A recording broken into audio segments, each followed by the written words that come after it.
Someone make it make sense. Probably a couple.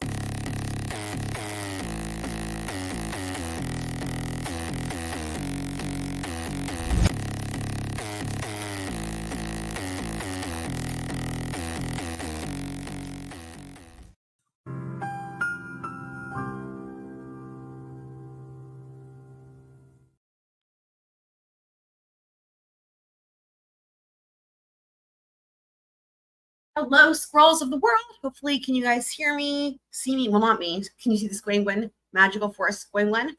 All right, excellent. We are here for our next installment of Ezra, Wisconsin versus Ezra McCandless. And this is an exciting time because we are kind of gearing up towards the end of the trial. And okay, thank you. Glad you can hear me, Kitsmits. Awesome.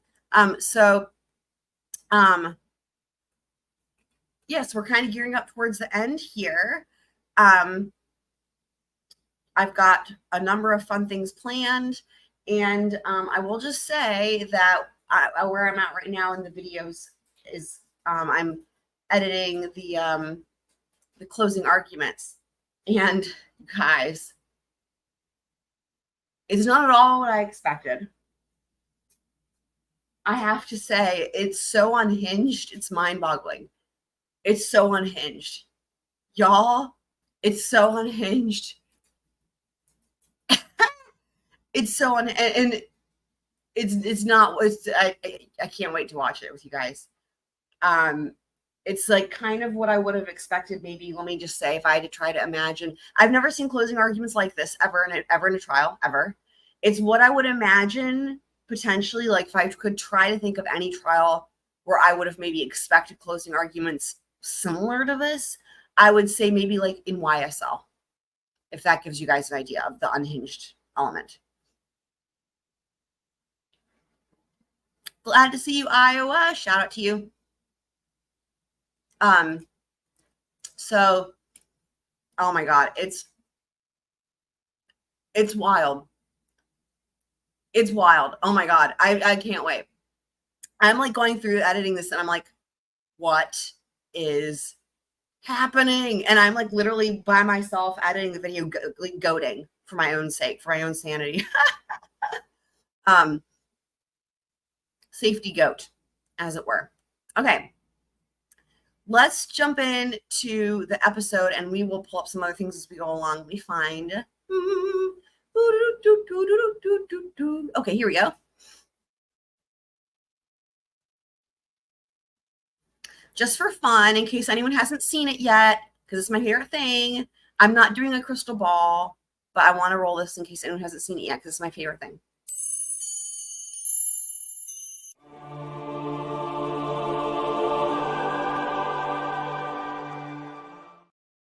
Oh my God, it's just so magical. Like that squirrel believes, you know what I mean? That squirrel, one more time.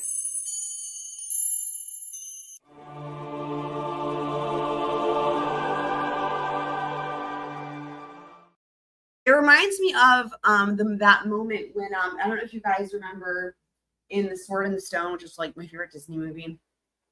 One of them. It's like tied with Sleeping Beauty. But actually, I guess if I had to really pick, it would probably, I would have to say like Desert Island situation. Sword and Stone would have to be the winner. But anywho, I don't know if you guys remember when young Arthur, they call him the Wart, you know, he's trying to pull the sword out of the stone in the cemetery or whatever. Wait for it. It's a house. So first time I've remembered that was coming of all the episodes. Anyway, but he's trying to pull the sword out of the cemetery thing, the graveyard, it's like a rock of some sort. Anyway, and so he's trying to pull it out. He can't get it. And you know, there's like the legend, right? Everyone's been trying and no one can get it and blah, blah. And whoever can pull the sword out, they get to be the king. And then there's that moment when he finally pulls the sword out. And it's like, anyway, what the sound that gets played and then whatever happens on screen, it reminds me of that. Like, it's like, oh, like the heavens are opening up and, you know, and literally now he's the King of England. And anyway, reminds me of that magical moment. with a castle in the background situation. All right. So let's go ahead and get started on this next episode. Where is my mouse? Where is my mouse? Where is my mouse? Like, you know, where's my mind? Okay. Here we go. It's a house.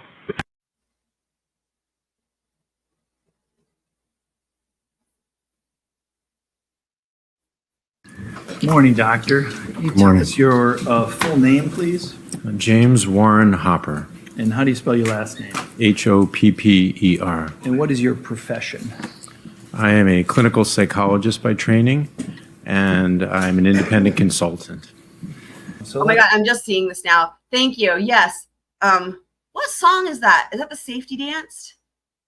You can go, and if you want to, you can leave some squirrels behind. Well, we don't ever leave squirrels behind, as y'all know, because the squirrels don't go. Yeah, you're right. I think that's a safety dance, right?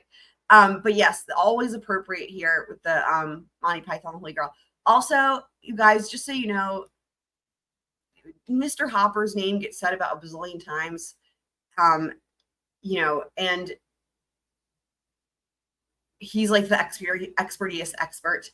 And just so you know, in case anyone gets confused, when I've been editing these videos, I've been hearing his name a million times. Sometimes in my mind, just to like I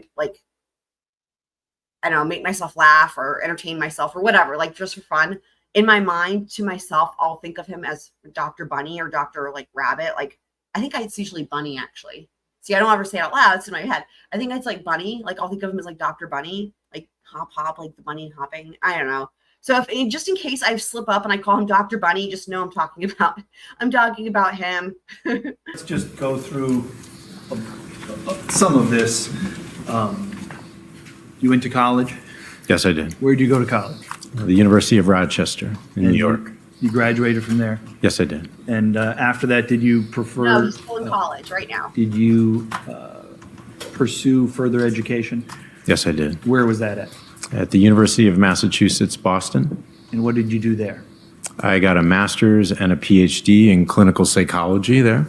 What does that mean? That means I did about, Stupid questions. I was there 7 years in all. It takes some time with all the research and everything. And I studied clinical psychology. So what kind of mental suffering people can have, psychiatric diagnoses, how to treat people with depression, post-traumatic stress, other things like that, and a variety of other related issues in terms of understanding people's psychology and how people can have psychiatric disorders and how to help them heal. Did you do any postdoctoral training? Yes, I did. What did you do there? So I did 2 postdoctoral fellowships. One was at a place called the Trauma Center. I will say for you guys, hopefully you guys, if you're watching this, you've already seen the previous episode where we had Dr. Benson, who is that other expert for the, well, not the first expert. They had that ER doctor, but the second expert for the defense, Dr. Benson. And he was the one who thought he was really smart and talked about PTSD and stuff. And basically his whole thing was to talk about like PTSD with Ezra, right? And he's the one who met with Ezra 5 times and he assessed her with the MMPI too and all that stuff. And I was getting really frustrated with him because he was really, you know, you want your experts to not come across as biased, right? You want them to be able to, if you've got a good expert, they can answer questions on direct or cross fairly. Great example. The lady who followed him, Dr. Lindsay Thomas, she was the medical examiner. I think she was a great example where she just answered the questions. And sometimes she said things that weren't so great for the defense. And so, you know what I mean? And it's just like, she just answered the questions. And there was no level of bias, you know. And anyway, but so Dr. Benson I was getting frustrated because he really was, yeah, it was icky. He was getting kind of icky, you know.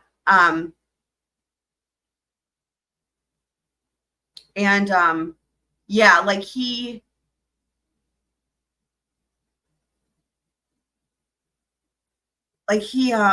there were questions that, you know, Spring Chicken would there were times where he could maybe push a little bit harder, spring chicken, I mean, but he just wasn't answering it, and he would do that thing where instead of answering the question, he would give some elaborate answer to try to convince you that he's answering it, but it was not related to the question.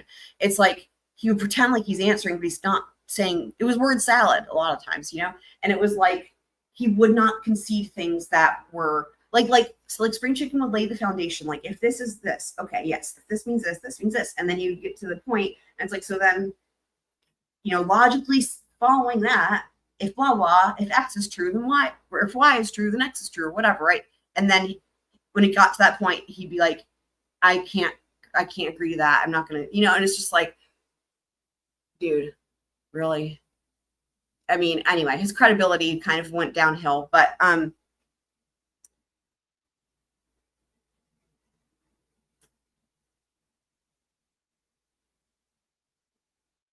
Kitsmith is saying the fact that he was also talking about things from a clinical right.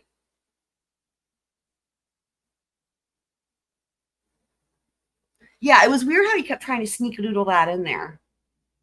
When it's like, that's not what you're there for. She has people that's like, he's brought in as an expert to assess her for PTSD. He's not brought in to treat her. In fact, that's something that would be provided through the prison system or whatever, through the court. Like, like if she's got mental illness, it varies by the state, of course, and different things, but like, anyway, they're not going to hire an expert witness to come in and treat somebody just to treat, like, anyway, yeah. So that would be a whole separate thing.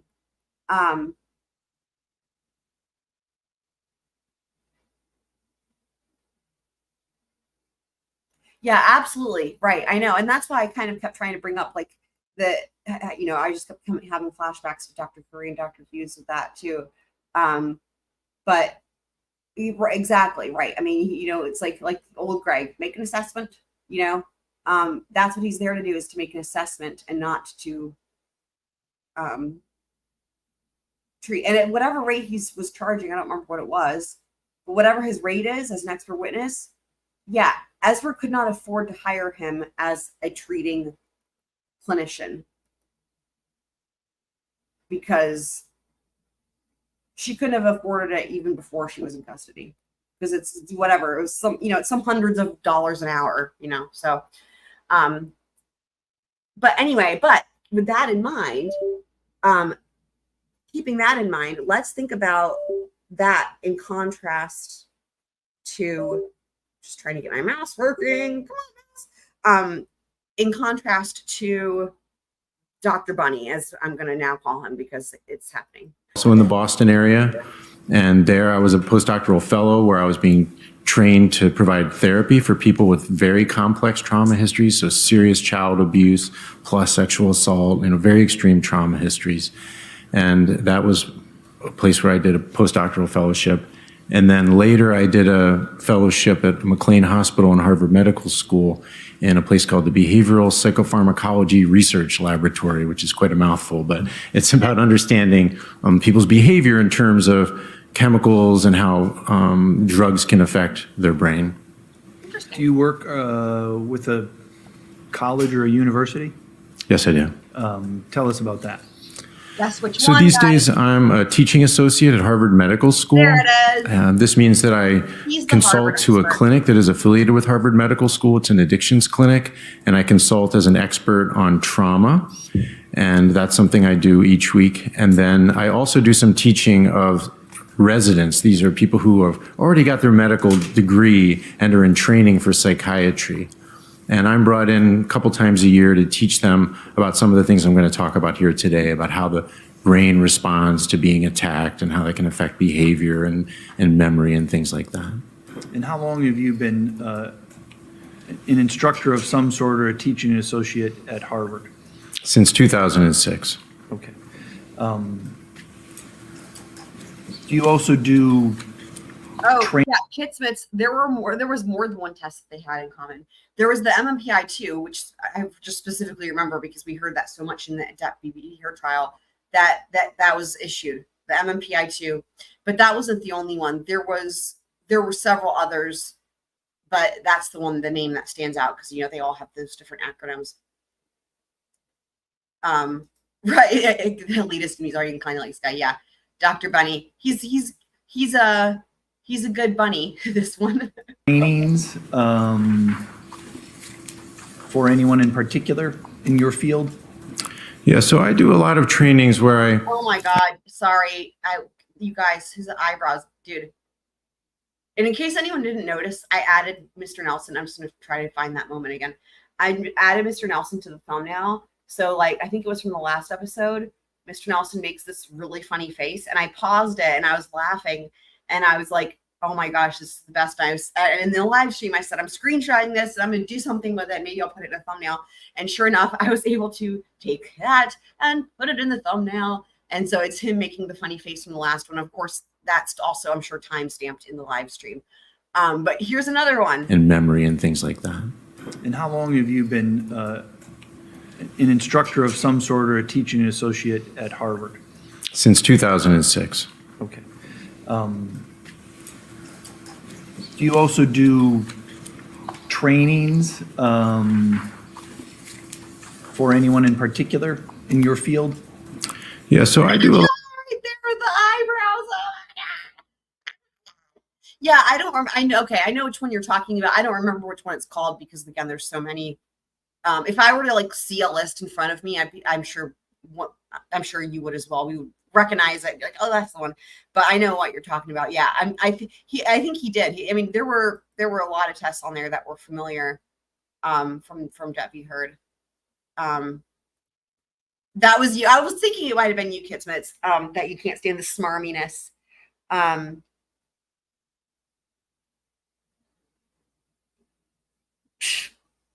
Yeah, he did. Mr. Nelson.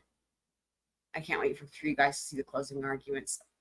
lot of trainings where I translate what we know about trauma and what we know about how stressful and traumatic experiences affect people's brains and behaviors and memory. I translate that for police officers, for prosecutors, for judges, for people in higher education, for military commanders. So I take what we've learned from the science and I translate that to inform the work of those professions.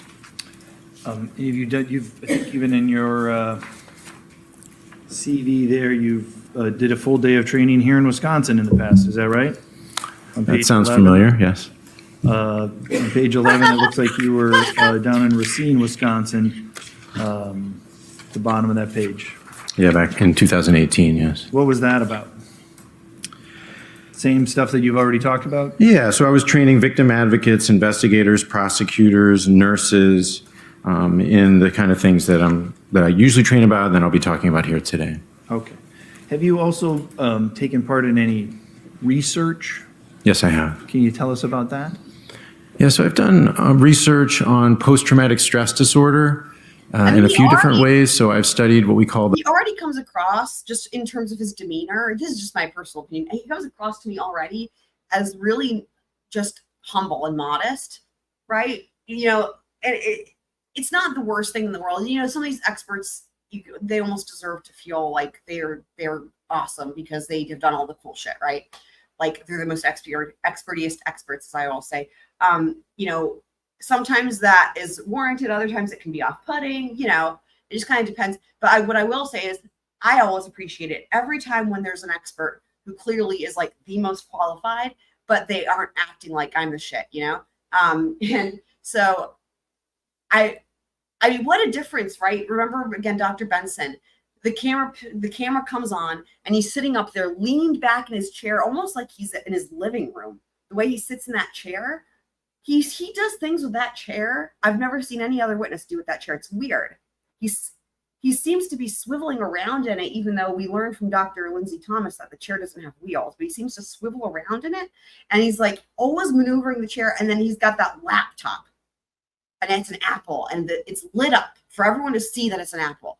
And he's like, got this face. I don't know, man. It just, from the get-go, right? What a difference, like the ego level. And this dude is just so modest and humble. And I just personally, I really appreciate it. And again, he has every right to be like, yeah, I'm that Harvard expert, but like he's that Harvard expert, but he's not acting like it. So, you know, The psychophysiology of that, which is how people who are traumatized and have post-traumatic stress disorder, how their body can react to being reminded of the trauma, how what we call their autonomic nervous system can react. And so I published some papers on that. I've also studied the nature of memories in people with post-traumatic stress disorder and how memories for traumatic experiences can be different from memories from non-traumatic experiences. And I've done research, brain imaging research, where we take people who have experienced traumatic events and who have post-traumatic stress disorder, and we put them in a brain scanner. We remind them of their worst trauma. Now, we do this in a compassionate way. We're not just tormenting people, but we remind them of their worst trauma in a way that helps them get back into that experience. And then we look at what happens in their brain when they're remembering that and how it's different in the brain. It can be different to remember a traumatic experience versus a non-traumatic experience. I mean, I can tell you from my own experience that it is different. It's different in the brain. It's wild because it's like what he's going to talk about. If anyone that has experienced like PTSD, you're going to see the pictures of the brain and you're gonna be like, oh my God, it's weird because it's like, here's an image of what you feel in your brain. It's weird. It's hard to explain, but it's like when he talks about the different areas of the brain and this lights up here and this doesn't, it's like you can feel when it's happening to you, like the PTSD response, like you can feel that inside your brain. And like now there's an image of it. It's pretty cool. Or to remember a traumatic experience if you have post-traumatic stress disorder versus if you don't. Or if you have something we call dissociation, where people are feeling disconnected from their body, maybe emotionally numb, feeling like they're in a fog or floating. So I've done research to look at what's going on in people's brains when they're having that experience in the scanner, as opposed to feeling bombarded by the awful sensations and emotions, or in addition to that. In addition to being a part of that research, do you keep up with the current research that others are doing? Is that part of, I guess, your job or just your profession? Oh, definitely. If I'm going to be translating this research for professionals and for people like you, I have a great responsibility to do that. And one of the benefits of being connected to Harvard is I have incredible access to the scientific literature. It's just at my fingertips. Okay. Have you testified in court before as an expert? Yes, I have. Prior to today, when you've testified, was it always for the prosecution? No. Have you testified at a hearing in a sentencing case before for the defense once? Yes, I have. Other than that one time, and was that testimony at a trial or was that at a hearing? That was at a hearing on a death penalty case. So the person had already been convicted of the crime and sentenced to death. And this was years later, a hearing where I presented evidence, or I presented knowledge about traumatic experiences that person had had and how that may have affected them at the time of the crime. Other than that testimony at that sentencing hearing, have you ever testified in court for a defendant in a criminal case? No. This is your first time? Yeah. All your other testimony has been, besides the other incident that you talked about in this case, has been for prosecution. Yeah, for prosecution and in civil case for a plaintiff's attorney, for someone who was suing a perpetrator who had abused them when they were a child. Okay. I want to move on to the subject that you're here to talk about today. Sure. You'd use the term brain under attack. Is that right? Can you just That's one of the... Is that a term that you've used and you've published papers on or articles about? Yes, that's something I've written about and teach about. And you've done it before, and you've got a PowerPoint, I believe, that you've used in the past to help you explain that, right? I have various versions of the PowerPoint depending on how long I have to teach people, yeah. Sure. Showing you what's Exhibit 717. Does this appear to be a photocopy of some slides that can be presented in a PowerPoint regarding your testimony here today? Yes. Move for the admission of Exhibit 717, Your Honor. Any objection? No. Permission to publish on my screen via PowerPoint, Your Honor. All right, you may publish. Prior to my putting up the PowerPoint, there's different circuitry that the brain has. Is that right? Yeah, so in neuroscience today, we use this metaphor, like a computer metaphor for the brain. It doesn't mean the brain is a computer. Of course it's not.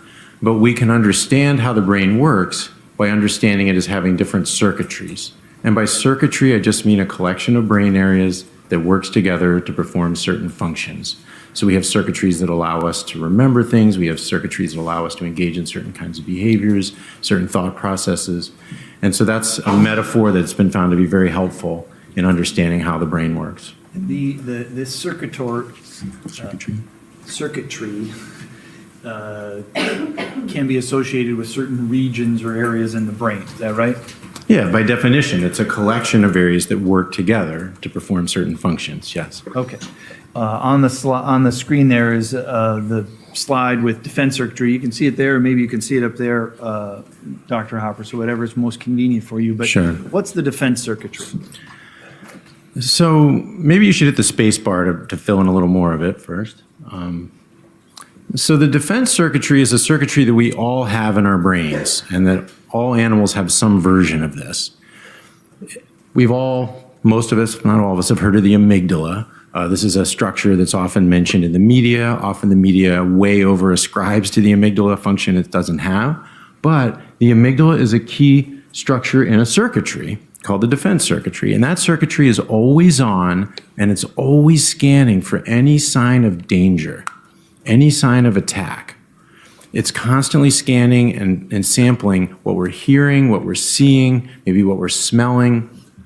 It's even scanning for information inside of our bodies, anxious feelings or scary memories or things we're ashamed of that could arise in our minds. This circuitry is always on, and it's always scanning for signs of danger. And this is something that evolution put into our brains in order to help us avoid and survive attack by predators that wanted to eat us, our ancestors, and that can help us avoid and survive other dangerous situations that we might encounter. So this is a circuitry in everybody's brain. All of us have ours going on. It's operating automatically. We don't have to think about it all the time. I have a question though. Can our amygdala help prepare us for survival if we do have an encounter or possible attack from a Sharkweasel?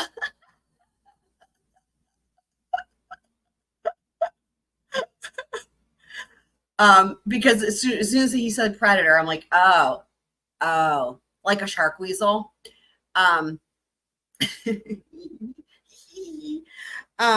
Yeah, and Dr. Bunny, I know. Same Kitsmits. That's why it's so funny, because in my mind, as I was starting to call him Dr. Bunny, I'm like, it was like funny at first, but then it was like, I just started calling him that again in my head, right? But like, it literally, again, did not do anything to diminish his credibility or anything, because, it's funny that you have the same thing with that. Right. Yeah. Yeah, and I also agree that the case is such an exception. Of course, that always, I wonder the seminar Kitsmits that you were talking about, was it related to Alexander technique? It is a great pause, isn't it, with the tongue?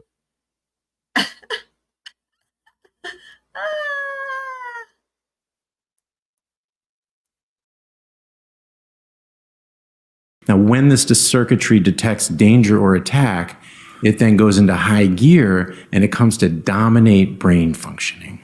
So is the defense circuitry typically in control, or is something else typically in control in our brains? Well, to say anything's in control of the brain, we have to be careful about that. But okay. We're mostly creatures of habit, let's face it. We're mostly creatures of habit. We're mostly going through life based on how we predict things to happen and our habitual ways of responding to situations and people. But we have a part of our brain called the prefrontal cortex behind our forehead that allows us to not just be creatures of habit, to use our reasoning capacities to do things when we need to maybe snap out of our habits or our usual patterns. So the defense circuitry is always on, kind of idling in the background, monitoring for danger, but it's not usually running the show. We're usually acting out of habits, and then we have this rational part of our brain that can, do course corrections and adjust and help us think things through as we need to.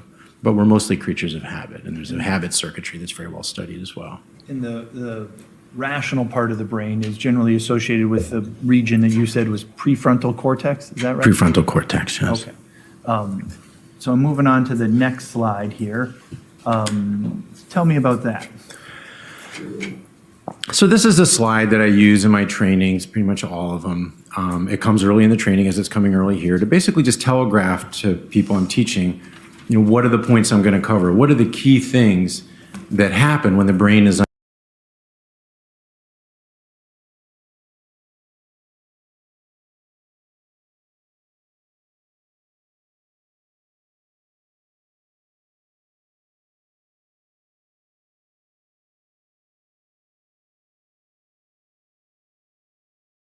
under attack, or when you're in a really high stress situation. And so there's just a series of bullets that come under this, but they're all under this heading of the defense, circuitry, and control. Whether it's an incoming mortar round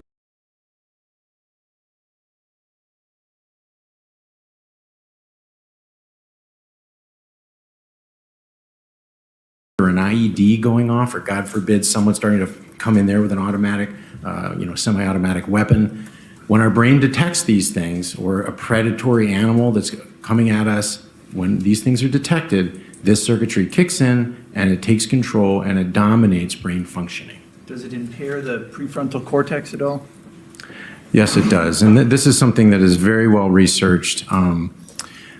High stress impairs the prefrontal cortex, even just things that you can't control. If there was an annoying sound that was intermittently coming from the back of the room and it was distracting us and annoying us, that would cause some chemicals to be released that would start impairing our prefrontal cortex. So there's a continuum from stress up to fear and terror, where this defense circuitry, as these things are happening, it can very rapidly hit the prefrontal cortex with stress chemicals and impair it. And this is very well studied. There's a woman named Amy Arnston at Yale who's been studying this for decades. Amy Arnston at Yale. I'll try to slow down a little. Who's been studying this for decades, and we know the chemicals that are involved, the receptors,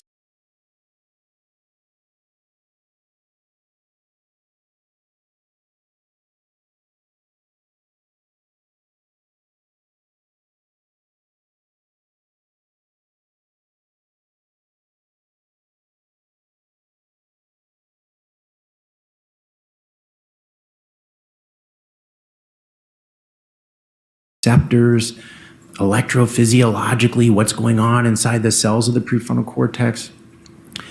And so this is something that's very well established in neuroscience, but it's also something we know from personal experience, right? We know that if we're freaking out, or if we're suddenly feeling like we're under attack, if our child, walks into the street and almost gets hit by a car, we can very rapidly not be our usual rational selves. Because it doesn't take long. It just takes like 1 to 3 seconds for that defense circuitry to hit the prefrontal cortex and impair it very significantly, or even effectively take it offline. And when you said we, is this unique to any particular individual, or is this what your research says happens to all of us who are human beings? Yeah, this is a human phenomenon. Other intelligent primates that have a prefrontal cortex under high stress, under attack, this is one of the first things to be impaired. Now, there are, of course, exceptions to everything. So special forces soldiers, they are selected and trained to help them retain access to their prefrontal cortex, even in really fast-moving, violent situations like taking out the ISIS leader, just earlier this week. Those guys are especially trained to retain prefrontal cortex function. But the rest of us, most of us, when you're under attack and regular soldiers, we don't assume that they're going to have prefrontal cortex function. That's why the military trains people how to load and clean their weapons, how to engage in combat tactics. So they have habit learning. They don't have to think it through, because you're not going to be able to do that in many situations. So this is the human brain under attack, whether it's physical assault, sexual assault, combat, an animal attacking you, it doesn't really matter. Is this one of the 5 main effects that traumatic experiences have on brain functioning? It's one of the 5 effects that I certainly, teach about and emphasize. There's many effects that it can have, but Is another one bottom-up attention? Yes. So our attention is usually governed by our prefrontal cortex. We're focusing our attention on things that make sense to us in the situation we're in the goals that we have for the situation. So you are, playing your role as jurors, your prefrontal cortex allows you to listen to what I'm saying, to shift your attention up there, well, and then back to me, based on your goal is to try and, learn what I'm teaching and see if you can apply it to the case in a useful way. That's prefrontal cortex function. When we're under attack or highly stressed, that prefrontal cortex becomes impaired, and then it's the defense circuitry that is controlling attention, and we call that bottom up. Top down is this, rational, what we call the executive functioning prefrontal cortex. Oh, where does it make sense to focus my attention? Bottom up is automatically attention is being deployed moment to moment in automatic involuntary ways that very old defense circuitry is based on how it's appraising the situation, what's going to help you cope and survive moment to moment. And so under attack, the control of attention shifts to that defense circuitry. And again, this is something most of us have experienced. I'm putting it into brain terms, but this is things we've experienced. And is it, are there also, you've talked about habits and reflexes. Are survival reflexes a part of that? Yeah, and by survival reflexes, I mean things that are basically hardwired into our brains by millions of years of evolution. You don't have to learn these things, they're just baked in there. And these are things that automatically will come up in a reflexive way when we're in a dangerous situation, when we're under attack. Now, there's a variety of these that can arise. There's no guarantee that any particular reflex is going to kick in, but these are things that evolution has selected to help us survive attack by larger predators, for example. And another part of that is not just reflexes, but you talked about habits. Is that right? Yeah, habits. Again, we're mostly creatures of habit, and habits are things that we learn in the course of our life, but that we don't have to think about, we don't have to deliberate about. They can just get queued up and implemented very rapidly within a fraction of a second by our brain. And so evolution selected for brains that when they're under attack, if a lion was to come running through that door and heading at me, if I stop to think and use my rational prefrontal cortex, I'm lunch. Right? You stop to think and all that great smart stuff that allows us to create computers and all that. It's not much use when there's an animal coming right at you and you've got maybe a second or less to react. You've got to be able to shift to habits and reflexes because these can happen very rapidly without you having to think about it. So keeping in mind this habits and reflexes, you've previously written articles about how victims sometimes respond, whether they fight or don't fight, yell or don't yell, resist or don't resist. Is that, can you elaborate? Can you tell us about that? Yeah, so we've all heard this phrase fight or flight, right? It's out there in the culture. We absorb it from a pretty young age. And what I try to help people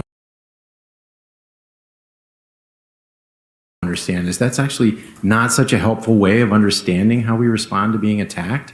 Because in many situations, especially situations of sexual assault where people are mostly assaulted by people they know and thought they could trust, people don't always fight or yell. They don't always try to run out of the room. But their brain does shift to habits and reflexes.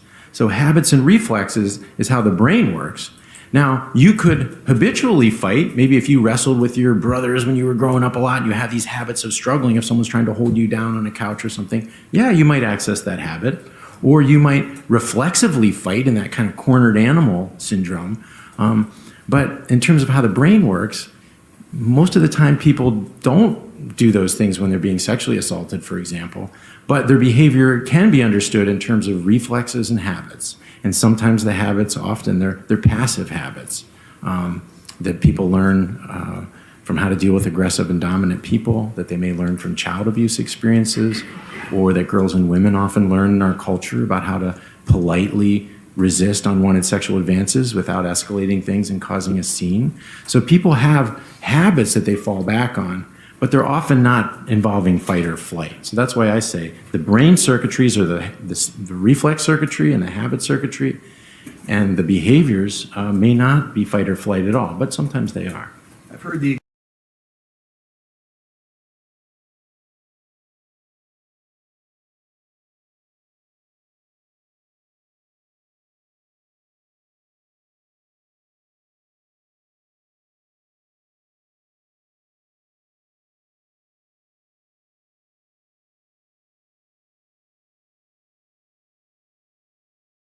expression fight, flight, or freeze. Have you heard that as well? Yes, of course. How does that apply into here? Is that what you're talking about, or is that? It doesn't really help that much. Adding another F word doesn't really help, I don't think. Fair enough.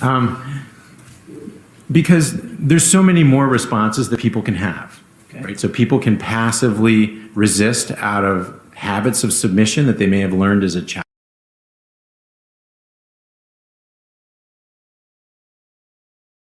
That people learn from how to deal with aggressive and dominant people, that they may learn from child abuse experiences, or that girls and women often learn in our culture about how to politely resist unwanted sexual advances without escalating things and causing a scene. So people have habits that they fall back on, but they're often not involving fight or flight. So that's why I say the brain circuitries, or the reflex circuitry and the habit circuitry, and the behaviors may not be fight or flight at all, but sometimes they are.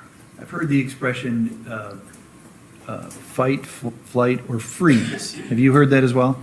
Yes, of course. How does that apply into here? Is that what you're talking about, or is that? It doesn't really help that much. Adding another F word doesn't really help, I don't think.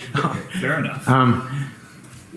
Because there's so many more responses that people can have, Okay. right? So people can passively resist out of habits of submission that they may have learned as a child, or being bullied on the playground, or in a family violence situation.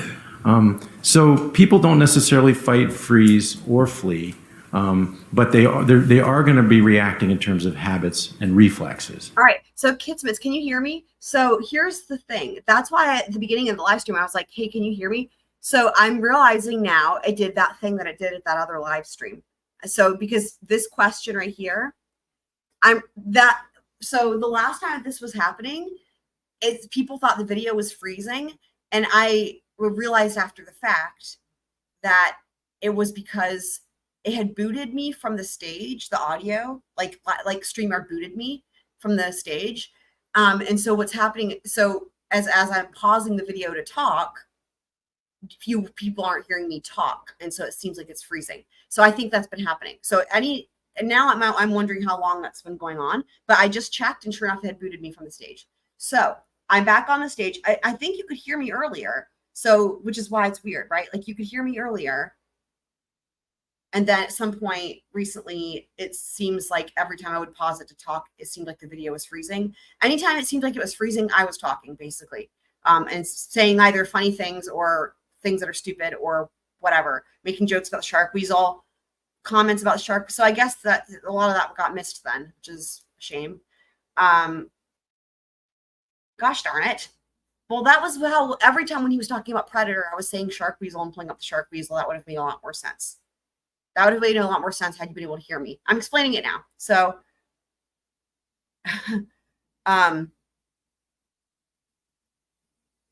so anyway, yeah, hopefully everyone can hear me. But just thanks for bringing that to my attention, because otherwise I wouldn't have known that it doesn't let you know that it boots you from the stage with audio. So, yeah.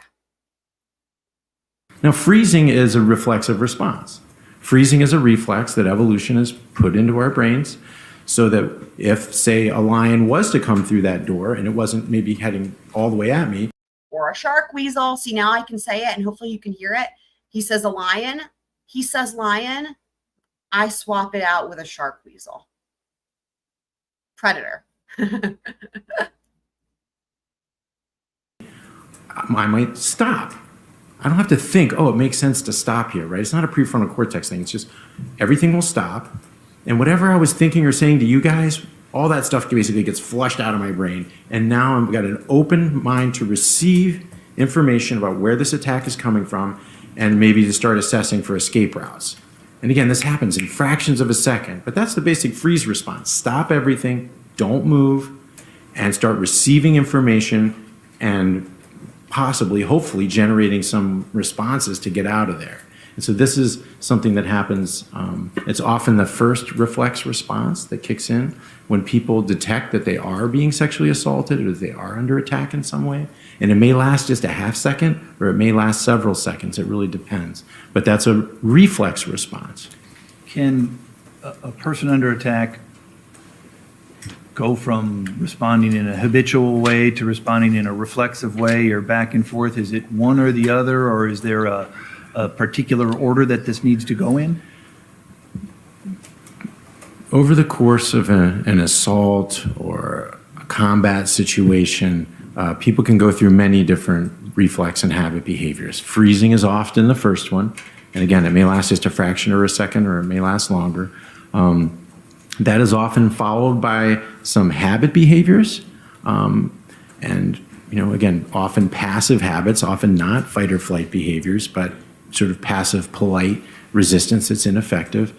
And then what we sometimes see in sexual assault and other assault cases is when those habit behaviors are not working, and especially if someone is now being pinned down and they feel like they can't escape, or they're fearing for their life, or maybe now they're being penetrated in a way that they were trying to avoid and ward off, then some really extreme survival reflexes can kick in. And again, these aren't always about fighting. Sometimes people become literally paralyzed and their muscles become rigid and they cannot move or speak even if they try. That's a survival reflex that evolution put into our brains, because when a predator has you in its jaws, its brain is waiting for your body to wriggle and struggle to release the next program, which is kill. And then after the killing, there's another program that runs in the predator's brain, eat. And so our brains co-evolved with predators' brains. And our brains evolved to deprive the predator of those what we call releasing stimuli. A paralyzed, frozen body literally can save your life sometimes, because the predator doesn't get the wriggling body that then cues it to go to the next stage and kill. And so that's one example of no one's fighting, no one's fleeing, they're paralyzed, they can't do anything. It's an extreme survival reflex. But sometimes people can reflexively fight as well. Is that Interesting. You Wow. talked about extreme survival instinct. That Or can- reflex, I wouldn't call it Reflex. instinct. We don't Okay, usually use I that in apologize. neuroscience, yeah. I apologize. Fighting or resisting or escaping, can that be a part of that as well? Yeah, sometimes people can reflexively fight. If it's a reflexive fighting response, that can be, a very extreme response. And this is something that's been studied in animals and where it works in the brainstem and how there's a switch that can get flipped. And then it can just be a complete rage kind of, not that organized of a response, but people are flailing around in that sort of way often in those cases. Can it change based upon the unsuccessfulness of the previous reflex or the previous habit? Yeah, so we're talking about this, we're thinking about this rationally and trying to understand it with our prefrontal cortexes. But as events are unfolding, whether it's, being pinned down in an ambush in Kandahar or being pinned down. It's like prefrontal cortex inception. Our prefrontal cortexes are trying to understand the prefrontal cortex. On a couch or in the backseat of a car or wherever it might be, in these situations, people's defense circuitry takes over, and the defense circuitry is making moment-to-moment judgments, you could say, of how to respond in this situation. And they can be very confusing and baffling to people afterwards. Many sexual assault survivors are embarrassed and ashamed, or they think they'll never believe me if I tell them I was paralyzed and couldn't move even though I tried. And unfortunately, sometimes police won't believe them because they don't know about this. And that's why I'm out there training police about these things all the time, to help them know. So these responses can happen without any choice, automatically. They can be very confusing to the person in the midst of the experience and afterwards. And it really depends on what their defense circuitry is appraising moment by moment is going to help with coping and surviving in that situation. And I would imagine the research supports that the individual response is unique to that individual, typically. To some extent. Yeah. So there's parameters that evolution has set, right? The defense circuitry is going to kick in and take over. It's going to shift you to the habit and reflex circuitries of your brain. But which habits, which reflexes, when, that's a function potentially of the genetics of the person. Some of us would be more likely to go into that paralyzed mode than others.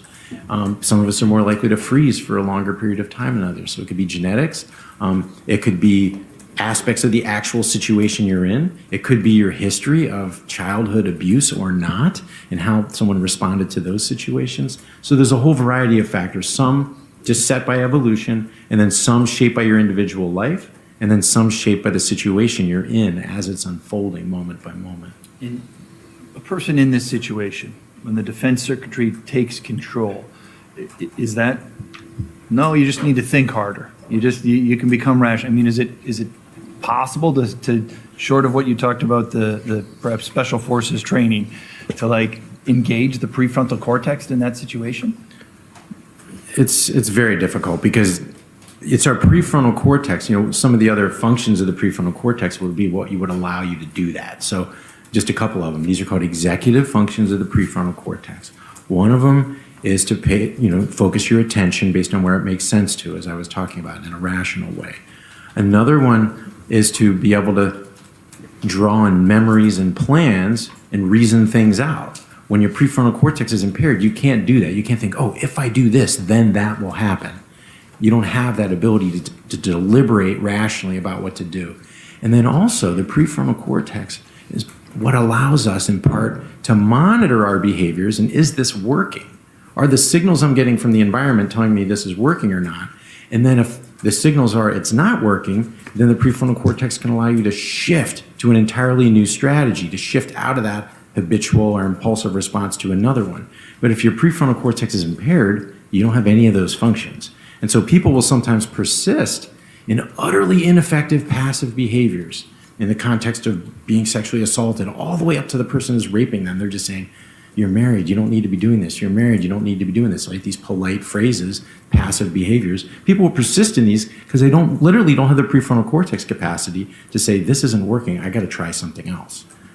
I would imagine in your work and in your training, sometimes perhaps your approach and somebody says, well, that's not what I would do in that situation. Have you ever heard that expression? Yeah, and I say, well, that's your prefrontal cortex talking. I mean, if you're in the situation, you don't know what you're going to do until you're there. And police and soldiers totally understand this.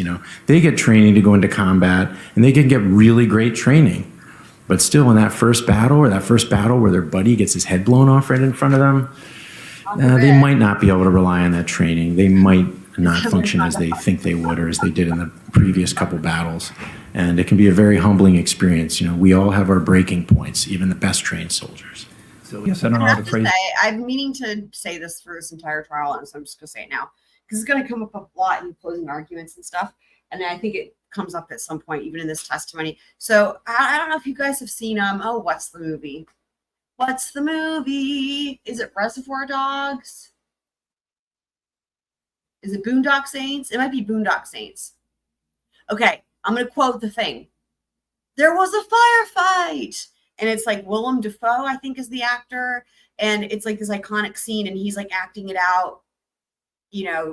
Guys, it's been, I don't know, years and years and years and years since I've seen this. I'm going off of my memory for my prefrontal cortex, or actually, sorry, hippocampus. We haven't gotten there yet in the presentation, but memory, right? Hippocampus. So, whereas I'm calling it these days, hippopotamusocampus. Hippopotamusocampus. Okay, so, but he's like, there was a firefight, and he's like acting it out, and he's listening to classical music, if my memory serves, while he's like at the crime scene trying to figure out what happened. Basically, okay, see, it's all coming back to me. This actor in this movie, right? He's doing at the crime scene kind of like what we do in hipster business, which is trying to figure out what happened. And so he puts on like classical music, if I recall, and he's like, no one talk to me. And this is me trying to remember it from like decades ago, by the way. Like, nobody talked to me. Like, puts his headphones in, if I recall. He's like listening to classical music, and then he's like imagining it, right? So like, but I remember him going like, there was a firefight, and then it like cuts to like what actually happened, and it shows him like describing it or like acting it out as he's seeing the crime scene, and then it'll like cut to like the actual events, and like it's crazy how he's like got it spot on. Anyway, okay, Harry, I'll see it. Yes, he dances. Right. Okay, so. We heard it in opening statements. Do you guys remember them saying the whole thing about a knife fight? Like a knife fight or a knife battle? But it's Mr. Nelson who says it, right? Because he's trying to imply that there's a battle between two people. The state never uses that phrase or that term. They don't consider there to have been a knife fight or a knife battle. I'm pretty sure the phrase is knife fight that he uses, because every time it comes up, I keep thinking, there was a firefight, but I think of there was a knife fight. So just so we could get that out of the way in case I call it a knife fight in a funny way, you guys will know what I'm talking about. And hopefully you can hear me and it didn't boot me again from the stage. Is it fair to think in the safety of this analysis to say, well, I wouldn't have done that? Is that something you think is a rational question to ask under that situation? I mean, people can't help but ask those questions, but part of what I try to do is educate people to think about, what the limits might be on your ability to respond in these situations and how it might have nothing to do with your plans, or even if you got some self-defense training, it may not kick in. The older reflex stuff may dominate, not some new habits that you had and that you thought you would be able to use in a situation. So we've been talking about behavior in the defense circuitry. Does it also apply to memory? Yeah, so this circuitry, especially the amygdala, this is a place where the amygdala does play a huge role. I mean, this is amazing because he's not got any notes. I mean, he's got his PowerPoint presentation, but they're not even really using it hardly at all. I mean, they use it a little bit, but basically he's just able to testify because he's so knowledgeable, right? I mean, he's looking right at the jury. I think he's a great witness, and again, he's the type of witness where, because he's a great witness and he's really knowledgeable, if you're the state, use him to your benefit. Oh, and that reminds me, I almost forgot to mention, you guys, that's right. This reminds me that this is Spring Chicken's best cross, I think, and it was with this expert. Spring Chicken's best cross. That's right. It's, in my opinion, in the whole trial, is with this expert. So the amygdala has huge effects on how the circuitry we call the episodic memory circuitry. It's just a fancy name for a circuitry in our brain that allows us to take in events, experiences we're having, encode them into short-term memory, and then potentially store them in long-term memory. So there's this circuitry called the episodic memory circuitry, and a key structure in that is called the hippocampus. Strange name, but that's what it's called. Hippopotamusocampus. And the amygdala can have huge effects on how the hippocampus functions, again, within a second or two. And that can change how the hippocampus is taking in and potentially storing away parts of the experience that you're having. And then those influences of the amygdala and the hippocampus can change over time as well. They can have huge effects on what people are able to remember. We're going to go into memory a little bit more in detail, but just for the slide, the point was, I think you're making the defense circuitry alters behavior as well as memory. Yeah, it alters the functioning of that memory circuitry in significant ways. You've talked to us about the prefrontal cortex. Do I need to push the next button here to? Yeah, just show where it is. Yeah, so this is what we call a glass brain. We often use these to teach about the brain. You can kind of see through it. The folded stuff around the outside is called cortex. This emerged last of all in evolution. It's most highly because we see this all the time, right? This type of picture. I mean, it's very common, but I never knew it was called glass brain. Interesting. Developed in intelligent mammals and primates and us. And it's got this folded pattern. Engineers who've looked at this said, boy, you couldn't come up with a better structure to pack in a lot of brain cells and help them communicate and compute things really efficiently. And so it's a wonder of evolution. And in the front, behind our forehead and above our eyes, is the part called the prefrontal cortex. And this emerged last of all in evolution, even of cortex. And even within an individual human life, it doesn't fully develop until we're in our 20s. And so this is something the media now you'll hear about how it doesn't fully develop until you're in your 20s, and adolescents have the raging hormones, but their prefrontal cortex isn't so good at managing that stuff. So this is that area of our brain that I talked about. It has these executive functions, like paying attention rationally, reasoning things out, monitoring if your behavior is effective, and if not, shifting to a new behavioral strategy. Those are all functions of the prefrontal cortex. They're what allow us to be fully human. They're what allow us to live up to our morals and our values and our relationships with our children and our spouse and people we work with. When our buttons get pushed and we get upset, if we're not too upset, hopefully our prefrontal cortex can remind us, okay, how do I want to be here as a father? How do I want to be here as a spouse? These are rational capacities that we depend on having at times in order to be rational, moral human beings. Now, here's where I think they're going to go with this, right? I'm sure you guys can see this coming as well, is that Ezra was only, 20 years old. And, that prefrontal cortex doesn't finish developing until 26 years old. So I think that, I mean, I don't know. I could be wrong. I mean, that seems like somewhere they could go. That might be something. Okay, if it were me,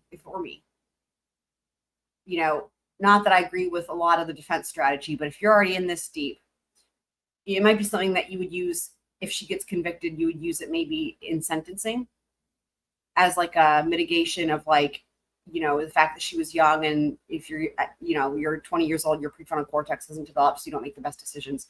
I think that maybe I think going along those lines now wouldn't really, that would kind of maybe negate the self-defense theory they're going with, if that makes sense, right? Because, yeah. But I don't know, just something to keep in mind. So.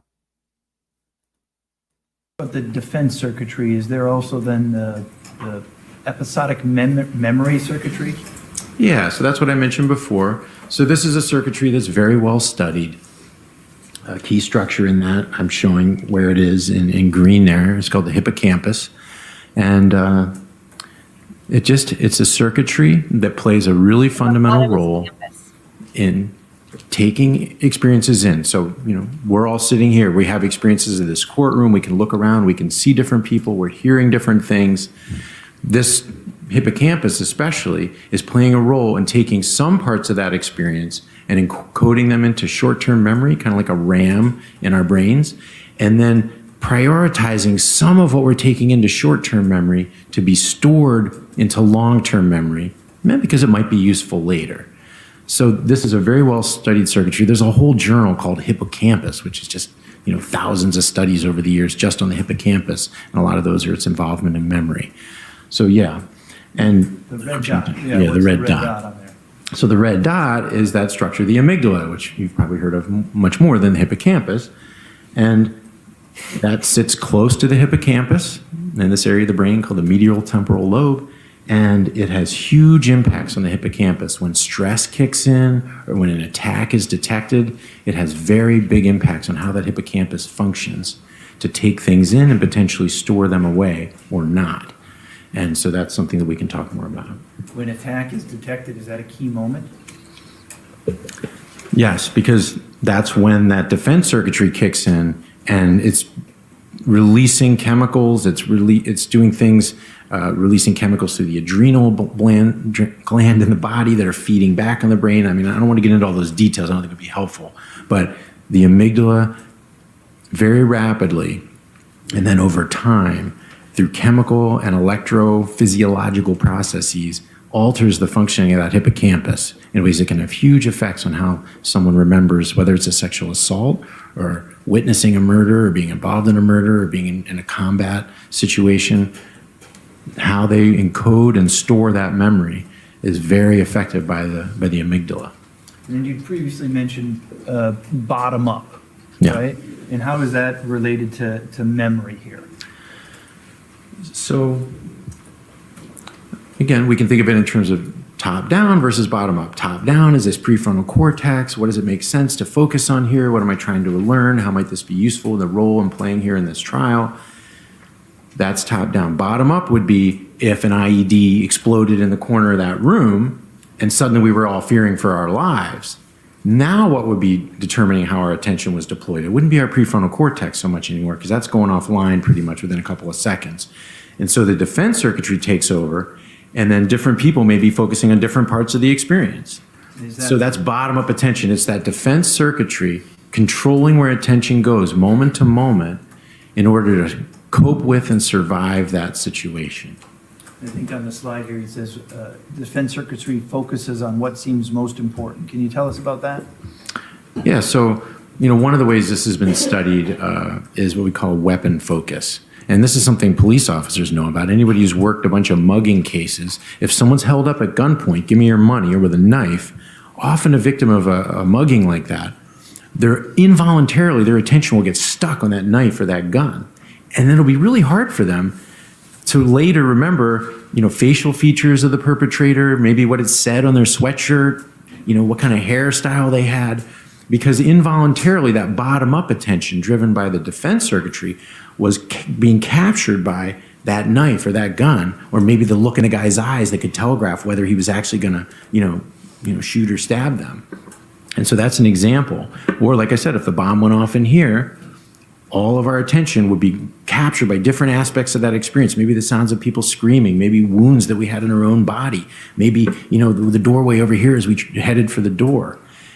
That's bottom-up attention. It's automatic. You don't think about it. You don't reason it out. It's just involuntary to survive and cope moment to moment. I think on here you have attended is the central details equals encoded. And so I think there's a lot there. And you just basically talked about the attended portion of it. Is that right? Yeah.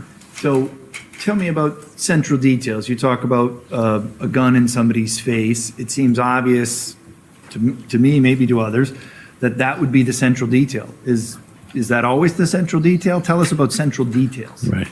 So central details are not what we assume would be the central detail. Now the gun, that kind of makes sense to us, right? But it's what that person's brain, what their defense circuitry focused on moment to moment. And this term central details, this comes from research on memory that goes back decades. It's a distinction between central and peripheral details. Central is what gets attention and has significance attached to it, emotional or survival significance. What doesn't get attention or doesn't have significance attached to it, we call those peripheral details. They're much less likely to get encoded, let alone prioritized and stored away. So this is always true, right? You're all listening to me. You're not paying 100% attention every second to everything I say. We're only human, right? Some things seem more significant to some of you than others. Some things are capturing your attention more. Those are for you the central details. And what may have been a peripheral detail for you, someone else may have thought, ooh, that's really significant, and wrote down a note on it or something, for some reason, given who they are or what they're focusing on. So central is all about the experience of the person who's, whether it's in combat or a sexual assault or anything else, what they are experiencing moment to moment, what is a focus of attention, and what has significance attached to it by their brain, especially their defense circuitry. And what doesn't have that, we call that peripheral. And that stuff either doesn't get in, or if it gets in, it tends to fade really fast. And so this is just how memory works. In situations of high stress, I apologize. Let me interrupt you for a second. I've heard, we've all, I think, heard the peripheral vision, right? Right. Is it mean things that are out here I'm not going to pay as much attention to or remember as much, or is that a poor analogy? How is it related? I mean, that's analogous, but it doesn't really capture it. So let's go back to the mugging example. Someone's got a gun pointed at you. Now, some people, their attention will just be captured by that gun. Sometimes people will be so afraid, they will go into a state we call a dissociative state, and they might space out and feel like they leave their body, and they might focus on a spot on the ceiling. Now, that spot on the ceiling is their central detail from then on, however long they're focused on it. And they may not have any memory at all of, how that gun was being waved around, or even things the mugger was saying to them if they went into this dissociative state. And so that's just an extreme example.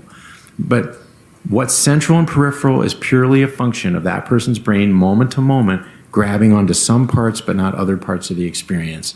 And we can't really assume what's going to be central and what's going to be peripheral. And in fact, this is something I teach police all the time, is don't assume what would be central and peripheral. And what we see so often in police officers who maybe don't have as good training as we might want, they have some preconceived ideas about what should be the central details that are totally disconnected from what were the central details for the victim or for the suspect who they're interviewing. And so there's a lot of lost information, and there's sometimes leading questions or pushing for details that the investigator assumes, well, of course they would have noticed this, but it might have been a peripheral detail. And so this is often a cause of problems in investigations, and one of the things I'm trying to help with around the country and around the world, to help investigators understand, just because you think it's central into your investigation doesn't mean it was a central detail for that person's brain moment to moment as this was happening. It might have been peripheral. So let me just pause for a second. I'm not sure, there might be a question from a juror. I need to take somebody out, just to the bathroom. Okay, well, why don't we do this? Why don't we take we'll take a 10-minute recess, okay? And I'm sure someone else does as well. All right, Mr. Nelson, you may continue with your direct examination. Thank you. Dr. Hopper, before the break, we were talking about, again, the central details in memory. Yeah. Before we move on, are there different stages of memory? Yes, there are. Are there 3 stages? Yes, memory researchers typically think of memory as having 3 different stages of processing. What's the first stage? Encoding is the first stage. Tell us about that. What's encoding?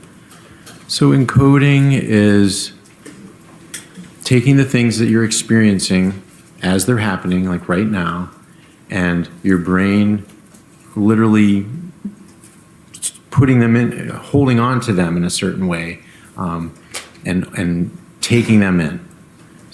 So the hippocampus, as I mentioned, plays a really important role in this. So this is what we call short-term memory. Things get encoded into short-term memory. It's just a brief, like 30-second buffer of what we're experiencing now and what we've maybe experienced in the last 30 seconds. And it's being held or represented by groups of brain cells in the brain. What's the second stage? The second stage is storage. And so that's what of the information that got encoded then gets stored away. Not everything that gets encoded into short-term memory gets stored in long-term memory, only some of it. And so there's a whole science on what determines how things get from short-term memory encoding into long-term memory storage. And I think we're going to talk more about it later, but what's the third stage? Retrieval or recall. What sounds obvious from the word, but just tell us a little bit about that. Yeah, that's the act of bringing things that have been stored in long-term memory, or potentially short-term, but usually long-term we're talking about, being able to activate them and bring them into awareness, where then you can notice them and then potentially put them into words and tell other people about them. So the 3 stages are encoding, storage, and retrieval. Yes. Up on the slide here, we've got the word encoded. How is that related to attended central detail equals encoded? What do you mean by that? Yeah, so what we pay attention to and what our brain attaches significance to, that's more likely to get encoded into short-term memory. Like there's all kinds of things that we're hearing and seeing here, and that you may be experiencing in your bodies or thoughts running around in your heads about other things, but only some of that is going to get your attention and seem significant to you as we're going through this experience, and that's going to get encoded into memory. Is that, when the brain's under attack, is the encoding time dependent as well? Yeah, so encoding and storage, yes. So remember, encoding is just short-term memory. It's only like a 30-second buffer, and then some of that stuff gets stored away and retained in the brain. And so the effects of stress on the encoding and storage of memory, it kind of amplifies what's always already going on. Our brain is always filtering for what's significant and what's not, what's getting more attention, what's less. It's always filtering central and peripheral. And when you add stress into it, the stress and the amygdala affects that hippocampus in ways that really change how information is being encoded, and it changes that over time. And the next slide here you have in the bottom left corner, attack detected. Is that an important moment? Yeah, and we could also put there, when the stress kicks in, because in memory research, right, researchers are not physically or sexually attacking people in the laboratory, right? But they are having them do things that people can find really stressful, like have to give an impromptu speech in front of a bunch of strangers who look at you with a stone face like there's something wrong with you. Most people find that pretty stressful. And they can measure the stress hormones in their body and things like that. So stress and, as I said before, stress and fear and terror are on a continuum, but they involve the same chemicals in the same circuits of the brain. And so, when we're talking about sexual assault or physical assault, or you're in combat and suddenly you hear that sniper fire coming or the IED goes off, that's what we're talking about. When suddenly the brain goes into a very different state, when it's recognizing that it's under attack. And in that state, is there something that happens called super-encoding? Yeah, so basically what we're going to see here is a graphic that comes from decades of research on people and animals using all kinds of different methods. And what researchers have found who study how stress affects memory and who are, the best and really doing this well and looking at the time aspects of it, they found that the brain temporarily, when an attack is detected or when stress really kicks in, it goes into a mode where it can take in more information per unit time, basically. The hippocampus can go into what we can call a super-encoding mode. That's a phrase I use for it, for lay people. And basically, it's, if you look on what we call the y-axis, right, going up and down, normal encoding would be how our hippocampuses are working now. We're not under high stress. We're also not like totally wiped out and exhausted, hopefully not yet.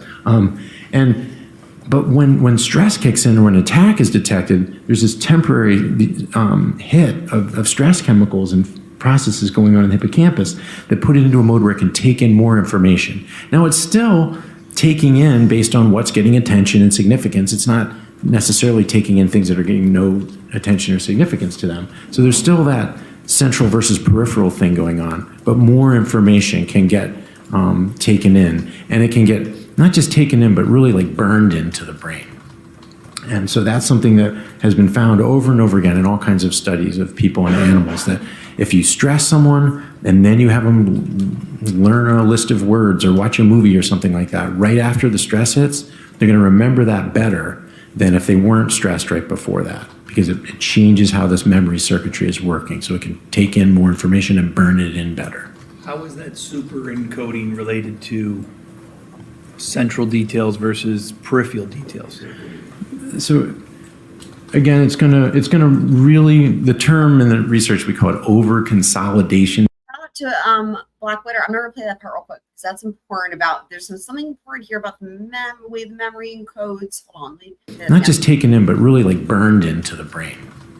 And so that's something that has been found over and over again in all kinds of studies of people and animals, that if you stress someone and then you have them learn a list of words or watch a movie or something like that, right after the stress hits, they're going to remember that better than if they weren't stressed right before that, because it changes how this memory circuitry is working, so it can take in more information and burn it in better.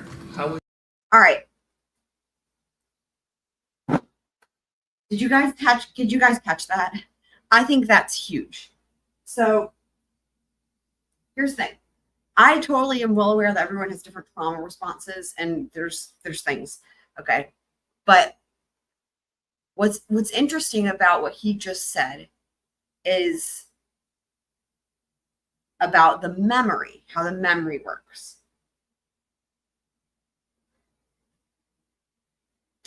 So, okay. What he just said is that basically when the brain is under stress, it's going to go into the super encoding mode where it's taking a lot more information and putting it to memory, right? Storing it to memory. So like he was saying, if you were to stress somebody out, well, let me just play it one more time so you can hear it directly from him so I don't get anything wrong here. He says something about like if you have them watch a movie, hold on. After the stress hits, they're going to remember that better than if they weren't stressed right before that, because it changes how this memory circuitry is working. So if you will have someone that you get them stressed out and then you have them watch a movie, they're going to remember more than if they weren't stressed out, is what he's basically saying, right? So my experience with anything that I've been through, whether it was just like, whatever, things that could be considered traumatic, or, I guess I'm thinking of things of like, like losing my dad, but also like actually being in the situation I used to be in where, the reasons that I have been, the reasons why I've experienced the PTSD, and a lot of you guys heard me talk about that on other live streams, but those exact moments where it's like, the number of F's, right? Fight, flight, freeze, faint, all the different ones.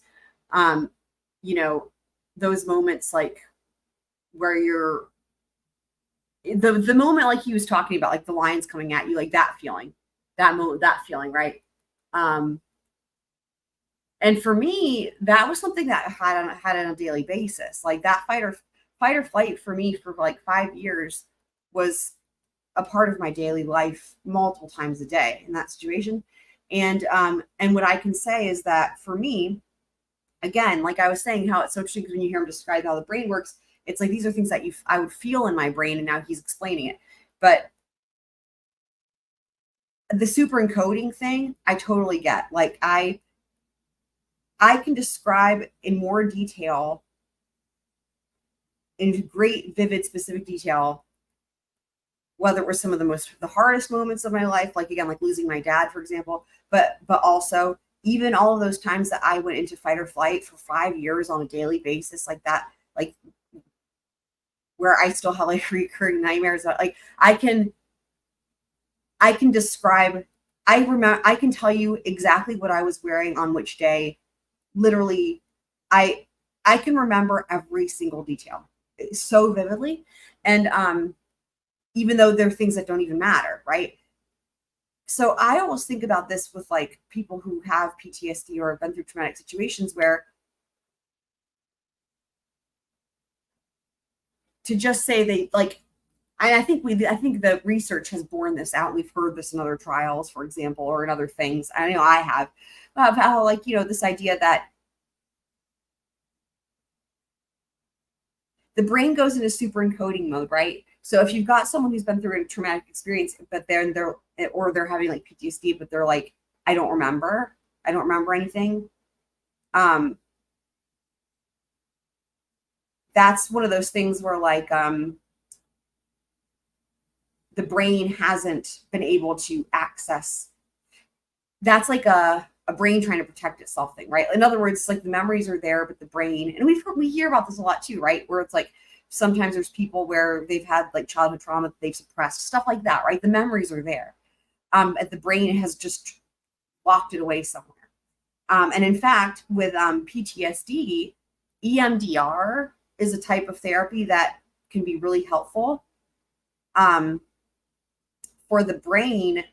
So, because one of the things that can happen, okay, and this would happen to me as well, like being stuck in like being in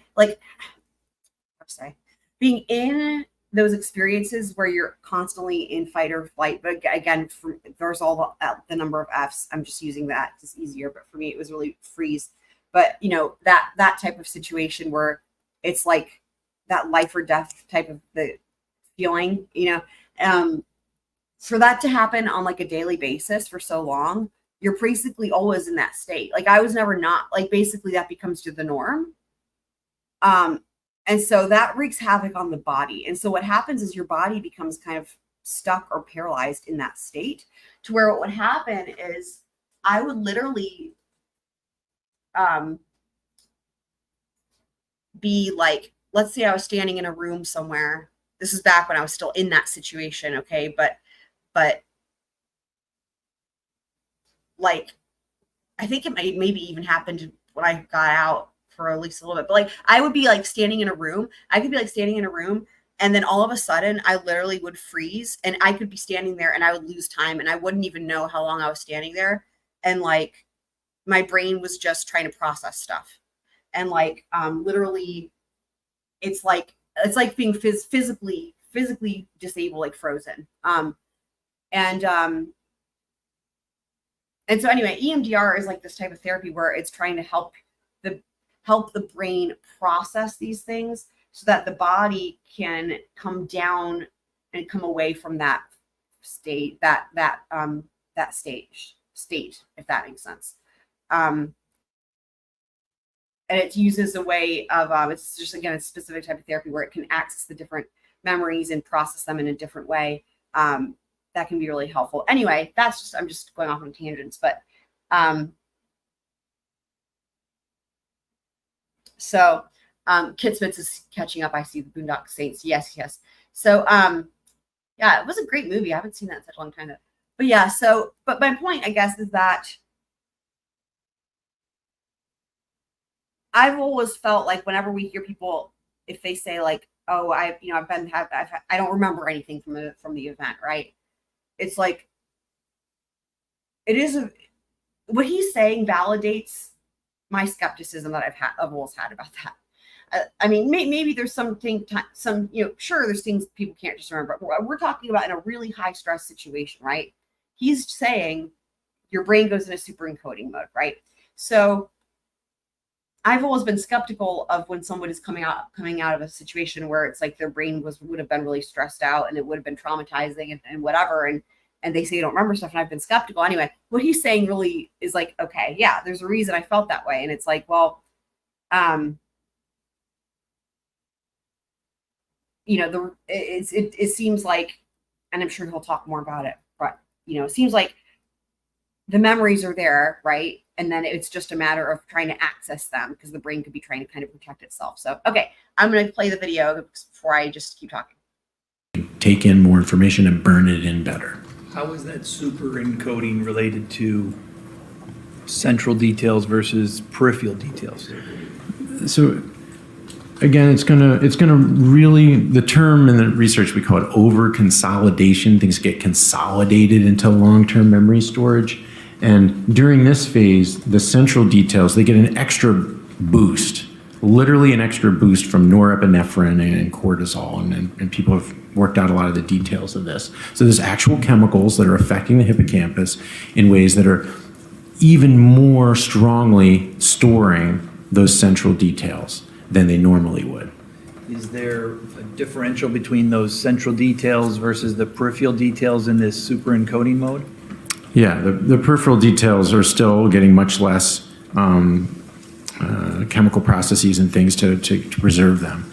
But the differential encoding of the central versus peripheral is amplified. Could somebody in this super encoding, I'll call it mode, is that a fair term? Sure.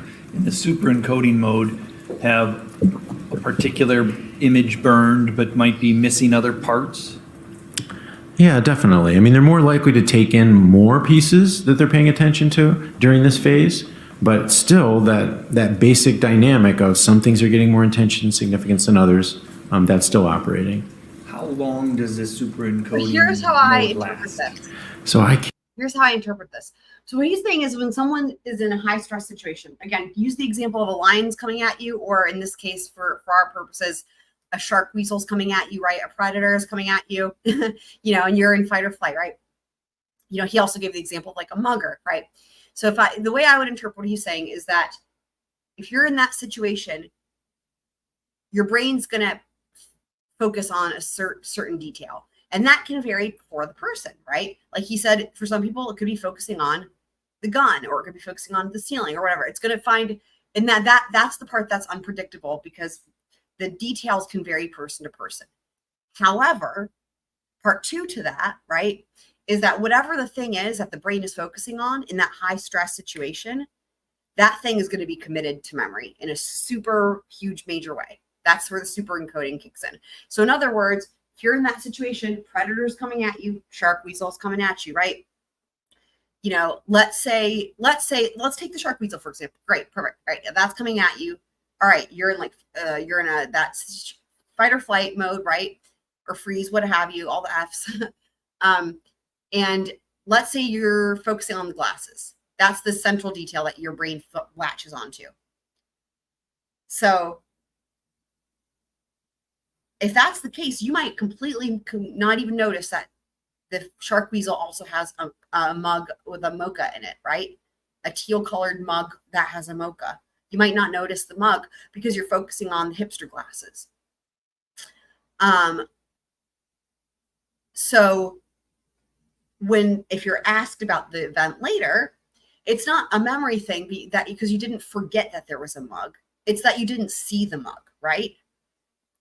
However, the caveat to that is the thing that you did notice, the hipster glasses, is committed to memory and isn't going anywhere because it was super encoded. That makes sense.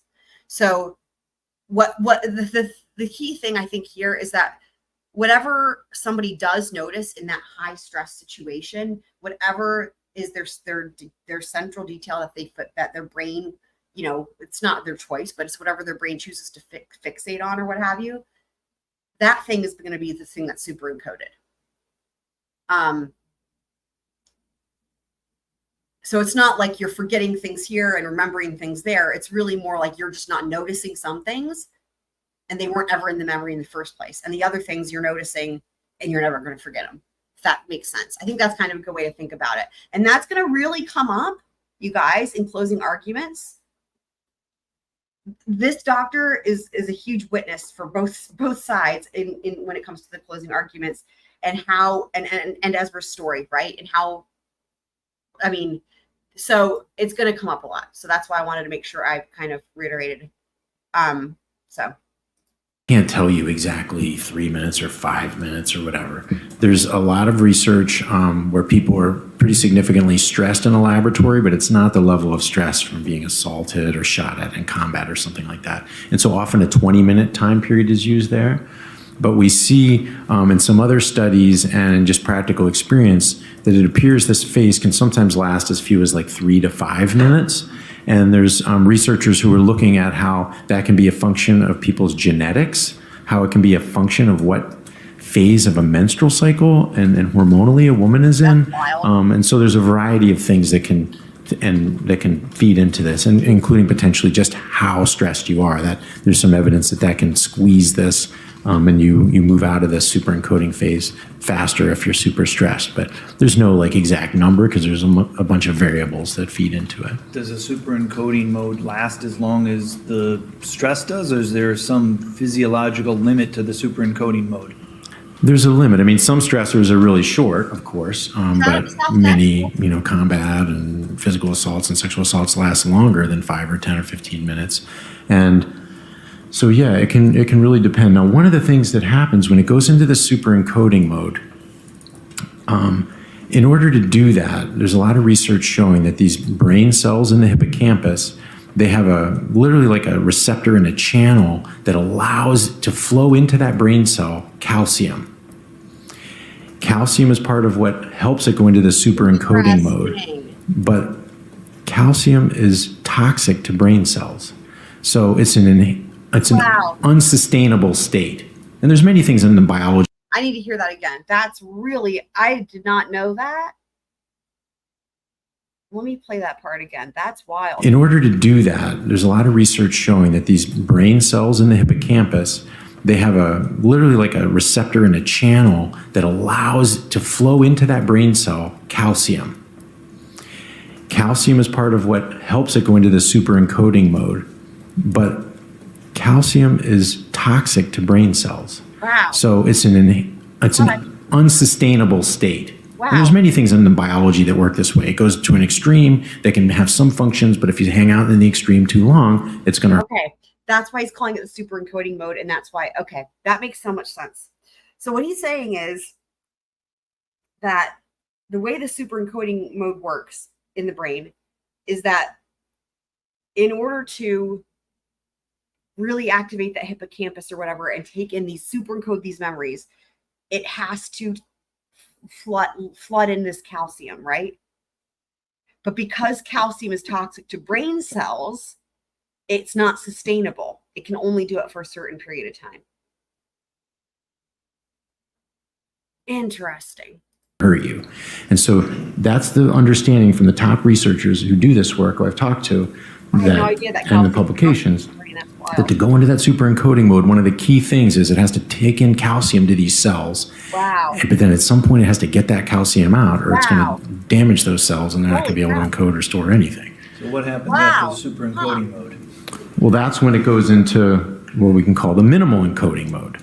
As that calcium is being pushed out, and as the brain is, and the circuitry is now, its resources are devoted to storing the stuff that came in initially.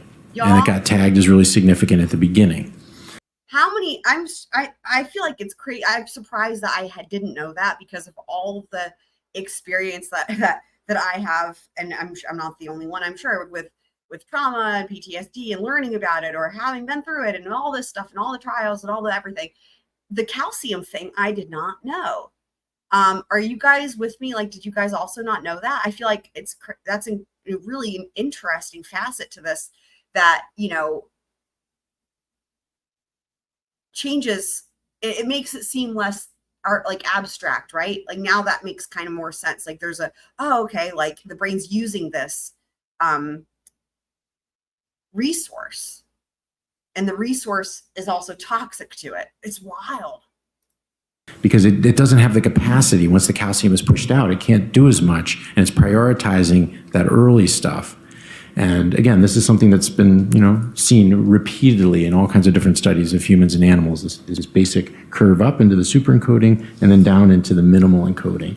So it's able to take in less information, and it's able to take in less complex information. So it's one thing to remember, a knife being held in your face, or a pain that you felt from a scratch from the knife on your chest or something like that. It's another thing to remember how those things unfolded in time.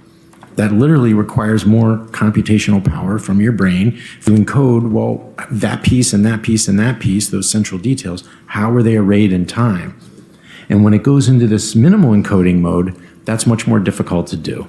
And again, this isn't just about sexual assault or murder situations. This is combat.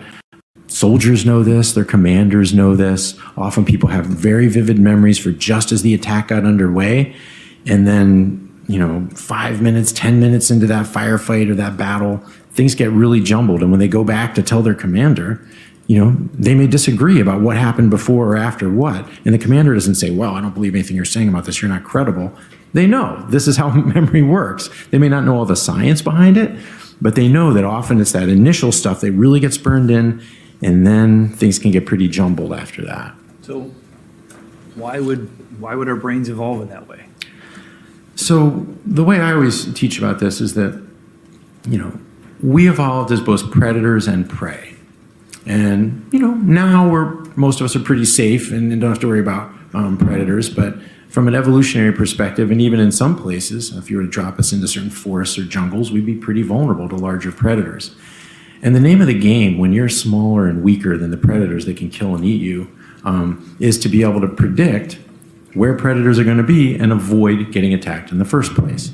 So the thinking on this is that when an attack is detected, if you're lucky enough to survive it, our brains evolved. Those of our ancestors who survived, their brains were shaped to go into the super encoding mode and to burn in whatever was in that 30-second short-term memory and whatever happens right at the beginning of that, because that might be really important predictive information later. But what happens, like once that lion is on me, if I get lucky and poke it in the eyes or whatever, that's a crapshoot for the most part, for most of us. And so evolution selected for brains that are going to be able to burn in stuff that might predict and help you avoid attack in the future. And that's what the last slide here is, what you just testified about, right? Yeah, the prediction is survival in nature, and neuroscience really is emphasizing this, just how important the predictive nature of so many of the things our brain does is, and that includes memory functioning under stress or under attack. And it's burning in that predictive stuff and prioritizing that for storage after it's pushed out that calcium that could be harmful. So now on the last slide here, it has up there the word gist. What do you mean by gist? How is that related to the slides that we just talked about in memory? Sure. So I've talked about this idea of central versus peripheral details that is always happening all the time. We're focusing on some things and having them be more significant than others to our brain, and then the peripheral stuff isn't getting in or it's getting lost very quickly. Gist is a different concept that's related.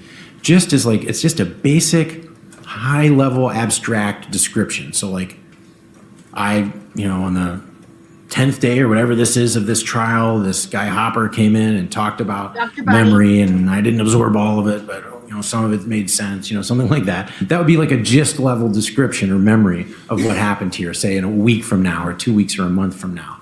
And you may remember a couple things I said that really stuck with you, that were like central details for you. And so this is how memory is organized. Most of our memories from the past, when we remember things in the past, we don't remember everything about what happened, right? All kinds of stuff, we don't remember it because it didn't get attention in the first place or because it's long since faded. Even some central details are going to fade over time, 6 months, a year, 20 years later. But the gist of what happened, we don't tend to forget that. We don't tend to forget, I was driving down the road and someone came across the double line and hit my car. I may remember a couple central details in the gist. And so I use this tree image to capture the gist is just like the basic description of what happened with a few central details. It's like the trunk of the tree and like the big branches on it. But, the little branches and all the leaves, those are the peripheral details, and even some of the central details are just going to eventually blow away and be gone. That's why he uses that graphic specifically. And so all memory is reconstructive. We don't remember like a videotape, right? We try to reconstruct things based on the gist of what we remember happened and some of those central details. And that's how we're always remembering things when we're trying to. So, Madam Clerk, I'm done with the screen. Thank you. Really So informative. you've talked about encoding. Mm-hmm. You talked a little bit about storage, but before I get into the third stage, retrieval, Yeah. what's the bridge between encoding and retrieval? Tell us about storage. So storage is when some of the stuff that got encoded into short-term memory makes it into longer-term memory. And there's biochemical and electrical processes that are involved in that. And our brains evolved to prioritize some information over other to get that storage because it could be significant and helpful to us later. So I want to talk to you now about the third stage, retrieval.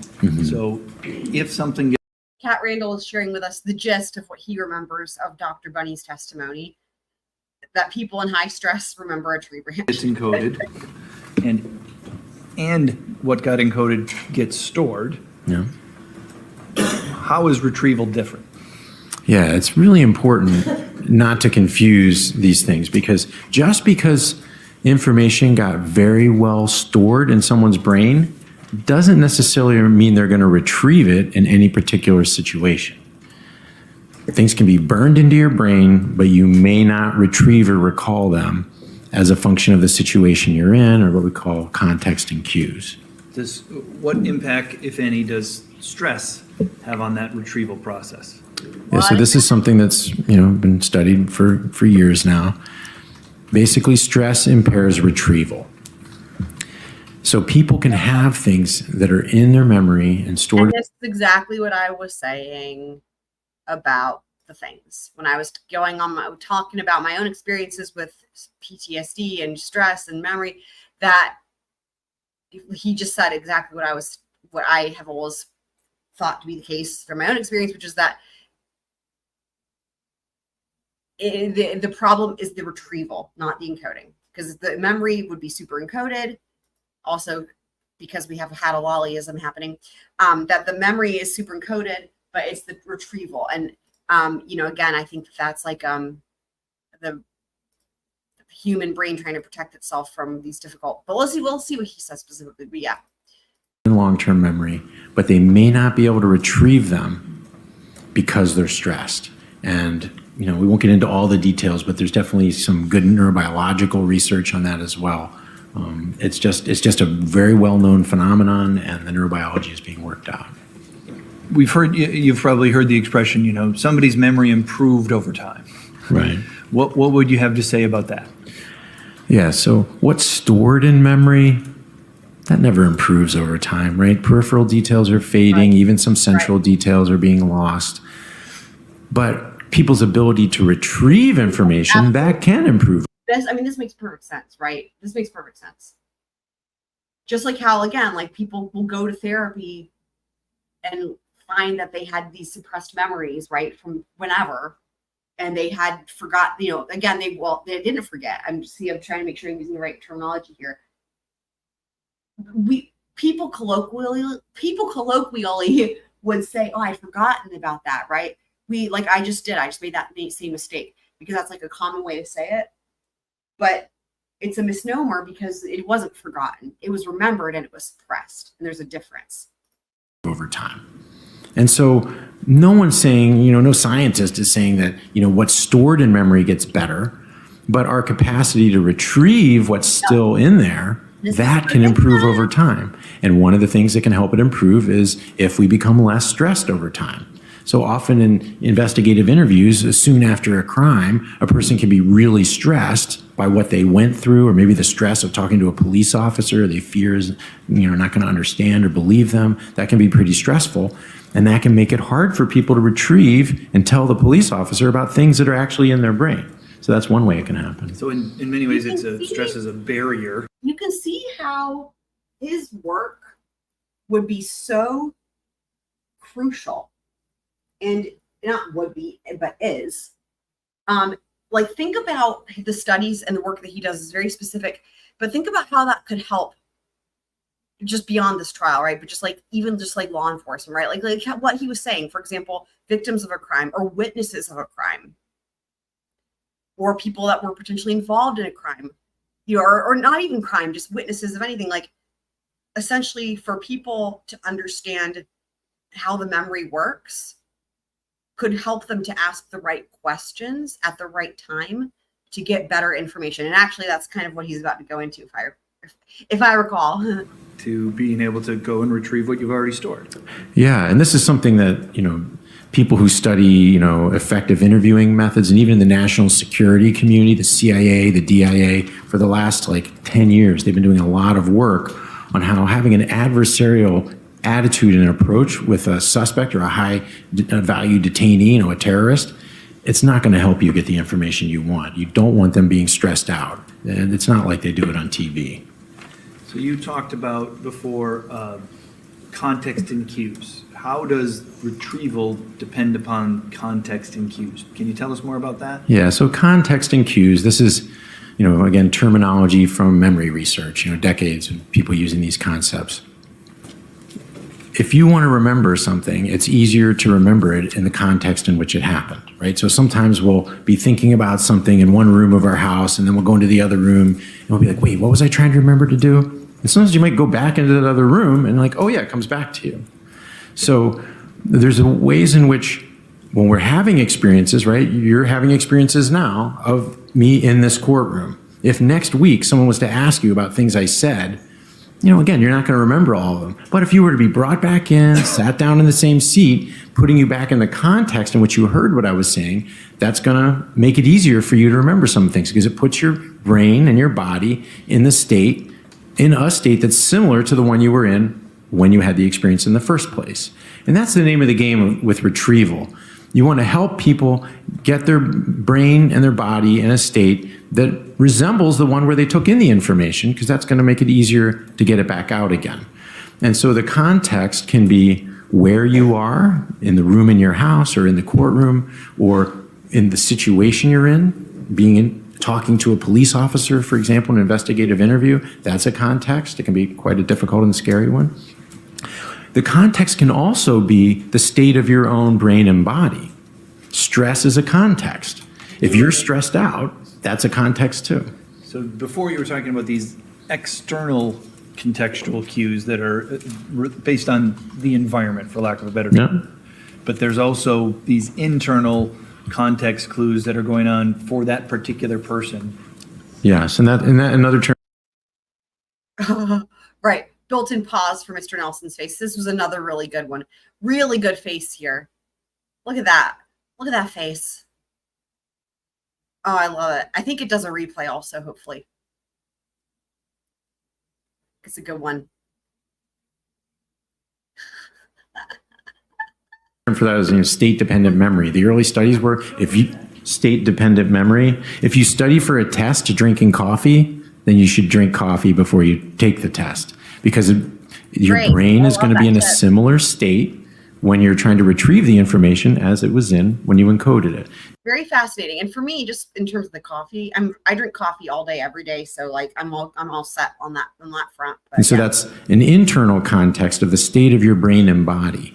And that can facilitate retrieval as well. Or if it's at odds with the context at the time, it can make it harder to retrieve information. Does that mean if the information you're trying to retrieve was from a stressful situation, you'd want to improve, you'd want to put the person in a contextually stressful situation in order to line that up? Well, so, this is where things can get complicated and where police officers have very difficult jobs. So in general, you don't want to be stressing someone because stress on its own impairs retrieval. Right. But sometimes it can be stressful, for example, to take someone back to a crime scene. But the benefits of being in that context of the crime scene can outweigh the stress. And also, if they were really stressed in the crime scene and they feel sort of like that, it can facilitate retrieval. So yeah, things can get complicated. But in general, stress impairs retrieval. But in some cases, if the stress matches the original experience, it may facilitate retrieval. And what's so interesting is that right there is a great example of how PTSD works, right? Where people can just be in their regular life, do everything's great. I was going to say jolly. I don't know why I was going to say jolly. Everything's just normal, whatever, blah, blah, going along. And then there could be a certain thing, again, like, as we all know, like a smell, a sight, a sound, whatever, in a completely different context. But that one thing can take you back to that moment because it's the same as it was during when that stressful, the original moment was happening and that memory was encoded. So, but that is an interesting catch-22, isn't it, though? How normally stress, let me go back to use his term gist of what he was saying here, because he summarizes it really well here at the end. It can get complicated. But in general, stress impairs retrieval. But in some cases, if the stress matches the original experience, it may facilitate retrieval. Yep. In general, stress impairs retrieval, but in some cases, if the stress matches the original experience, it can improve it. So, or what does he say? Yeah, it can improve retrieval, did he say? I'm trying to remember too many things at once. It can get complicated. But in general, stress impairs retrieval. But in some cases, if the stress matches the original experience, it may facilitate retrieval. Facilitate, that's the word he uses. It may facilitate retrieval. Okay. Retrieval. And so that's context. You also talked about retrieval of function of being context and cues. What do you mean by cues? So cues is just a scientific term for things that can remind you. So, most of the things we remember in our lives, we don't remember them because we're searching for them. We remember them because we hear a song on the radio that reminds us of some ex-girlfriend, or we see a sign, a billboard that reminds. You know what? That's a great point, Kat. Yep, totally. Yep. Reminds us, of our child and when they were in first grade or something like that, right? These associations.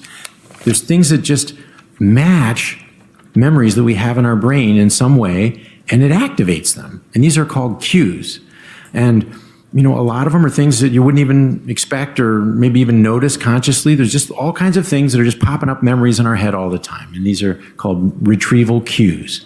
And in the context of investigations, every question that an investigator asks, whether it's a suspect or a victim or a witness, that's a retrieval cue. They're asking them something that may or may not correspond to something that's in their memory. And depending on how they ask that question, and if it's on or off base, it may or may not facilitate retrieval. So based upon your experience and the research that that you've been doing either yourself or familiar with, are there effective practices for interviewing suspects, victims, witnesses in order to So do you guys see where he was? Now we know where he was going with all this, right? This was where he was going with all this, which is really kind of disappointing, right? This is where he was going. It almost, to me, would have been better if this is not where he was going and he wasn't really going anywhere at all, and that it was just to understand how memory works, right? But he had a whole point. All of that, to me, this is disappointing. All of that was so fascinating and so informative, and we learned a lot. All of that was laying the foundation to get to this. And to me, it's just so unfortunate that he was in Alexander Technique, because we were referencing music earlier with Alexander Technique, Kit Smits and I were, but anyway,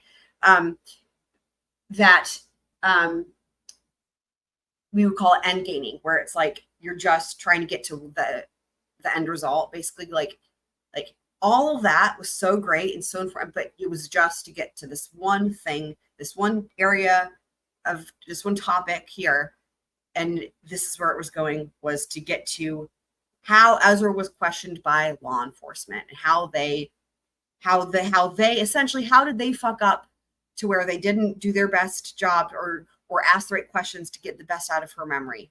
That's where all that was going. Can you guys believe it?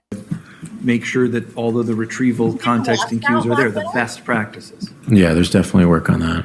A lot of work. And again, I know there's probably not a necessarily a list, but what are some of the best practices that you're familiar with or that you would recommend? Yeah, so these are best practices that go back, to the 80s. There's people who invented something called the cognitive interview, which has been used to train and help police officers interview people.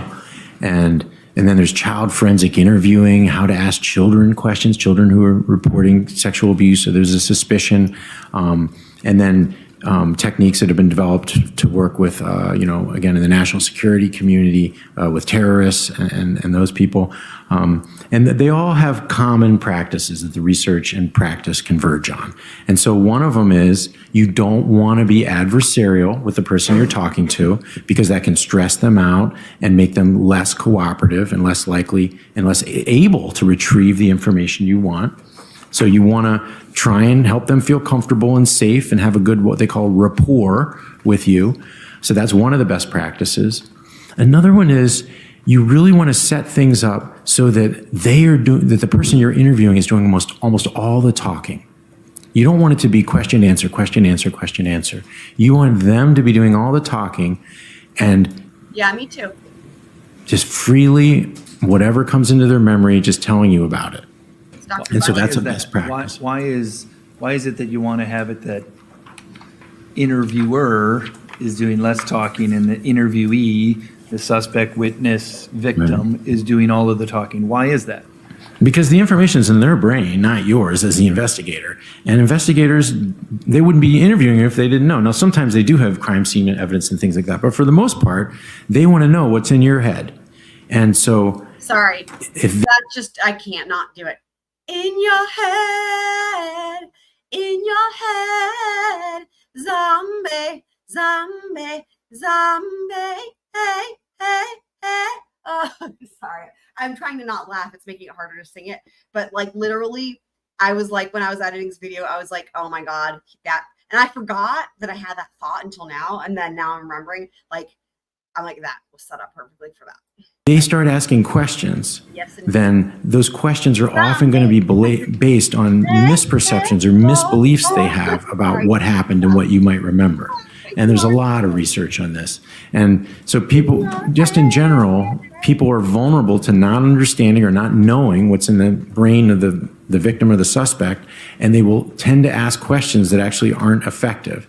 The other thing is, if you just keep going back and forth with question, answer, that gives the person you're interviewing the message that their job is to wait and answer your questions. When really their job is just to tell you everything possible about what they remember that you might not have any idea or expectation that is in their brain.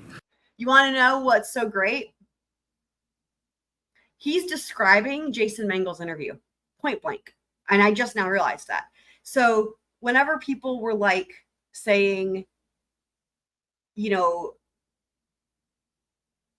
or okay, I said by people, let me be more specific. Miss Fishny was like trying to imply that he rambled on and, you know, he gave details about pizza and whatnot. And, you know, I know people were saying things like, you know, he's treating the kind of detectives like they're his therapist, which I'm not saying he wasn't, you know.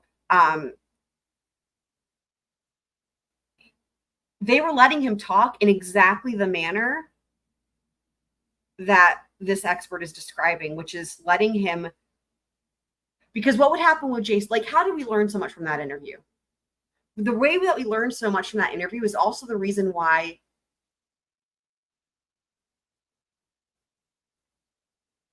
you had to really keep track of one topic because it would change, right? So you know how like when we were watching that interview, I kept saying things will come up and then they won't get the answer, but then they'll come back up and then they'll come back up and they'll be built on. So like take the one topic, let's take the topic of Ezra's abortion, birthday abortion, right?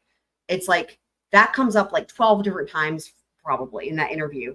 And each time we learn something new that we didn't get the other time. Okay. So it's not like there's one topic, abortion, they cover it start to finish. Okay, move on. Right. So, what I was going to say is the reason we learn so much from that interview is the same reason why it's not very concise, right? You have to really follow it and pay attention. But the reason we learn so much is because they would ask him a question, and when he would go to answer it, and in his memory, it would trigger something else, and he would kind of tangent himself or segue himself, right? Over and over again. I mean, literally. He would like start a sentence and then and that's because he's working through it in his memory, just like what we've heard about, right? And all the stress that he was under. See, now it all makes so much sense, right? Thinking about what we've learned. And so he's retrieving these memories and in real time, right? And so just like he said, right, about the cues, they would ask him something and that would be a cue. And then that would bring up, oh, this memory. But then that memory in and of itself could be a cue and bring up something else. I totally understand how that works. Like, and so he would be talking about one thing and then switch to, oh, and then this, right? And then they would go and it would kind of be like a domino effect, right? But then eventually they would bring it back around to whatever the initial question was. But that's a great example of how by just letting him talk and it's almost like free associations in a way, right? I mean, it wasn't just like random, like I'm going to talk about this random rock over there, right? But like, but in other words, letting his memory work itself out.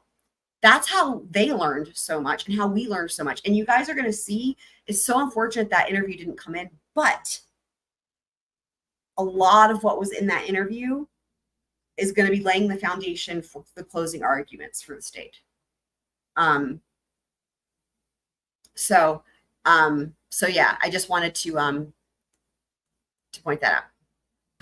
And so one of the best practices is you first interview. Kitsmits is getting to the part where I think you're almost caught up because that's exactly right. Isn't that disappointing? All this amazing info just to be able to argue that the police didn't know how to best talk to her. Yep. And you know what also is so annoying about it is because they did a phenomenal job with her. They really did.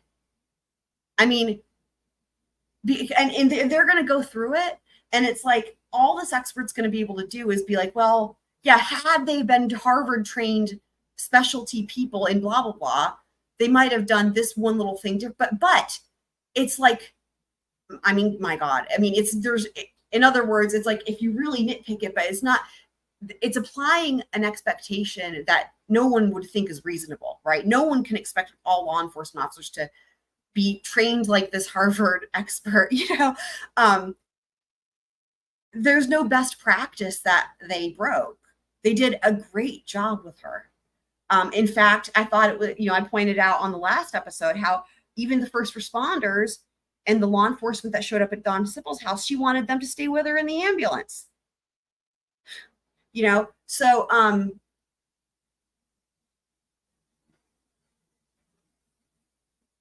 the other thing is Detective Prock is in this courtroom, right? And he's going to be watching, he was going to be watching this and he's there, like it shows him. It's kind of weird and crazy because that's part of his thing. He's supposed to be watching the whole trial. So he's there and they're going to go through the interview anyway, but it's Mr. Nelson's, again, I wouldn't say that it's not like this expert was like, oh, there was a problem with the interview. It's like literally this expert has all the knowledge and then Mr. Nelson's going to ask questions to this expert. And the questions that Mr. Nelson's going to decide to ask are going to be about the interview. Unfortunately, it's just a shame. The person about something completely different, totally neutral, so that you can kind of train them in what you're looking for, to just say whatever comes into their head, just keep talking about any sensation, any emotion, any sight, any sound, any smell, absolutely, without you having to say anything. And then only after they've done a whole bunch of that, and you've shown them how to do that with a neutral memory, then they know, okay, that's how it's going to go. And then you start asking them about what you really want to know about. And then they know that they're not to sit and wait for you to ask them questions, but to just speak and just remember whatever pops into their head. It might be in order. And that's why I was saying too, like back to the going full circle with like what I was saying at the beginning of the live stream, 100% Kitsmits about the fact that they were never adversarial at all. That the idea of, again, comparing this witness to like the Dr. Benson type, right? This witness is just giving the information. So like, for example, what that point right there, the fact that he says it's best practice is to not be adversarial. That's a fact. That's what he's saying. That is like his expert knowledge, and he's saying that because it's the truth. But that doesn't help the defense, right? But that's why he's a great witness, because he's just giving the information. It's going to be the same on cross as well, right? And that's why I was saying too, it's in my opinion, it's Spring Chicken's best cross, because he is such a good expert. They're not going to try to diminish his credibility. They're not going to try to poke holes in whatever, blah, blah. They're going to be like, he has all the knowledge, and the knowledge he's saying is completely unbiased. And if you just it's just the way that you decide that will get the most out of this expert, it's just going to be up to the questions, right? It's he's got all the information. Now, what strategy are you going to use with your questioning, right? To get an answer that works for your theory of the case. So It might be out of order. Doesn't matter. This is how people have learned to get the most right. and the point. most accurate information, Right. whether it's from a crime Now, victim. what did he say? He said something like, if you say bear, I might think horse. It was really funny the way he described that. It was like, because he was being serious, but it was funny. Anyway, yeah, you're exactly right. He actually did give that example. Yeah. Mm-hmm.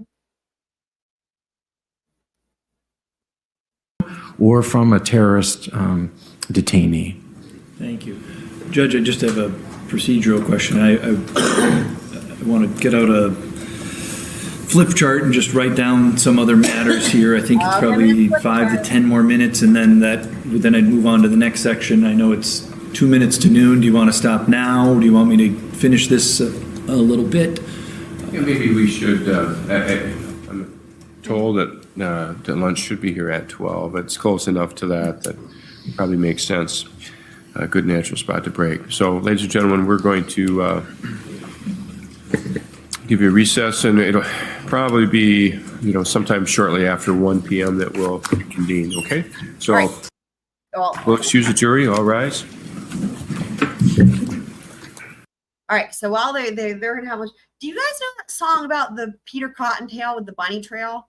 Because I realized I could do a Dr. Bunny version. So like, here comes Dr. Bunny Tail hopping down the Harvard Trail. I don't know.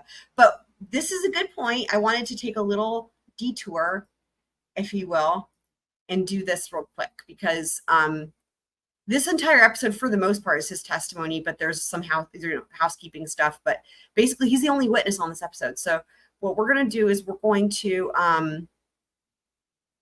do this. Hold on. Boop, boop, boop, boop, boop, boop. Yes, because he said something, and he said the words in your head, and so then zombie had to happen. Okay, we're gonna do this because we haven't actually done this one yet. I've referenced this. We haven't actually watched the new updated Hipster Business Extreme. I've been saving it. Now's the time. Let's do this now.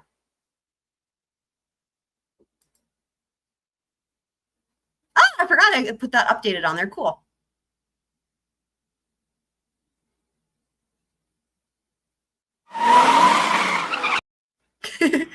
It's a house.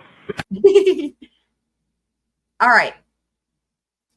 So this is something I'm really excited for you guys to see. This is the drone footage in its entirety. I slowed it down and I zoomed in. Okay. This is where we're going to start.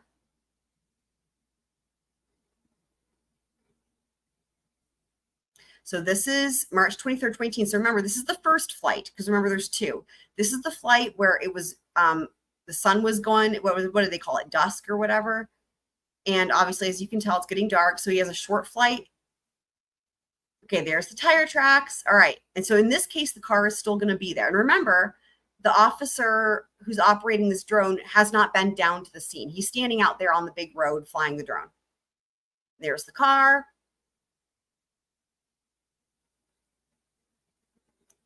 Because here's the thing. These tire tracks are just the big thing that I don't know what the fuck's happening. And we're going to be able to see them a little bit better. I'm pausing it. We're seeing them a little bit better when when we see the footage from the next day, like, because they're 2 flights. But you can kind of still see them here, even even though it's dark, that the tire tracks are still going, like all the way up to the top right corner of the screen.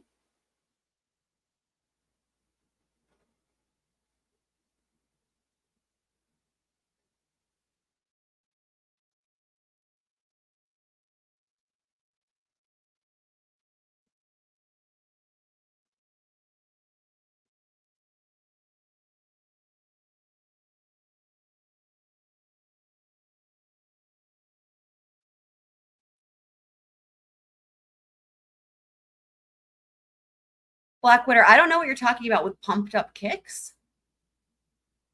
I'm just, since there's no sound, I guess I can talk while this is playing. Actually, can't I? So these are the still pictures. Okay, these are the still pictures. I'm going to pause it right here. These are the still pictures. So in this picture, you can actually see, look, you can see the muddiness of the muddy road. And you can also see that in front of the car, right, it looks like there's some deeper tire tracks, as if the car had maybe been up there. Like you see at the top of the screen. Actually, I think it's going to show it even better here in the next picture. Yeah, there it is. There it is, right there, right in front of the car. What the fuck is happening, right? Because as far as we knew, there was no talk of the car going in reverse, right? Right? Nope, by nobody. Not, I mean, well, yeah, like not by, like, and Ezra, according to her testimony, is the one who's driving at this point when the car ends up where it is.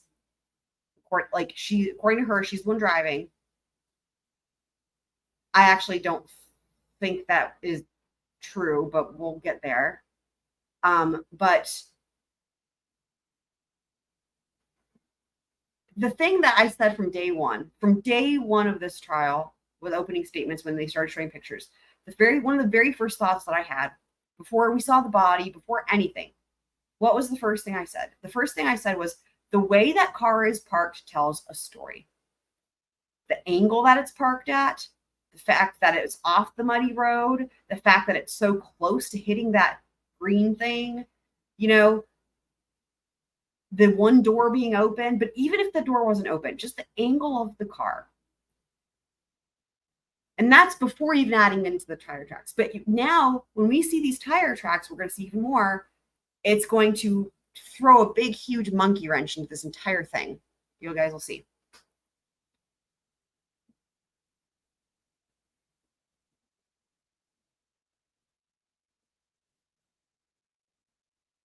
So then this is the next day. So we're going to be able to see it a lot better. Now, remember, the car is not going to be here.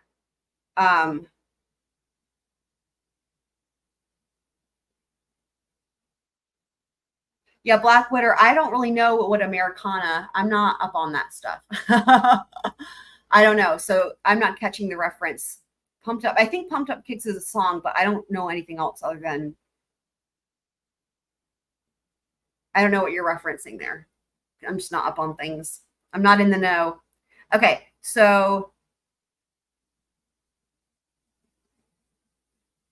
there's the hill.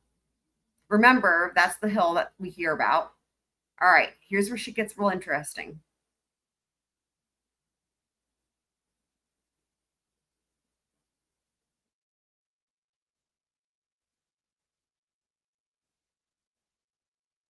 Okay, so we're going to follow these tire tracks from how they lead up to the vehicle. Remember, everyone's under the assumption, right, that they start right there on the left-hand side of the screen. I'll pause it. That's where, you know, according to that's what everyone seems to be in agreement. That's the first start of the tire tracks, right, that are being attributed to Ezra's car. Now, one thing that didn't happen was a Kenny Kinsey being brought in. We have to be Kenny Kinsey, guys. We have to be Kenny Kinsey. That's our job, because they didn't have a Kenny Kinsey. Kenny Kinsey is like the real life version of Willem Dafoe and Boondock Saints, right? So like, but the reason I'm saying Kenny Kinsey, besides the fact that he's awesome and amazing, I love him, is he actually has all that training and expertise when it comes to tire tracks, if you remember with Murdoch. Now, that wasn't one of the biggest things that wasn't like one of the hugest parts of his testimony because he offered so much, right? That's easy to forget. But it was actually like towards the end of his direct examination was when they touched on the tire tracks in Maggie's leg. And he was able to talk about the Polaris and all the, the different vehicles and the tire tracks. And he went through the tread and the defects in the tread and all that. And it's like, he's someone that could have been brought in to actually look at these tire marks. And like my point is this, there was never an analysis made of matching the tire marks to Ezra's car in terms of the types of tires. Now, having said that, could it have been done and there could be a motion to eliminate? Of course, anything's fucking possible. Totally could have been done and we just don't know about it, right? But in terms of what's coming at trial, there's not been any analysis made of matching. Same with the shoe prints, which is also interesting, right? Because that's going to come up in closing arguments as well, the shoe prints. Nobody did and again, I feel like somebody must have done it and it just must not be let in because that's like basic, right? But matching the footprint with the shoe is so basic. I feel like that had to have been done. So did somebody come in and do that shit, right? They would have done it. Probably could have been the same type of person comes in. They're experts in tread, right? Whether it's the shoe print or the tire tracks. That's a thing. That's a whole niche. And somebody must have done that shit, right? Because the whole thing, it's going to matter of, in other words, nobody even offers an opinion in the trial as to whose footprint is what based on even a size. Like, in other words, is this the size of a woman's shoe or a man's shoe? That none of that's even opined on. Literally, it's just the only thing we have is like stocking footed versus shoes. So, or barefoot versus shoes. And that's it. But in terms of when you've got right around the car, when there's lots of different footprints, and we know Ezra had boots on, we know Alex had Nikes.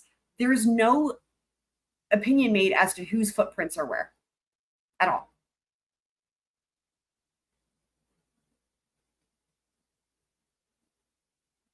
Yeah, as far as Katie Hoffmeyer, that's correct. But that means that normally someone else would have done it, right? Like, and that's the last we heard about it. Just like how after Katie Hoffmeyer testified, we had the Kevin Scott do the DNA, we had Carissa Wobbler with the fingerprints, we had subsequent experts come in that do the follow-up shit.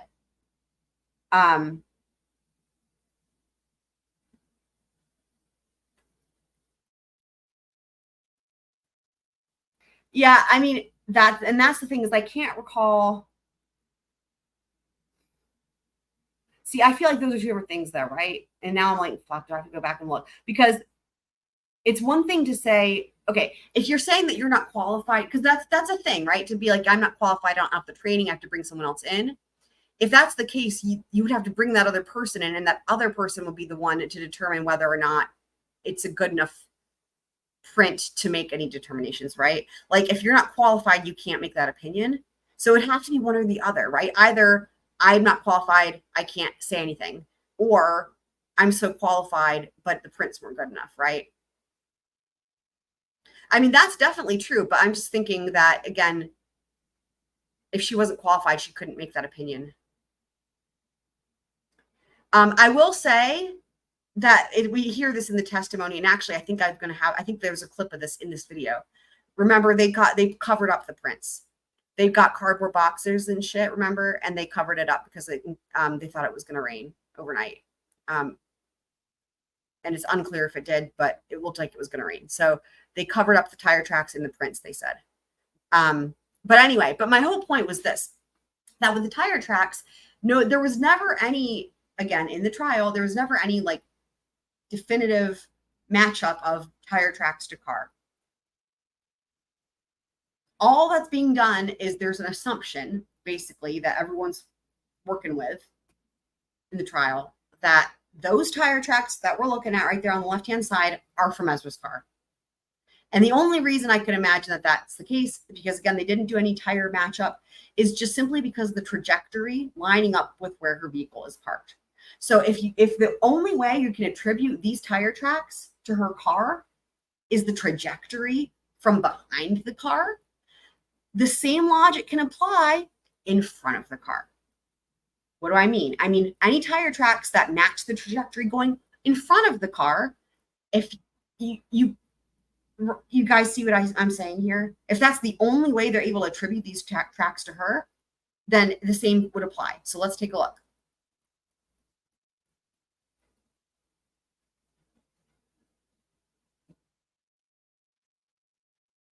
So of course her car's not there, but we're going to see the trajectory. That's all we're going off of, right? I mean, and again, I'm pausing it real quick. Again, there's an assumption too that like literally no one's been out there, right? Like, I mean, maybe people have been out, who knows, right? Like, but they'd be on the road. But like, as you can see, like, it's pretty clear that there's one set of tire tracks, right? Would you guys agree that like there's like no one's driven on that grass, probably, except for Ezra? Like, I mean, why would anyone, right? But in other words, regardless, you can see that there's one set there.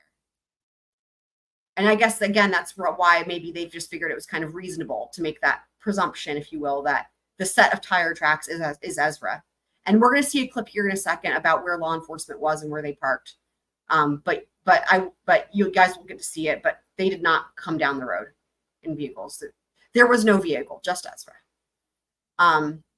So I'm slowing it way down, or, well, I already did this. It's slowed down, especially. So it's getting a little bit slower so that you can see. All right. And we're going to try to keep our eye on those tire tracks, guys. Keep your eye on the tire tracks.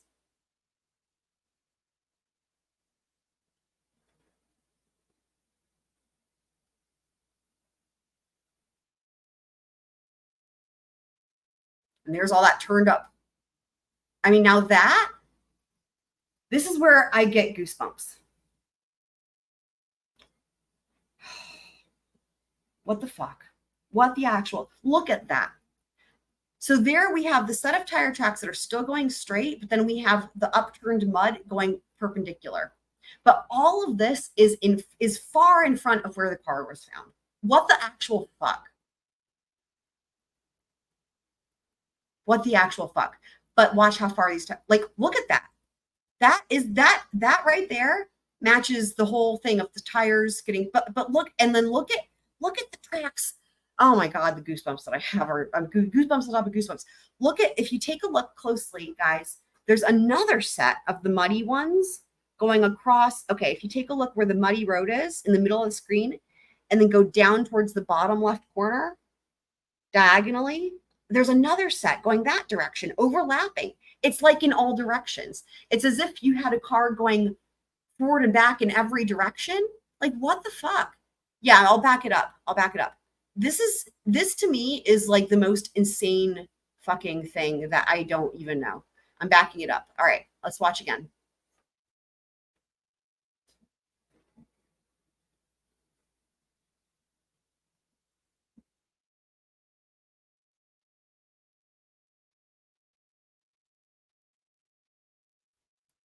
And I'm going to pause it. Yeah.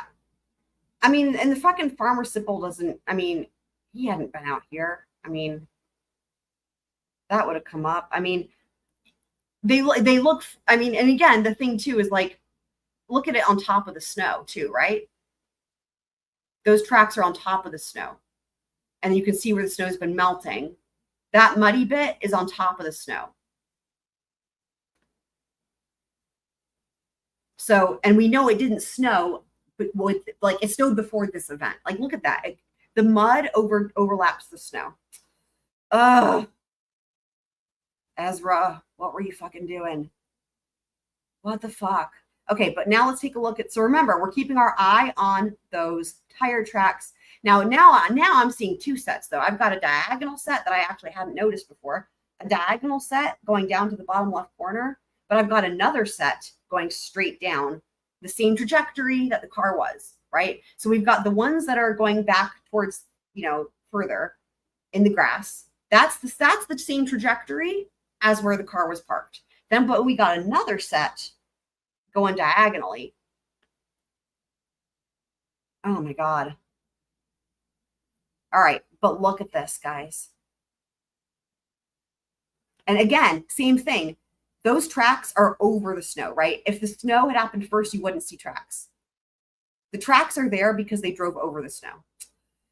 Oh, ah. Y'all. What the fuck, though?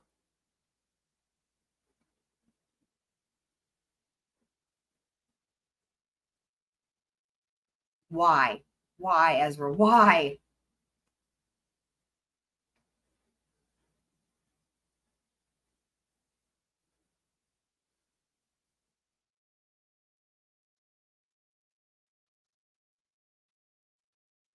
Yeah, so the deeper diagonal tracks, though, whenever those have been seen, okay, again, here we're getting an overhead view. Those have been, again, attributed, they've all been attributed to Ezra being spun out and stuck in the mud.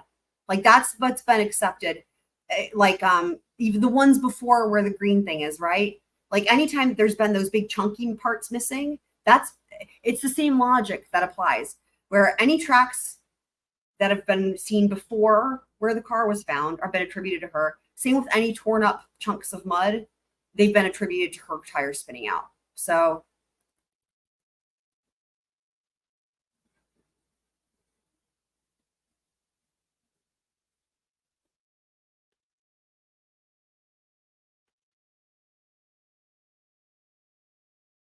all right.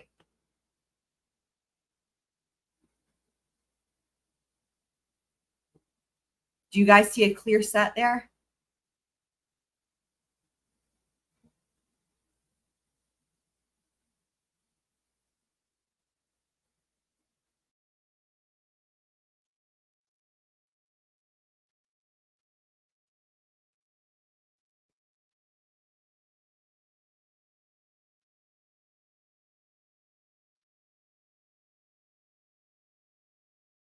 I do love this overhead view. It's great.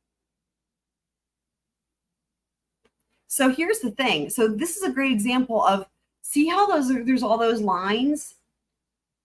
Do you guys see those lines in the grass? Those aren't tire tracks.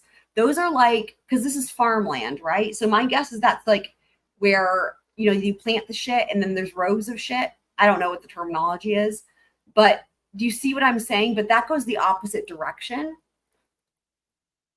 I know, it's just important to point out that I guess if I say striations, right? Maybe be a way to call it. Wow, how cool is this looking, though? But this also gives you an idea of the distance to how close it is to the farmer's house, right? This drone is directly above the muddy road, and there's the farmer's house. So, I mean, what is that, a 2-second walk? Stupid. I don't know where I came from so far. Blah, blah, blah. I'm Ezra. Yeah, it could be plowed, track to tracks. Good point. Good point, Kit Smits. Yeah, good point.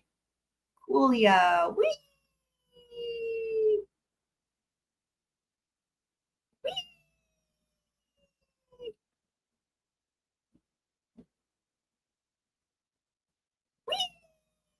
I'm flying. Sorry, guys. I'm a little kid. I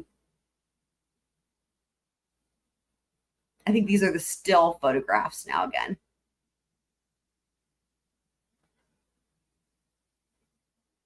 Yeah, I will say, I was thinking about the motion sickness. I actually am really prone to motion sickness. I find that like it was better slowed down. Like before I slowed it down, it was definitely more, for me anyway, I was like, it's way worse, but slowed down, it's for at least for me, it's easier to handle. And plus you can see it better, obviously, but there's the muddy road. All right. As you notice that road. Sorry, I just wanted to take a, I'm not laughing, but if I was, I would be laughing with you not at you. I see the trail that, right. Dr. Bunny. Yes. Excellent. Excellent. Did you make further note of anything about that road? As I was standing on the blacktop, I could see what were clear to me to be human footprints in the mud. Right. And at that point in time, what do you do? Shark prints. Began looking at the footprints further to make some further determinations about what we had so that we didn't disturb anything. I also looked off to the south and observed one set of tire tracks in the mud going up the dirt road to the south. And that mud field road, as you looked at it, is it level? Does it go up, or is it on a decline? From the roadway looking south, it's an incline going up, a slight rise. All right. And can you see over that incline as you stand by the road? No. All right. And At you that got point in a time, sense of that with the drone footage. and now you've seen some tire tracks, you've seen some footprints. As you made those observations, what do you do? After a few minutes, a couple detectives and I went off of the blacktop into the borrow ditch next to the little dirt trail, I guess, or logging road. We stayed in the grass as much as we could. And which side of that dirt road were you on, if you recall? We would have been on the left side, or Okay. I think that's the east side. All right. And what do you do then? You're walking south? Yes, I led the way. We traveled south along the side of the trail. As we were walking, you could see the footprints at various points in the mud. Fin prints. So we continued walking until we crested the hill. Right. And as you crested the hill, do you observe anything that draws your attention? Yes, What do you observe? I observe a white Chevy Impala, a early 2000s model. Had a lot of stickers on it. I was aware that the defendant's vehicle was a white Chevy Impala with round taillights. This was that same style vehicle. Right. At that point, when you now confirm that, from what you can tell, that this person is deceased, what do you do? We back out of the scene or out of the area, all five of us, get back to the roadway, and I contacted the Dunn County Sheriff's Department. Are you able to, as part of this, can we see the tracks of the vehicle and what happened with the vehicle as far as it getting stuck? What's the Sure, there's several different things that we can do here to see, kind of near the center a little bit on the bottom. You can see some disturbed ground. I can zoom in a little bit, which appears to be some type of tire mark from this angle. All right. And so what does it tell you and what does it show you as far as the tire marks at that point? From what I can see, it looks like at some point the vehicle came to a stop, and it looks like it may have backed up. All right. When I was putting together Ezra's, this was during Ezra's on the stand, okay? Remember there was episode 14 where we took a closer look at Ezra's testimony on the stand? That was when I slowed down this drone footage and zoomed in and noticed the tire tracks. And then at that point, I went back and we rewatched like all this testimony with all the law enforcement, scouring it for any talk of tire tracks past the vehicle, okay, in front of it, right? Because I'm just like, is there a motion in limine? Probably. Again, we just don't know what didn't come in at trial until we get a Wisconsin squirrel. So this, though, was the only thing or the closest thing I found where there's acknowledgement that the car must have backed up. The fuck, though, right? It's the only thing that makes sense, at least for some of it, right? How did those tracks get all the way to the end going forward? Either it went all the way forward and then backed up in the same set of tracks, I guess, right? Or maybe it backed up partially, or it could have done like a 3-point turn. But at the very least, even if it did, it had to have done some combination of those things. But then even still, when it got to this spot, it had to be going forward and backing up to give this exact set of tracks as it's found, right? With the way the mud was. It's front wheel drive, yeah. Can you get us to any of the images that show us the tracks leading to Front wheel that drive. area? Sure. So, All right, so now he's going to take a look at the track again. from behind the vehicle, I'm going to go back into the grayscale so I can eliminate my backlighting. We can see that there are some tire marks here that do run along back up towards 430th Avenue. I thought this was cool because you can see the crime scene tech. So remember Katie Hoffmeyer? So she's one of the people that are in these pictures, but you can see them. You get to see them doing their job really well here with their outfits. Let's see where the. They're in all the outfits. And here we can see some tire marks leading up to the vehicle. No, it's front wheel drive. The vehicle is front wheel. Look at all the people there. Those are all the crime scene techs. And those pole things, that's the imaging system they're using and the lighting. But the car is front wheel drive. I have the manual for the car.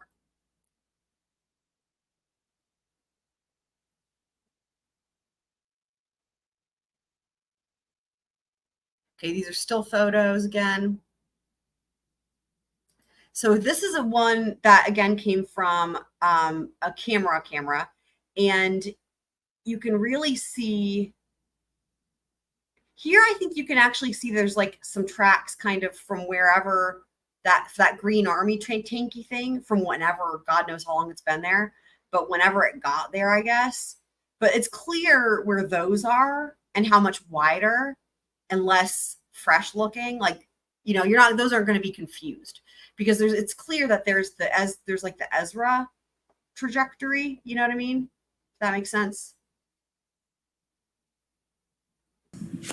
Were you deployed as part of that crime scene response team on March 23rd, 2018? Yes, I was. Where were you sent? Now, this is going to go to where did law enforcement park and was the crime scene secured? In other words, could anyone else have been driving out there?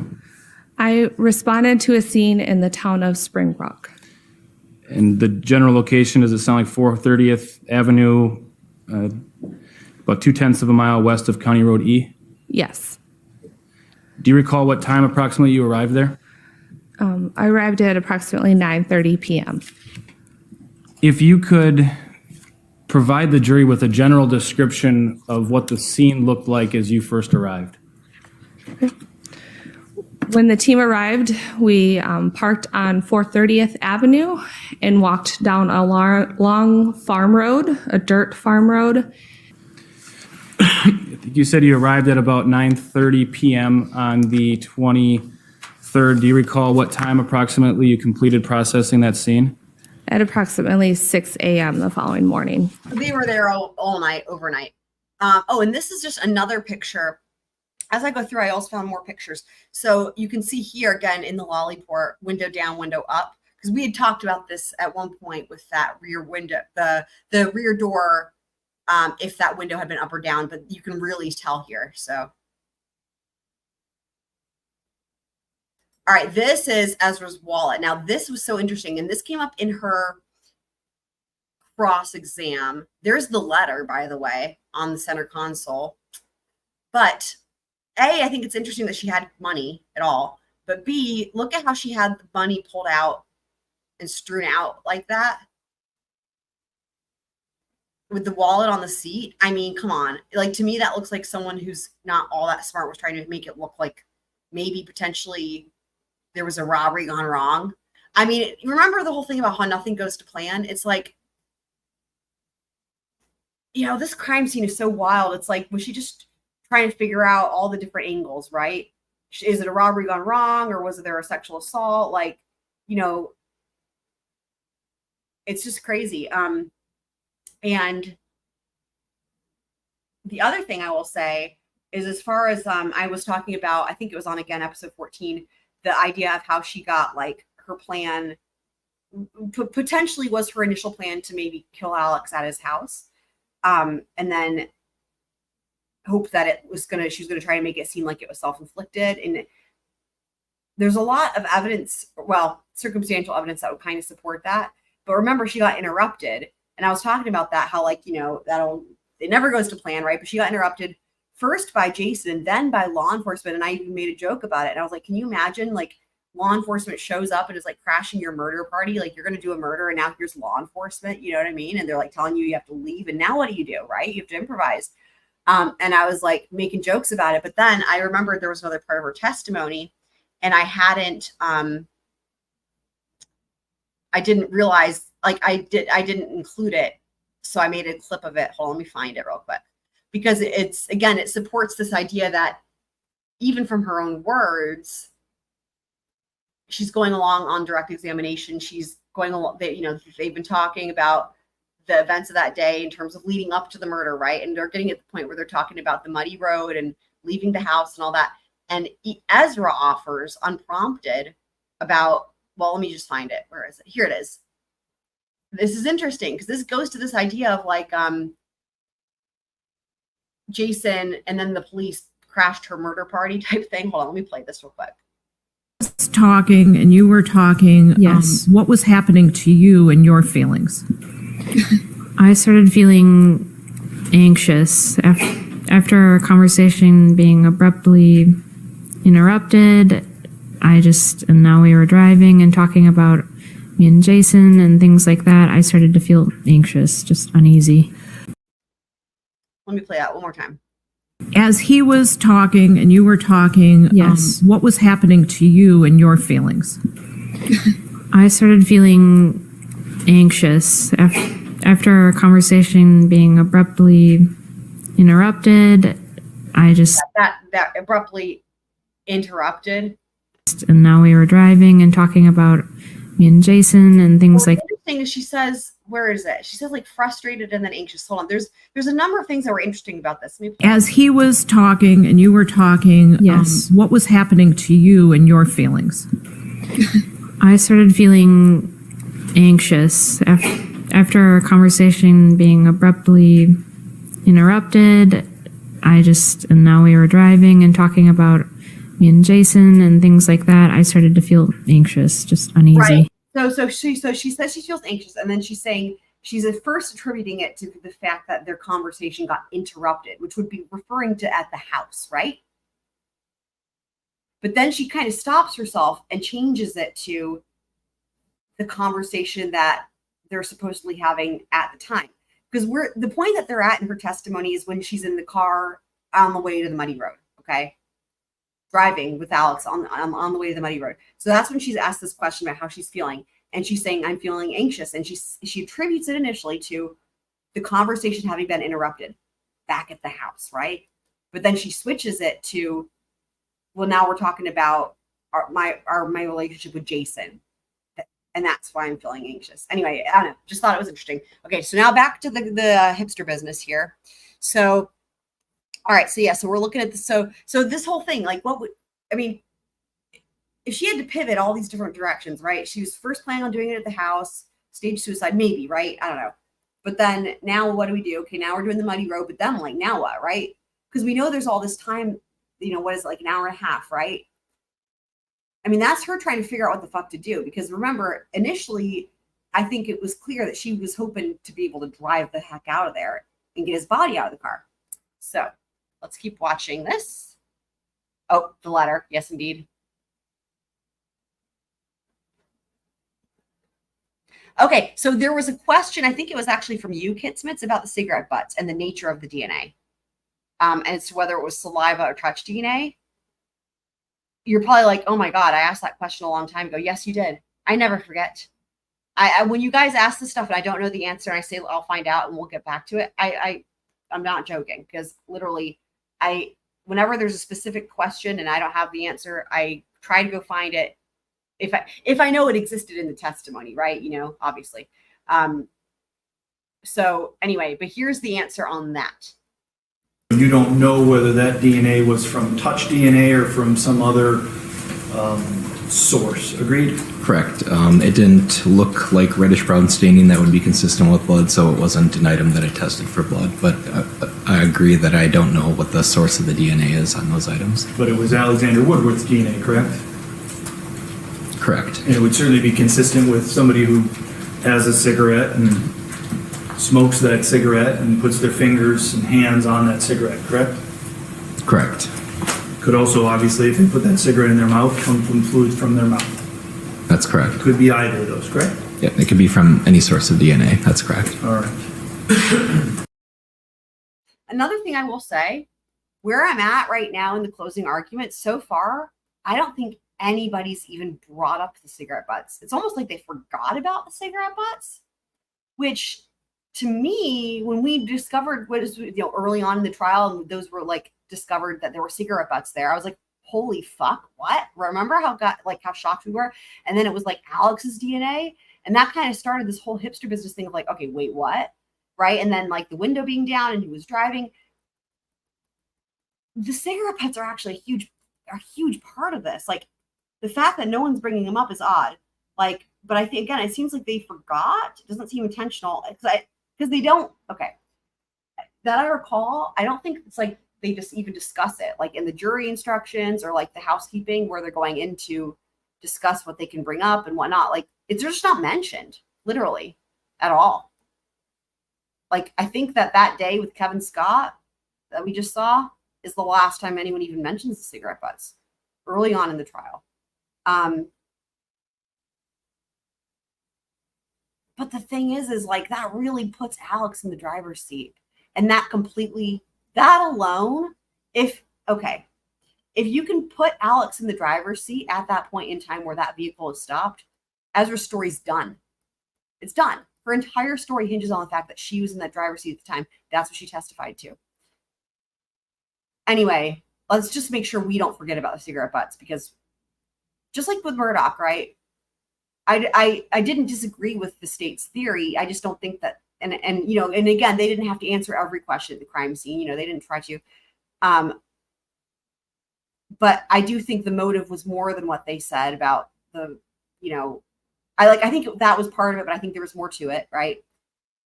And then additionally, with the crime scene, the thing that I don't think that they were able to get to was what we got to in the feed room with the chicken business, which is that Paul would have been in the feed room and dropped the phone, and then Alex would have had to pick up the phone and put it on Paul, but that shifts the time of death and also means that Alex was the last person to use Maggie's phone. It just changes the flow of it, changes all those things. It really changes things to where it was more staged than we thought. Anyway, so my point is that we did so much scrutinizing into that case, obviously, as y'all know, that for me, it was like, I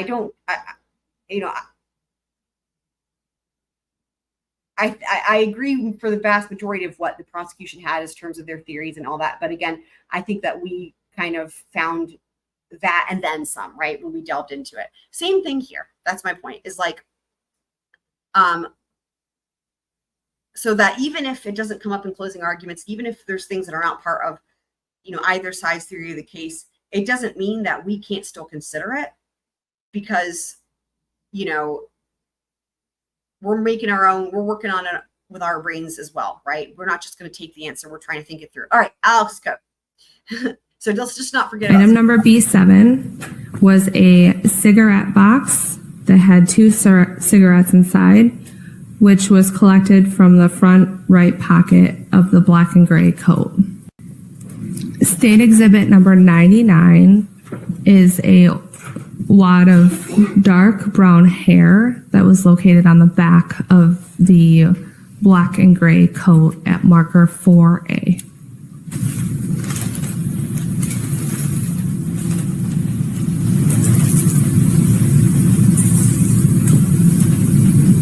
And can you rotate the jacket once there's been an opportunity? Want to ask you some questions about the coat, all right? Okay. The coat, as when you held it up, were you able to make observations of the defects to the back of the coat? I did see defects, yes. Okay. There's the coat. So that's going to come up in closing arguments. And I will just say, there's defects to the back of the coat, but where there's not defects is in the side of the coat. And that's another puzzler, isn't it, guys? Because he had the coat on when he was stabbed in the back, and he did not have the coat on when he was stabbed in the side.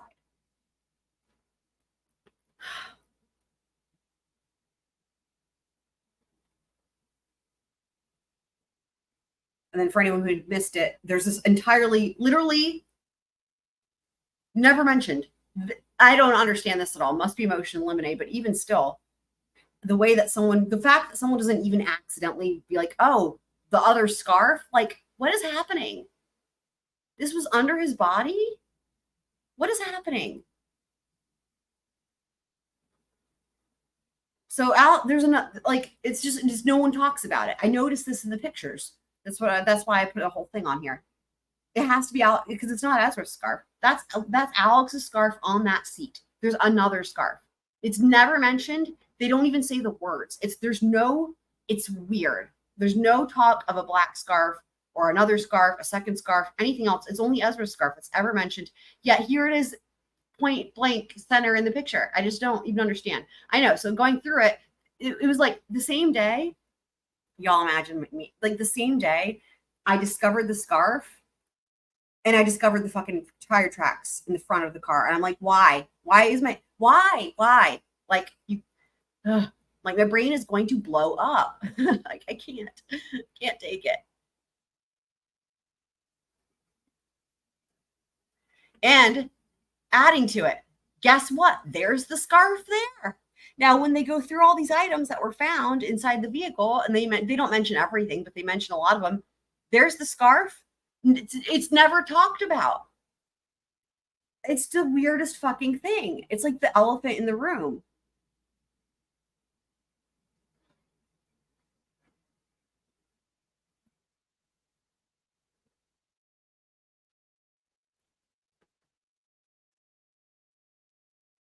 That and the tire tracks, really.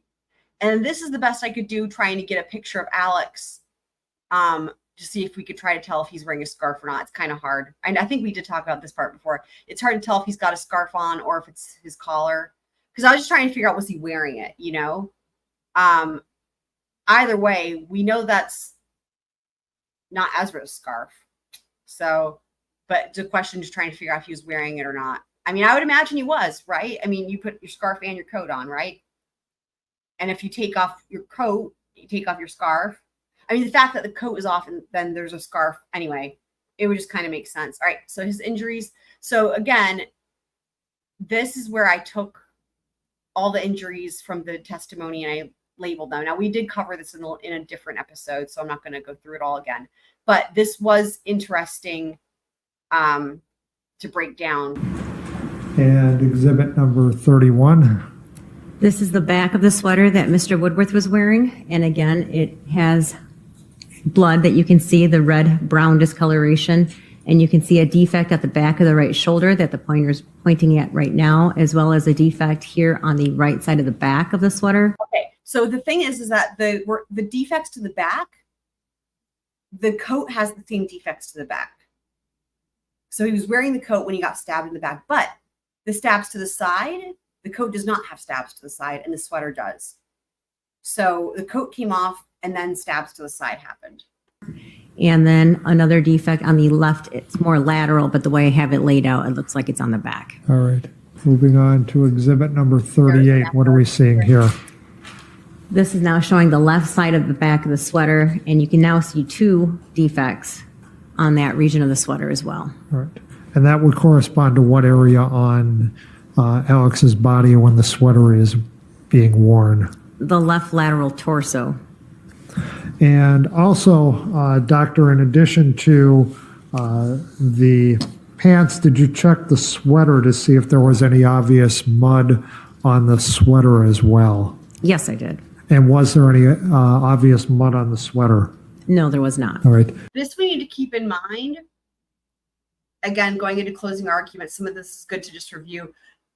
There was no mud on any of his clothes, not the coat. And remember, Ezra's stories, he laid down on top of his coat on the ground outside by the green trailer. There's no mud on the coat, but there's no mud on any of him. There's only a really small amount of mud on his shoes, but really that could have been from literally whenever, right? Like you just have shoes and it's, you know, you walk. But it's not like they're covered in mud. It's like just a little bit of mud on the bottom like that, like any shoes would have, right? So, but they're not like excessively muddy, but even still, no mud anywhere else on any of his clothing. And that's important. So What are we looking at here? We are looking at Mr. Woodworth's hands. The photo on the left is his right hand, and you can see dried blood. And the photo on the left is the unbagged left hand, and you can see a little bit of dried blood on his left hand and a little bit of dirt. Okay. This is the front lower abdomen or suprapubic region of the abdomen of Mr. Woodworth here at the left side, showing sharp force injury number 11. Okay, so this is talking about the stab wounds to the bladder. This actually also is going to come up in closing arguments, this whole thing about peeing. And then we are looking at the scrotal sac of Mr. Woodworth and what I've labeled as sharp force injury number 12. All right. Let's start with sharp force injury number 11. What can you tell us about that? That particular sharp force injury damaged the underlying abdominal fat, but it also went down into the bladder. All right. And approximately how deep was that injury?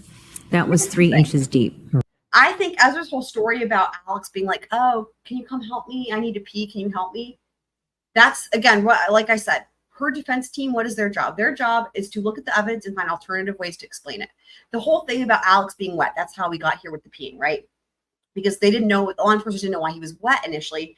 And at first it seemed like, well, it could have been because of the rain or whatever. But then when I went back to this testimony with the injuries, I was like, oh my God, it's urine.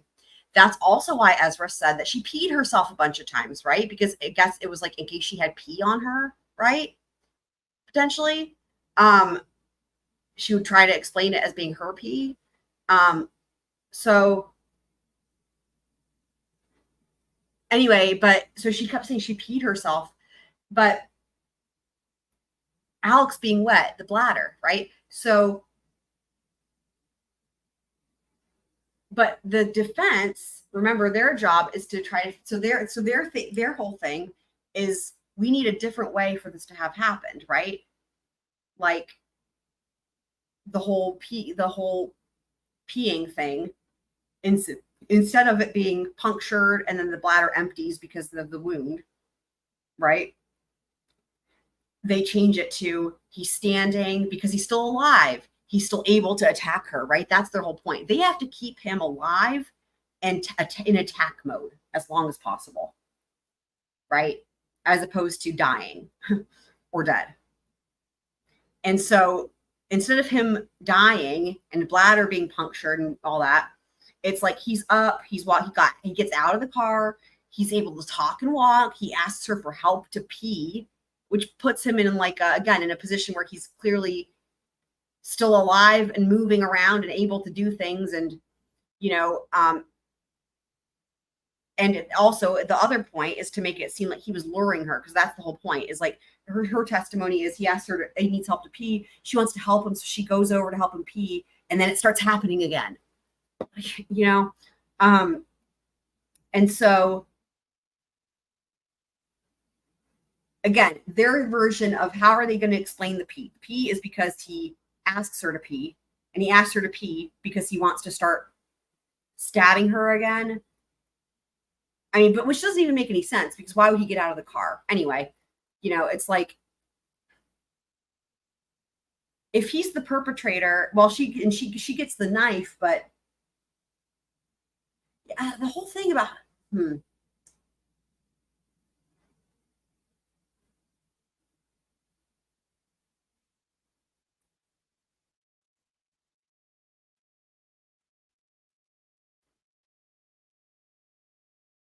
I mean, it's like she still had the knife. Why would he get out of the car and then ask her to come over and help him to pee if she's been stabbing him and she still has the knife? I don't know. Anyway, Ezra's story doesn't make sense. It hurts the brain to even try to make it make sense, right? But that's what her defense attorneys are attempting to do. And again, this is their alternative version of the pee thing. Is that he, it wasn't because his bladder got punctured. It was because he said he needed to pee, and then he used that as like a ploy, I guess, to, attack Ezra again or whatever the fuck. All right. And what can you tell us about sharp force injury number 12? This particular injury is had struck a highly vascularized area, so there's a lot of internal bleeding or bruising, and you can also see the bruising, the purple discoloration. Most of it's been blacked out to preserve the genitalia. But you can see a little bit of bruising here and as well as there on the other side of the grayscale. Can you tell us which of those injuries had the greatest impact on his death? From that of the autopsy, that would be the sharp force injury to the head, so number 1. The sharp force injuries 2 through 4 to the right side of Mr. Woodworth's neck. They would have bled profusely. And sharp force injury number 12 to the scrotum, that again bled profusely. All right.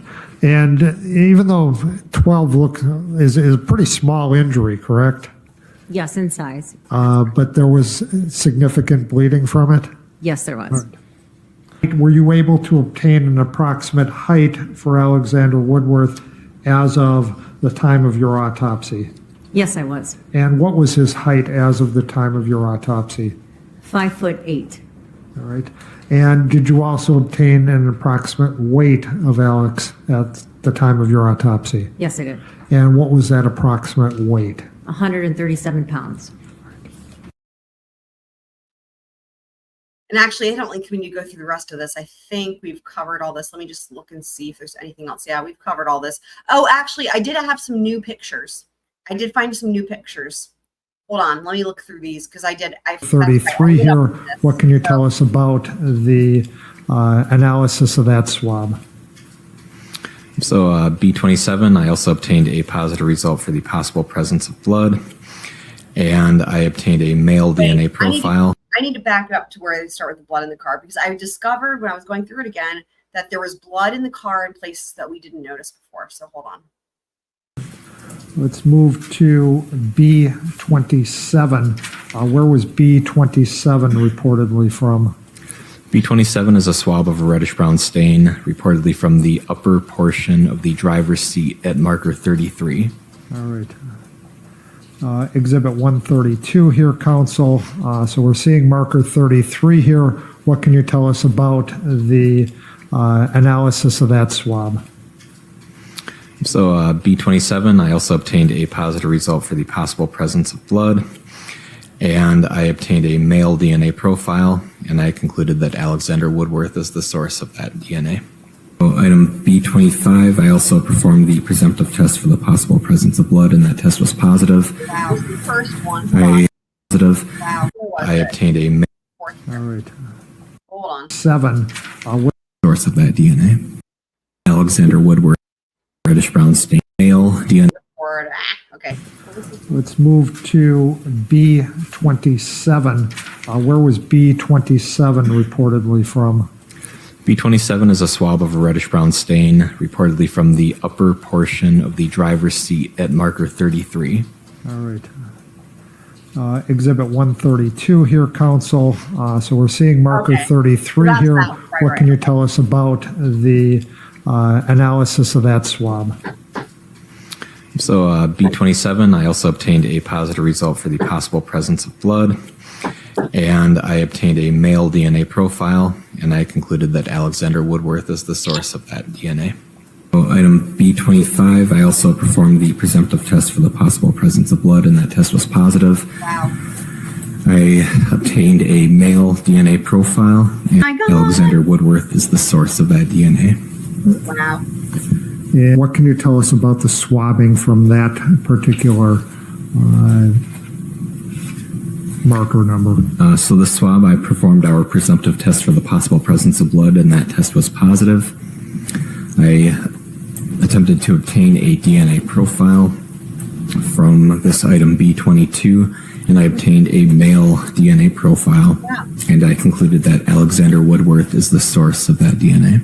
Item B21 is a swab of a reddish-brown stain from the passenger side rear seat bottom at marker 21. All right. And I'm going to show actually two exhibits. Let's start with exhibit 118. I'm showing this one because it shows context. Marker 21 is located on the seat. And then we'll move closer. This is exhibit 119 then. What can you tell us about marker 21 and item B21? So item B21, I obtained a positive result for the possible presence of blood, and I also obtained a male DNA profile, and concluded that Alexander Woodworth is the source of that DNA. Item B18, I obtained a positive result for the possible presence of blood, and I developed a male DNA profile and concluded that Alexander Woodworth is the source of that DNA. B31 is a swab of a reddish-brown stain at scale B5 above the rear driver's side window. All right. What can you tell us about that swab from B31? And so B31, I obtained a positive result for the possible presence of blood, and also obtained a partial male profile. And that profile. Those are the ones that look, they could be like either like spray maybe or cast off from the knife. I think that was Jordy that suggested the cast off. I think that was a really good suggestion. Profile is consistent with the profile from Alexander Woodworth. And we talked about the significance of those. I think upcoming here is the new one that I added, or one of the new ones. This is one that wasn't in the original. So this I noticed again going back through. Look at that. So that's that's next to the seat, right? And that's like in the door frame thing. Look at that. That's really interesting, right? That's like spray, almost like a spray paint, right?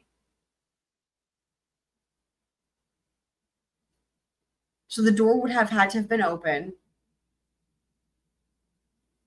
And that wouldn't be from him laying there. That's prior. And again, this is actually directly below what we were just looking at, which was the top of the vehicle, where you have that cast off, right?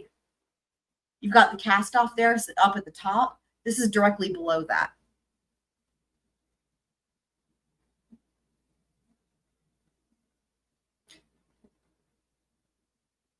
Okay, and we've talked about this a lot, so I'm not going to go. Yeah, I'm not watching the Lori Shaver trial. I don't know anything about it. I've seen that it's happening, but I don't know anything about it, unfortunately.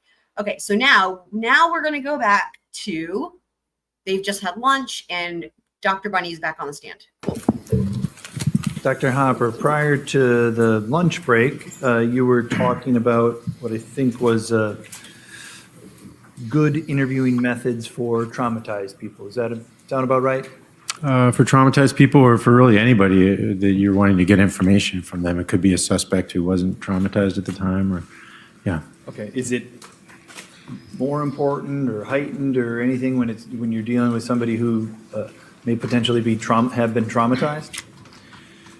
So someone who has been assaulted or has been traumatized, they may be more vulnerable to feeling afraid and stressed in the interviewing context. And so it may be even more important to make sure you have a good rapport with them and they feel safe.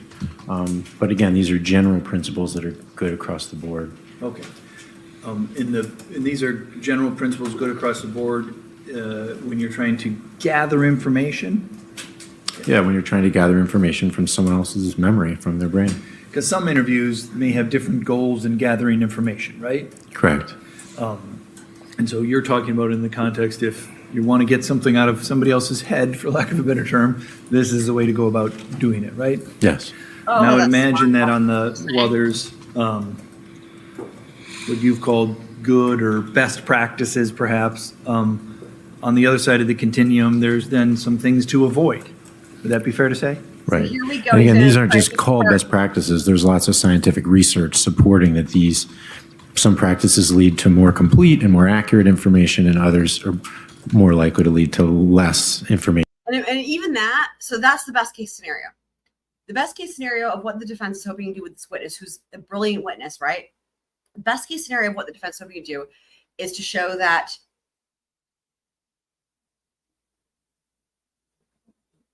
there's things that they could have done. Again, this is for them the best case scenario, that there's things they could have done or questions that could have been asked in a certain way or at a certain time that could have led to more information. It's not even that he's not even here talking about, like, we're not dealing with an interview where it was botched or where it was inappropriate or where they were lying or where they were doing anything that could elicit incorrect information or solicit, suggested information. Or in other words, it's like It's not even that they did anything wrong. That's not even, they're not even, the defense isn't even hoping to get that out of this witness because it's not going to happen. Their best case scenario is simply that they could have maybe asked other questions or asked questions in a way that could have given more information at the time from Ezra, or got more information from Ezra at the time. That's it. Like, sad, really. And less accurate information. Okay. And you, I think, at least to me, but provided a list of some ineffective methods that are likely to reduce the amount of information and increase potential for inaccuracies. Is that right? Correct. And you saw me write these down on a poster board that was some of the potential ineffective methods. Is that right? Correct. Judge, no objection to receipt and publication of 718. So I'm showing you what's marked as 718. Is that list that we just was mentioning? Is that? Yeah, I don't think we had covered everything on that list yet, but yes. Correct. All right. Hang on a second. Exhibit 718 will be received. Thank you. You may publish it. Thank you. And so, Dr. Hopper, I want to just go through this. As you said, some of these things have been covered in front of the jury. Some of them you've just perhaps told me so that we could create that list. Is that fair? Yes. Okay. And so they probably speak for themselves, and I know we're going to go through an interview here to have some examples of these, but if you can just... Again, we're going to go through all this. Again, this is informative in the sense that interesting, right? Like, he's going to go through, these are the different things for, you know, in terms of the interviews that are not as ideal, blah, but not all these are applicable. So we just have to take this as like, yeah, this is interesting, we're going to learn, but it's just really, I don't know what the hell Nelson's thinking here sometimes. Highlight or briefly discuss Exhibit 718. Sure. So as you may recall, before lunch, I talked about in general how the best methods for getting information involve having the person who has the information in their head speaking as much as possible. So, and not having to just respond to a bunch of questions, though questions can be necessary, of course, at some point, very carefully. And that one of the key things, too, is to first have the person practice the kind of recollection and reporting of memory that you're going to want for the crime or the victimization or whatever it is, with a neutral memory. So I love how the camera people zoom in and then they go down the entire exhibit. They do this going forward for the number of different things. It's like their strategy. It's cute. But they really know, like, oh, this is how it goes. I do all the talking as the person being interviewed, and I go into as much detail as possible on any sensations I remember, any thoughts I was having, everything I can remember. And so that's kind of the backdrop. And then the kinds of questions that the interviewer asks. So that first bullet there, what's called a leading question, is something you definitely don't want to be doing. This is when included in the question itself is information that has not already been given to you by the victim or the suspect or whoever it might be, but that suggests how things might have been or what they might remember. So, you know, if you start asking them about, did you do this, and then you suggest something that hasn't been talked about before, that's a leading question. And there's various examples of that, but it's a question that contains information that can sort of bias what that person is likely to remember and might bias it away from actually the truth of what they remember. So let me stop again, you all that is true and makes sense, and we get it. But again, that's normal, right? Lawyers do that all the time. So it's not like, best case scenario, they can't even try to suggest that law enforcement did anything wrong. It's just best case scenario. It's like, oh, well, maybe if they didn't do the leading question, Ezra would have expounded more on this other topic or whatever, right? Like, so. and then we're going to maybe go back through the list here and over time. But Having said that, all she was telling in this case, you've reviewed, other than just your general knowledge, you were provided information about some background. Is that fair to say? Yes, on this case, yes. Yeah, you've got, in a leading form, I guess I'll ask you, you've got police reports and recordings and transcripts and information surrounding the events of March 22nd, March 23rd, and March 24th of 2018. Is that right? That's correct, yes. It includes, again, medical records and other information that I think we have a list of that we might talk about later, but you've got lots of stuff, right? Yes. As part of that, did you have a chance to review a transcript of Ms. McCandless's second interview with Detective Prock dated March 24th, 2018? Yes, I did. Excuse me. Created my own little barrier here. So I want to, prior to your testimony today, you've read this, is that right? Yeah, many times. And you've had an opportunity to point out some perhaps methods that were not ideal. Would that be fair? Correct. So before we talk about this, I just want to, do you work with law enforcement officers? Yeah, I teach police officers all the time, and I have a great appreciation for the difficult job they have in investigating crimes and trying to get information from people. And so, yeah, I work with them a lot, and I try to help them out, and I really appreciate the difficulties they face.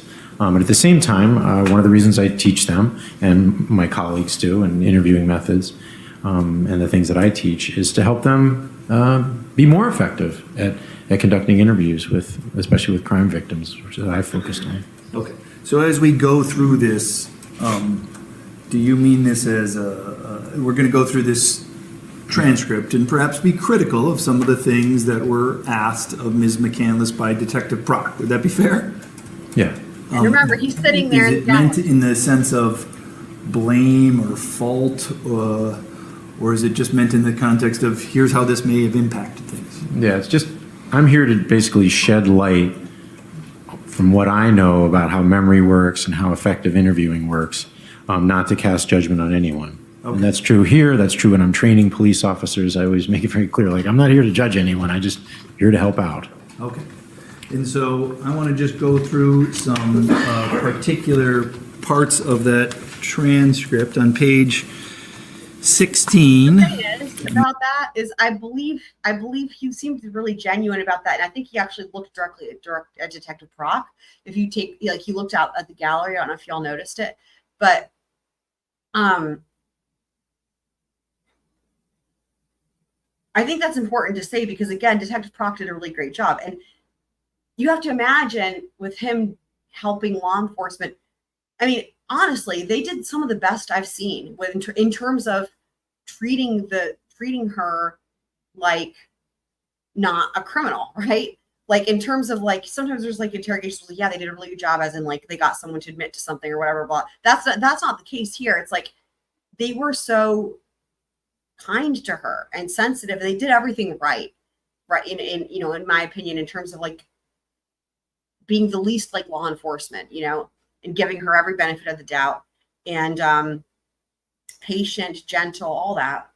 So anyway, my point is, like, you have to imagine he's seen way worse, without a doubt, in terms of law enforcement. So I think he really means that when he's just like, I think in a way it's probably like he feels bad, right? But like, he's like, I'm just going to give my opinion on this, but like, don't take it personal, because again, Detective Prock did a great job. So, but yeah, he's sitting out there. So I'm going to need the screen up, Madam Clerk. Madam Clerk. Line 688 to 692. I want to show you that, and I want to just focus it on here. Can you see that? Yes. All right. And so obviously it speaks for itself, but can you just read the question and the answer? You want me to read the respondent in the interview? Yes, please. Okay. Out loud? Yes, please. Okay. So she says, and I don't really agree with the philosophies that much because they're just they're very negative philosophies. It's kind of like take as much as you want kind of philosophies and stuff like that. And what does the interviewer say in response to that information that had been provided to him? He says, okay, but he's never harmed you physically. How does that, if at all, fall under your effective or ineffective methods of obtaining information from an interviewee? So that's a leading question. Okay. it's in the form of a question, but he's saying, so he's never done this. He's suggesting the answer embedded in the question. Okay, and what's the concern about that? In general, as I've said before, when you're interviewing someone and you want to get information from them, you don't want to be suggesting what information there is or what the answers are. You want to be asking open-ended, non-leading questions that are going to prompt them to retrieve things and hopefully tell you about them. But you don't want to suggest what the answer is. You don't want to bias it in one way or another. And that is based upon, everybody's been in court here for 12 days, and I imagine they've heard lots of leading questions.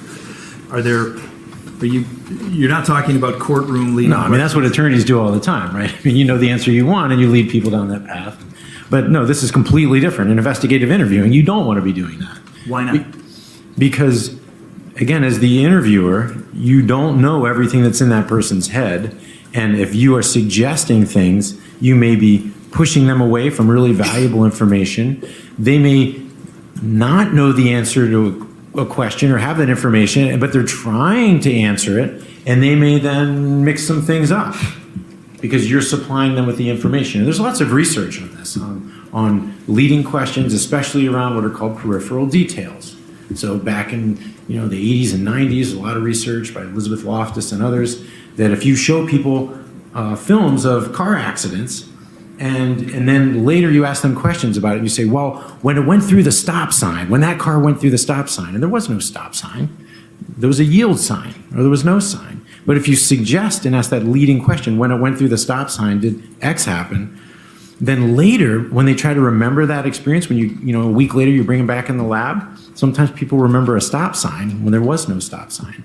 So these leading questions can bias and even distort people's memories, especially for things that they may not have noticed or they may have been peripheral details that have since faded. Okay. On this list here on Exhibit 218, you also have listed failure to gather. Is this in any way fall under a failure to gather? Well, maybe ask this. What do you mean by failure to gather? So ideally, you want the person you're interviewing speaking just freely as much as possible, but then there are going to be some times where you need to ask questions. And when you do, you want your questions not to be leading. You want them to be open-ended, and they're often in the form of you tell them exactly what they just told you, and then you say, tell me more about that. Tell me everything about that. So what would be an example? And that's what would be an example with this respondent's answer of a way to frame that question to gather information? I mean, you'd have to look at the whole context. If she wants to talk about his philosophies and things like that, that's the frame of mind she's in. And so there's a real risk for you suddenly trying to switch from her talking about his philosophy to her talking about his philosophies to his behavior. And so I would say that, you want to, in most cases here, you would want to kind of go with what she's already talking about and say, well, tell me, what do you mean, the negative philosophies, tell me more about that. Okay, thank you. And then if at some point later it gets to, actual physical things, you don't want to suggest yes or no that it happened. You want to ask open-ended questions about, were there any times that, some of these negative things were maybe acted on? Okay. Or something, like that. Even, as less suggestive as possible. You don't want to suggest they did happen or they didn't happen.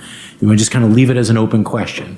And the purpose is, again, why should the purpose be to gather information as opposed to put them into a box or get it going in a certain direction? What's the importance of gathering information?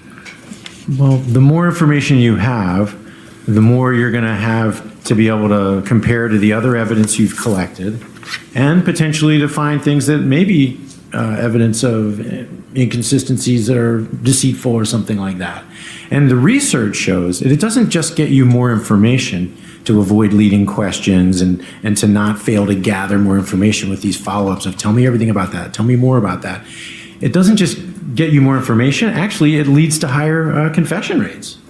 Okay. So it actually does achieve the goal, but not by trying to push that goal in a confrontational, lead them into a box sort of way, which unfortunately, is still not an uncommon practice in a lot of places. But It might be, again, that didn't happen here, So the way you were talking about gathering might be the longer route to get to the same place. Yeah, or maybe even you're more likely to get there because you take the longer route and you end up gathering way more information than you would have expected based on your, confrontational narrow plan. And then it'll help you maybe get there that you might not have gotten there through your confrontational narrow plan. And that's an effective method, whether the interviewee is being deceitful or truthful or anything in between. Definitely. And as I said, in the national intelligence community, they learned this the hard way, and now they're realizing even with, high value terrorist detainees, you are going for cooperation, rapport, and gathering as much information as you can, not just trying to do gotchas and trap them. Showing you then on page 17, you'd pointed out a section from line 728 to line 736. Is that, I'm going to lead you, is that an example of a leading question? Yeah, because he's suggesting the answer. The answer is never, never. Right. So so clearly before this, she said something about him putting his arm around her, and he's repeating that, but he's not repeating that and saying, "Tell me everything about that. Tell me more about that," to collect more information about that. He's going to another leading question about something different. He never punched you, like I said, or kicked you, or slapped you, or bit you. So he suggested the answer is no, but she actually comes out and says, "Well, he bit me once." So sometimes people will resist leading questions. Certainly, that can happen. But, you don't want to risk that. And the next example, I believe, is on the same page down to line 746 to 753. Is that, again, a leading question? I can't see anything like that. Oops. Yeah, definitely. The answer is built into the question, and the answer is no, nothing. Okay. And at some point, this is here as on page 17. Are you familiar with that part of the interview on March 24th? Is that before Investigator Prock discloses that they found the car? Which part? That part? Yes. Yeah. Okay. And then turning to page 40, just again to put this for a context clue for us, is this, if you're familiar, is this right around where Investigator Prock has now told her he's found the car? Yes. So yeah, on the page and a half before this, he's suddenly revealed to her that they found the car, they found his body. Okay. And now this section here, I'll just give everybody a time to read it. I don't make you have to read through it. So the last portion of that on line 1802, the interviewer asks, "Who did?" Where does that fall in, if at all, on the Exhibit 718, whether it's an ineffective method or not? Well, you can compare it to the response he had before, which is, like that's actually a very useful response in many cases. It's basically saying, I hear you, keep going. Whereas here, there's an interruption to the narrative to ask, who did? Now, for those of us reading it now, it's pretty clear she's talking about Alex. So I don't know if he was formulating his next question or what, but for some reason he didn't realize or wanted to ask. I don't know what was going on in his head, but it's a question that interrupts the narrative at that point. And what's the concern that you have, or what is the research about interrupting the interviewee from giving the details, the information? Yeah, as I said before, you want them talking in as much detail as possible without it having to be in response to your questions, because you don't really know how their memory is going to pop up and unfold in their head. And you want to give them as much freedom for that as possible. And what we would really have wanted to see here is when he switches gears to asking about, okay, we've got the car, we've got the body, that's when you want these instructions, the good instructions to okay, I want you to tell me everything you remember. Please don't guess. If it's out of order, that's fine. These are the standard interviewing methods for what's called a cognitive interview, which is used by the intelligence community and used by police officers who are really well trained. This is a method where you would, before you even start getting into the story, you're framing it. Tell me everything you remember, and don't guess, and they would even, in the cognitive interview, what they often do is they even do something they call context reinstatement. And this is where you have the person, before they start narrating what they remember, you ask them to imagine themselves back in the situation, if they're willing to close their eyes and to remember everything they can about what they were seeing, hearing, smelling, feeling, thinking, because you're trying to bring that context back to facilitate retrieval. And he did none of that here. So there was this huge shift where this best practices would have been to set the table to really make sure she was in the right frame of mind and understood what was needed.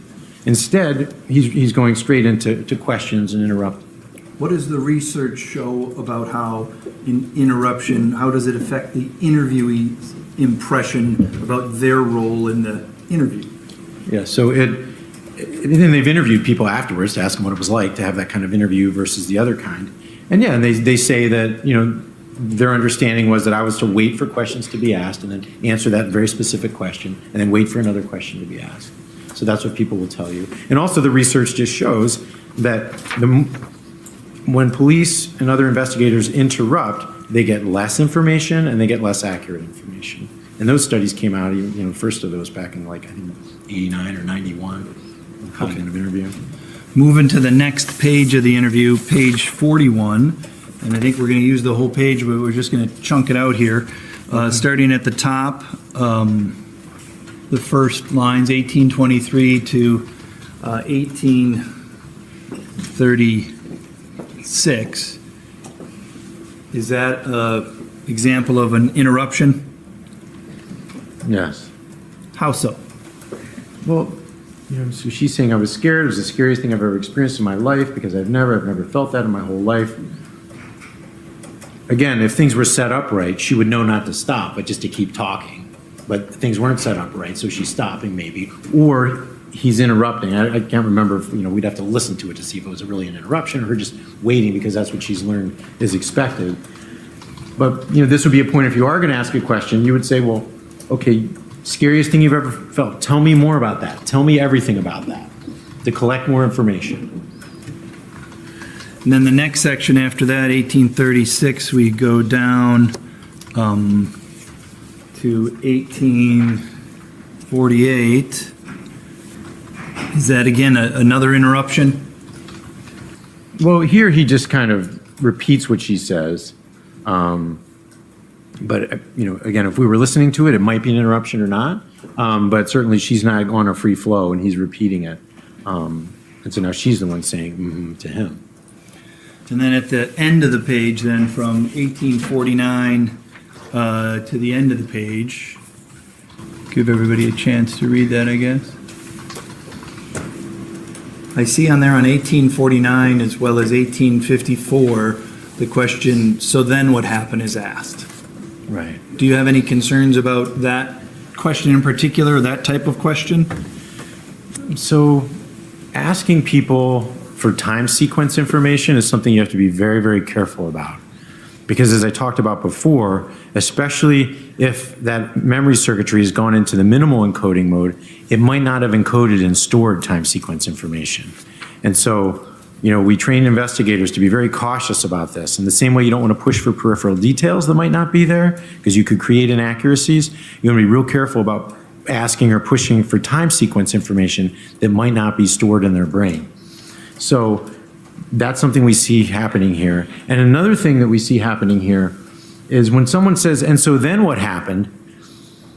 In these cases, she's just given very brief descriptions of something that clearly there was a lot going on there, potentially. And so instead of saying what happened next, the appropriate question for there would be, tell me everything about what they had just said. So, and after that, he left the car and he was laying there and I didn't know what to do. You've got, he left the car. Tell me everything about that. Tell me more about that. He was laying there. You said he was laying there. Tell me more about that. Tell me everything about that. There's these missed opportunities to gather a lot more information. If it's in their brain, fine, you can gather that information. If it's not, then that's fine too. But you don't want to just move on to the next thing without milking that for whatever you can get, basically. let alone, asking them what happened next, it can really be a setup for not getting accurate information.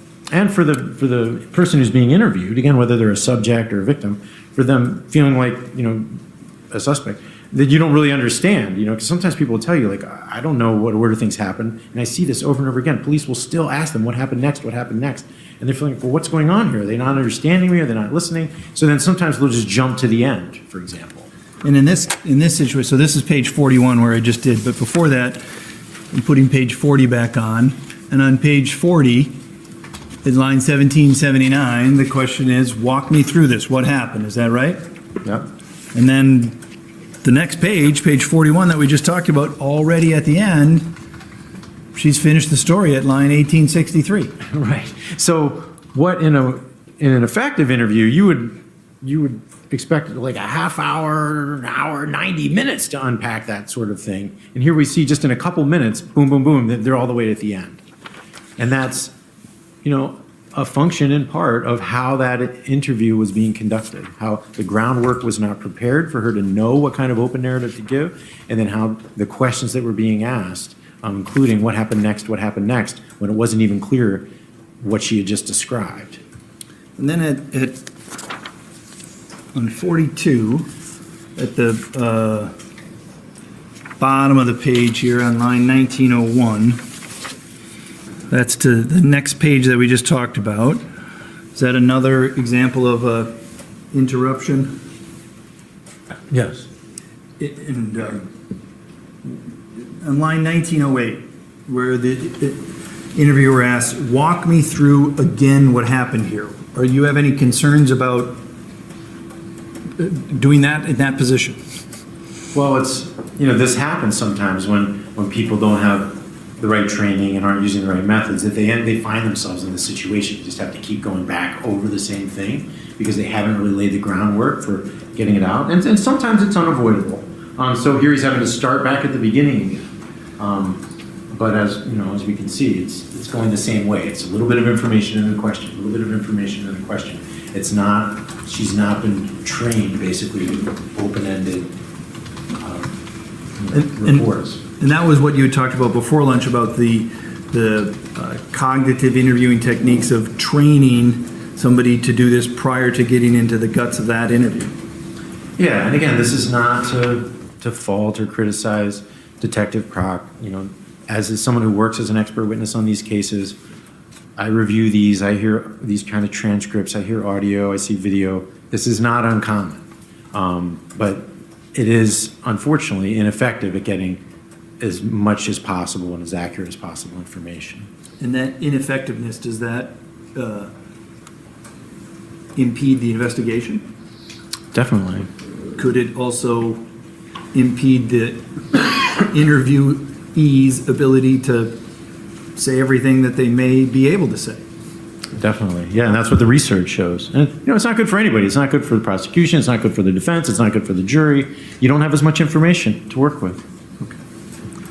On the next page then is page 43. I think on line 1921, and I know this, I don't want to belabor the point, but 1921 to 1937. I'm off the screen, thank you. The first question is, what happens then? Is that, I think you've already talked about it, so I don't want to belabor the point. Is that an example of what you were talking about of the time sequencing? Yeah. And then farther down that page, 1940 to 1955, we can just see if we're looking at now, when we look at this transcript, there seems to be, like you said, lots of questions, short answers. Is that something that's you see throughout this transcript in the second half of the interview on March 24th? Yeah, lots of back and forth, just how you don't want these interviews to be going, and very specific questions rather than open questions. So he pushed me down. Tell me everything about him pushing you down. Tell me more about that. If you're going to ask a question there, that's what you would want to ask, not something so specific as where did he push you down? Because now you're biasing what they're trying to retrieve from their memory, and they might not remember where, but they may have other details they remember about being pushed down. So tell me about the time sequencing and how asking it in this sequential order might limit it. Do people remember things that way, or are they associated in ways other than through time? Yeah. Sometimes people remember things in temporal order, in the order of time, but often they don't, especially in very high stress or traumatic situations, especially once that, if their brain had gone into that minimal encoding mode, that might not be how they remember it. They may remember pieces of it that are connected in some ways according to what they were doing or what they were feeling, or who knows. And that's the point. We don't know. The investigator doesn't know. So you want to be very careful about assuming that information is going to be retrieved from their memory in some kind of sequential order. And then on the next page, I believe, page 44 here, there's a continuation of questions on the beginning from 1960 to 1969. Are those similar sequential questions? Questions asked about sequencing? Yeah, questions asked about sequencing and failed opportunities to gather a lot more information about, he cut my pants, I tried to grab it, I hurt my hand. He just, moves on to what happens next. Okay, and that gets into, again, I think what you've said about creates this impression of just, I'm here for one particular reason, to just do what they want.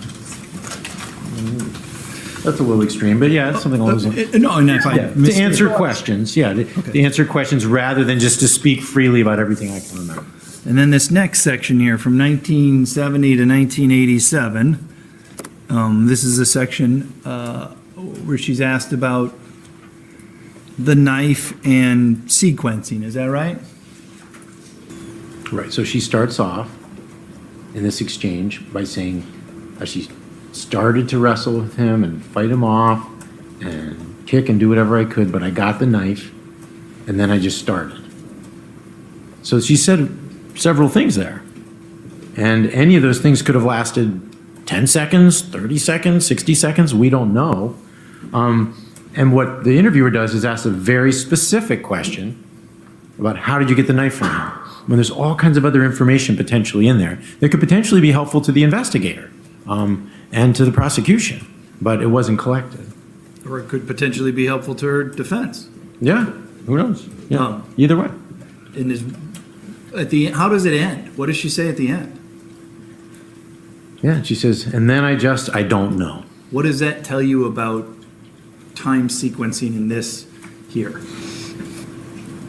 That maybe she doesn't know. There may be missing pieces of the memory. She may not know the time sequence. Just from this, those are like hypotheses we can have that have seemed reasonable, but we would want more information. Okay. And then on next page 45, lines 2020 to 2036, are there any of the methods that are listed on 718 present there that you see? Yeah, so she's saying anywhere and anything and everywhere.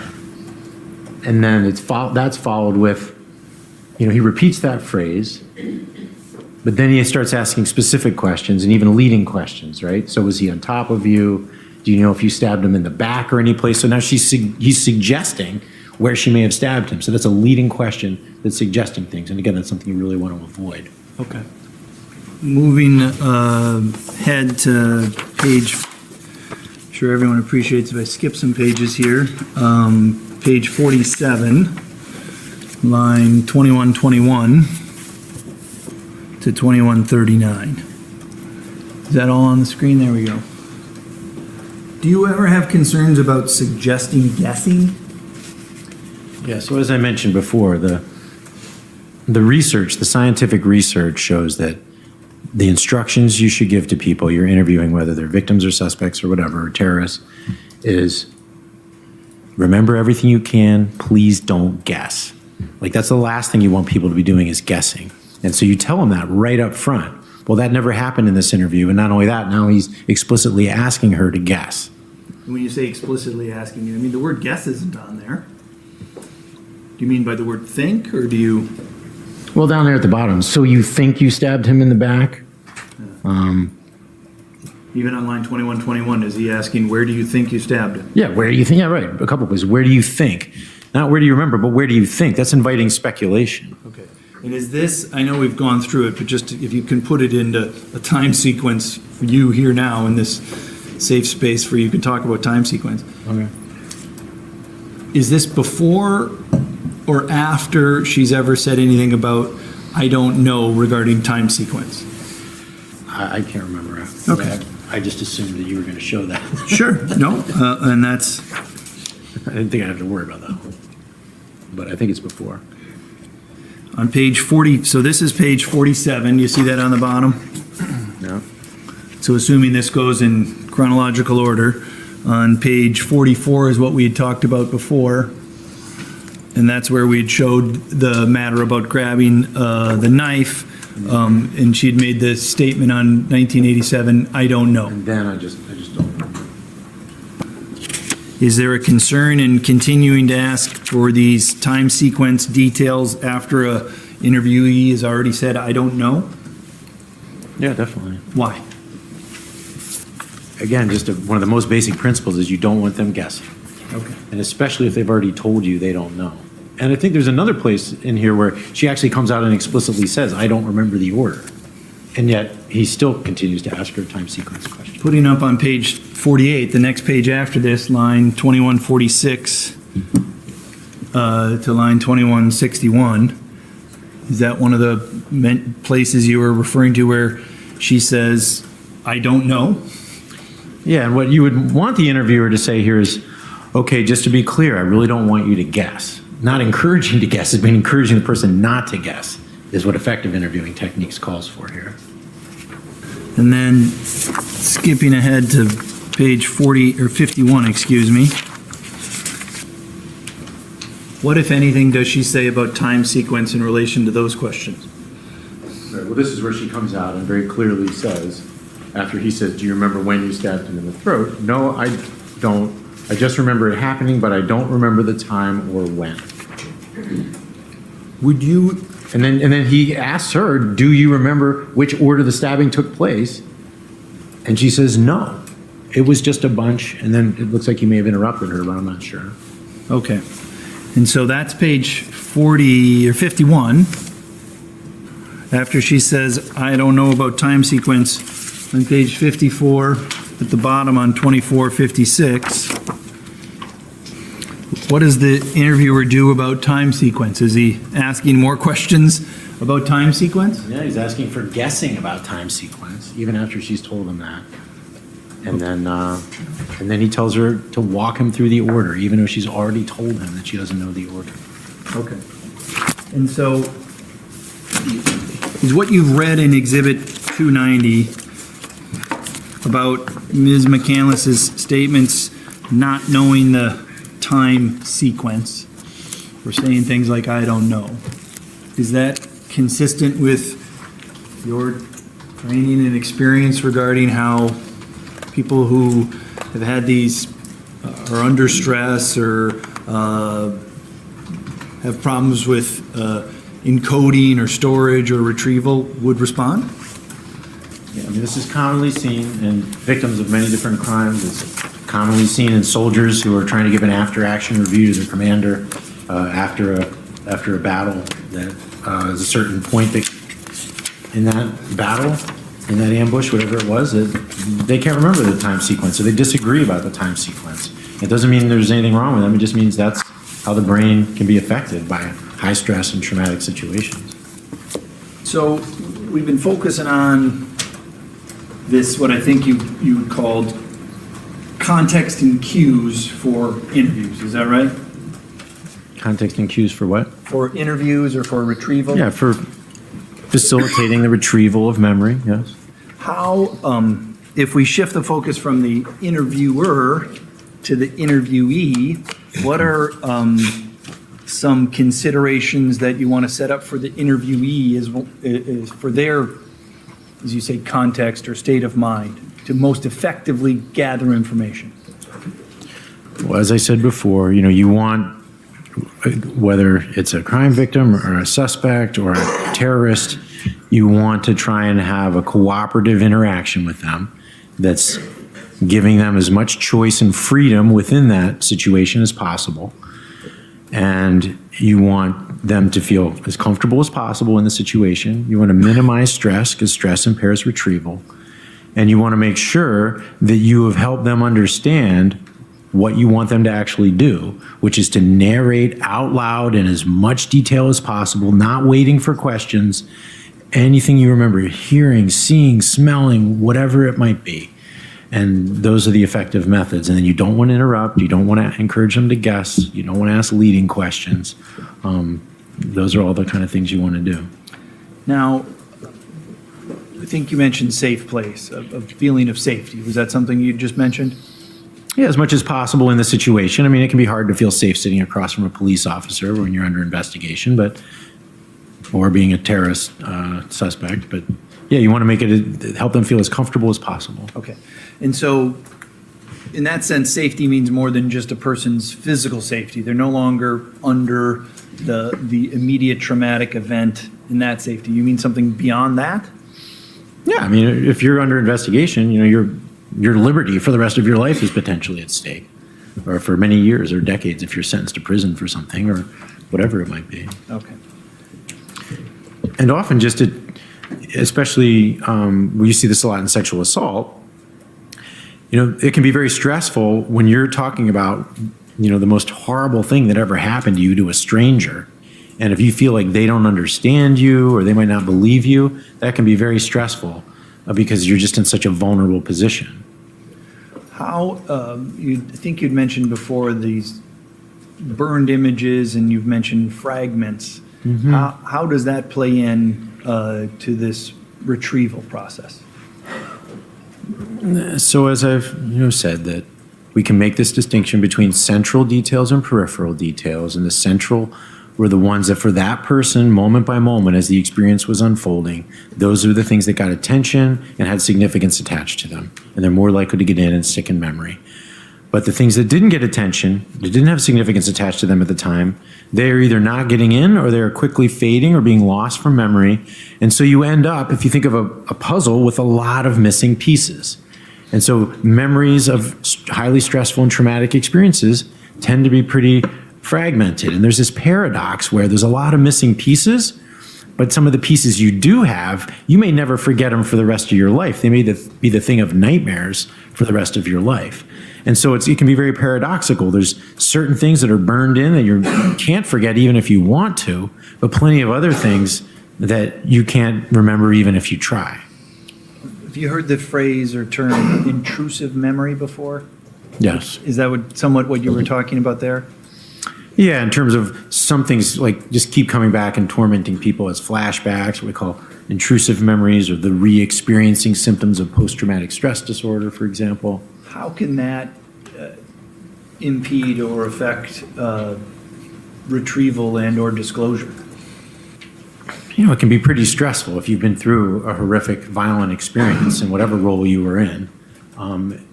People tend to have unwanted images that come back to them. And it's stressful in and of itself to have those things.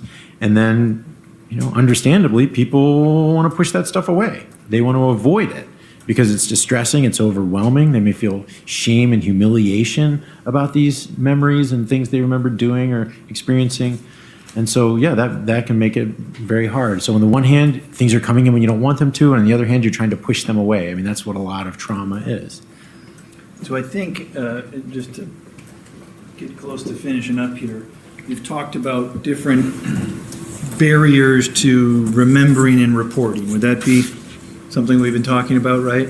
Yes. Showing you what's been marked as Exhibit 719. Is this move for the admission of Exhibit 719, Your Honor?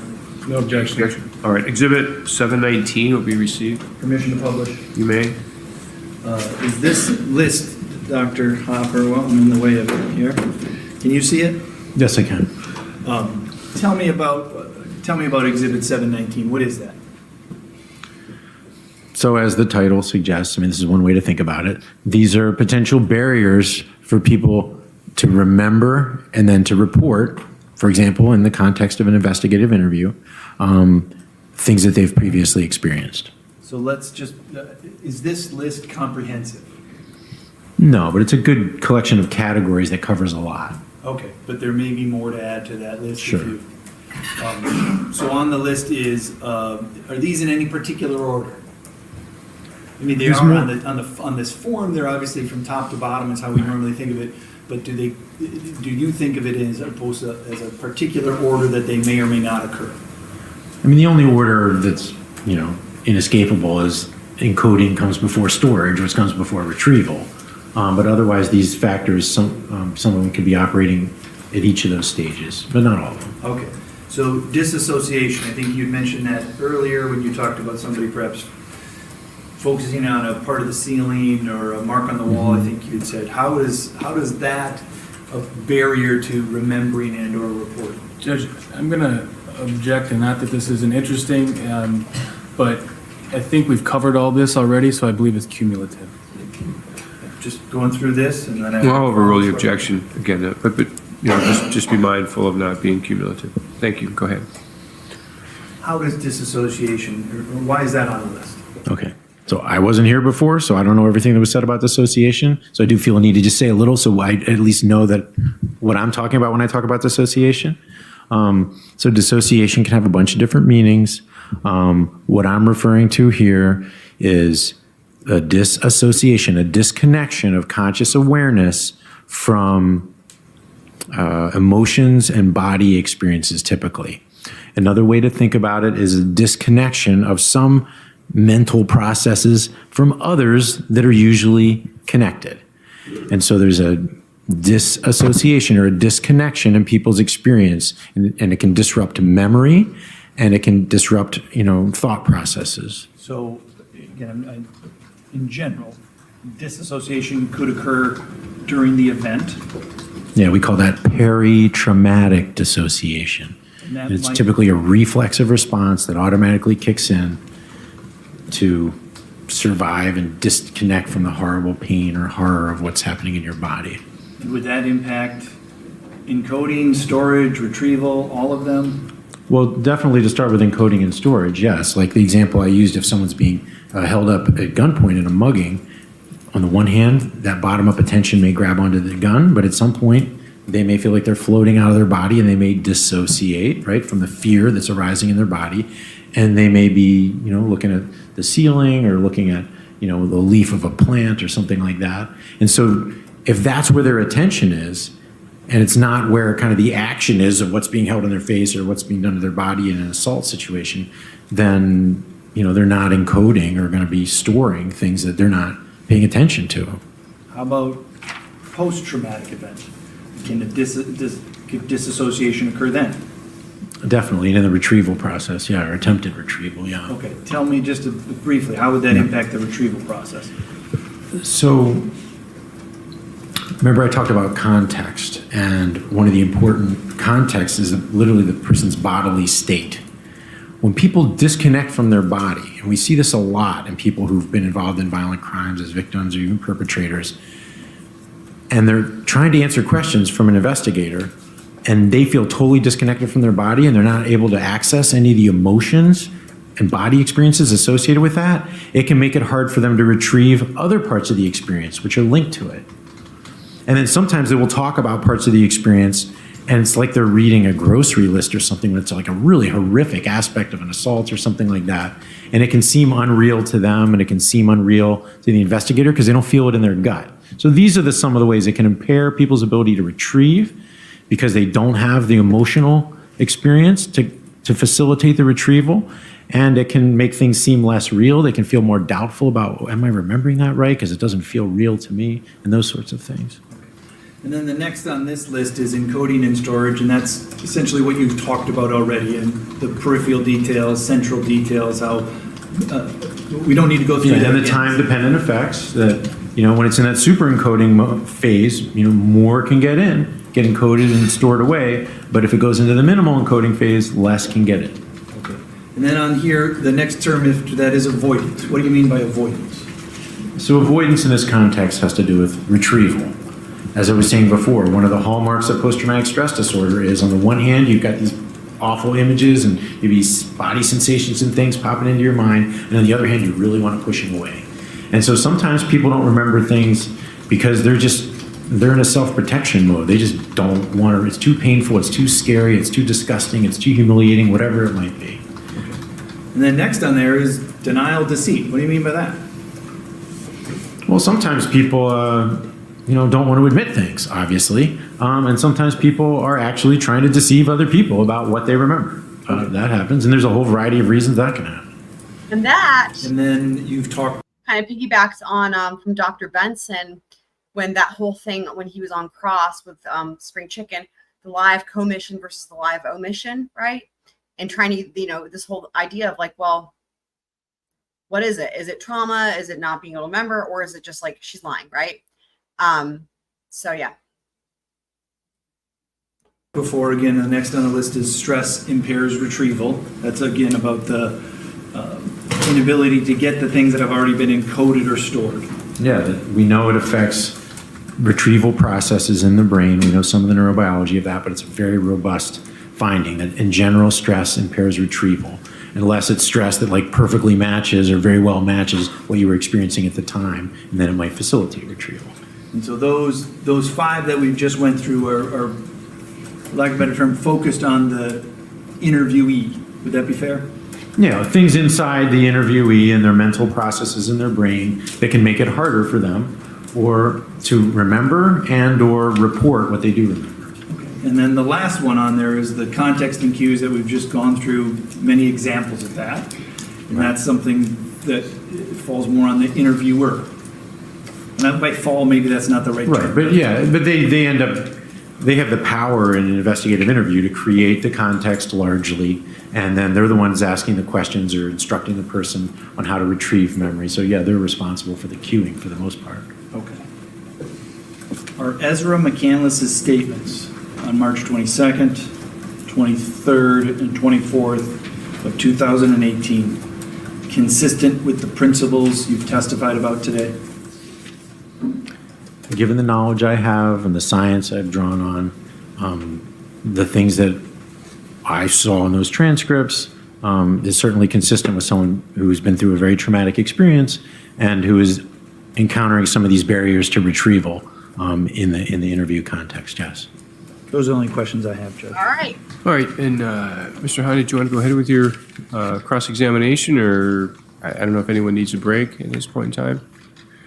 I'm prepared to proceed, but if someone needs a break, that's fine. Okay. If you're ready to proceed, then go ahead, sir. Thank you, Judge. All right, this is the cross that I was going to say is, in my opinion, I think this is Spring Chicken's best cross-examination.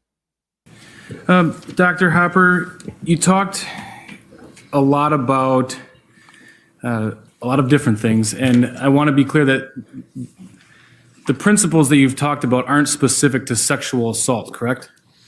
No, they are often not understood and cause a lot of problems in sexual assault cases, but no, they're the human brain under high stress or attack of any kind. So they apply to a variety of different situations, correct? Correct. And really what you're looking at is, and maybe some more things, but stress and trauma are really the driving force there, correct? Yes. And those are the things that really drive impairment in the things you've discussed, but primarily memory and responses and brain functioning, correct? Yeah, in terms of they affect behavior, thought processes, attention, the encoding and storage, and then potentially retrieval as well. But when we start talking about retrieval of memories, then the other factors can come into play that aren't just about trauma, but are about the ability of the interviewer to ask the right questions and create the right context. Sure. Now, the term has been used a couple times, and I think it might be in one of the articles that you wrote, but the brain is under attack. Now, when you use that phrase, you're not speaking of a literal attack, correct? Oh, sometimes I am, sure. Well, maybe you should tell me what you mean by literal attack. I'm sorry. So you're looking more at attack of stress and trauma and how that impacts the brain, correct? So when I talk about the brain under attack, I'm talking about when this defense circuitry appraises the current situation as an attack, Whereas and it could also be a serious threat. I mean, you use different language to just try and encapsulate things, but it could be the perception of a threat that does not yet involve, being physically touched yet, for example. But yeah, it's what we would call an appraisal by the brain that then triggers all kinds of things. And sometimes people misappraise. They think they're under attack and they're not. And I'm just going to walk through some, and I appreciate the context. I'll walk through some specific questions. If you don't think you can answer them in the shorter narrative, just let me know and we'll address it, okay? Okay. Thank you. So looking at one of the initial slides, it was the one with the diagram that had the super encoding and then the minimal encoding. And in the bottom left corner, it said attack detected, correct? Correct. And you said that could also be labeled when fear kicks in or when the stress kicks in, right? Yeah, when stress seriously kicks in, not just low stress, but big head. Okay. Now, we talked about the defense circuitry. There's also fear circuitry, correct? It's the same thing. It used to be called the fear circuitry for a long time. And then people realized, well, this circuitry can be dominating your brain, but you might not be feeling any fear. If you're dissociated, you might not be feeling anything. And also because we want to be able to line up the animal research, whether it's on rats or monkeys and human beings, and we can't ask rats and monkeys, are you afraid? So defense circuitry seems to be accurate and not have that baggage of, well, what's the subjective experience? Were they dissociated? And we can't ask animals this stuff. But it's the same circuitry, just different, new name. So the same impacts and things you've talked about apply to it's the same thing, right? Yeah. Okay.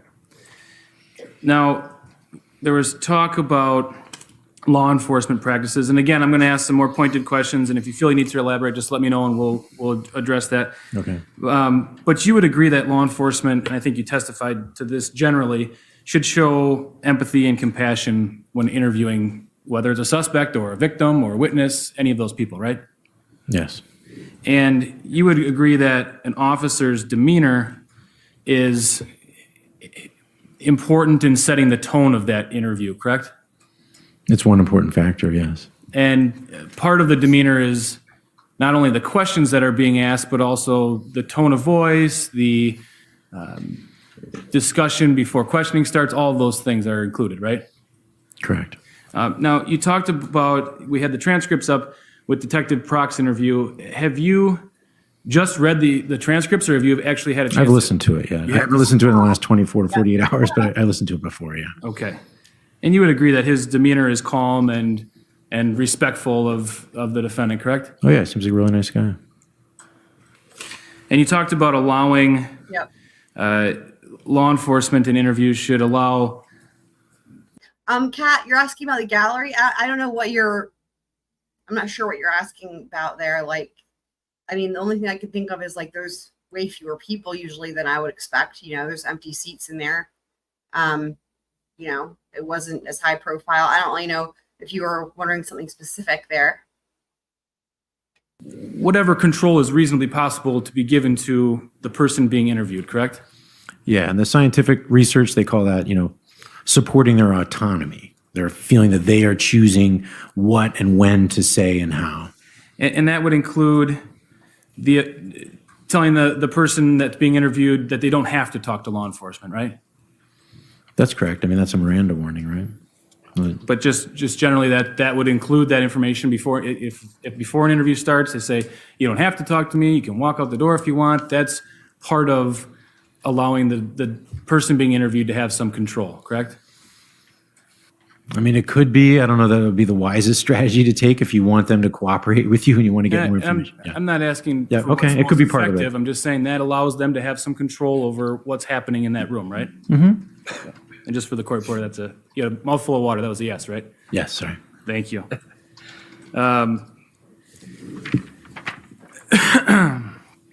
But you'd also agree, and I think this was implied in some of your answers, that there are certain things that law enforcement can't really give up in terms of control, correct?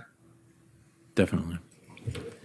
And you would also agree that whether the person is a witness or a victim or a suspect, that there are certain things, depending on the type of case, that law enforcement needs to ask in order to get information that they need, right?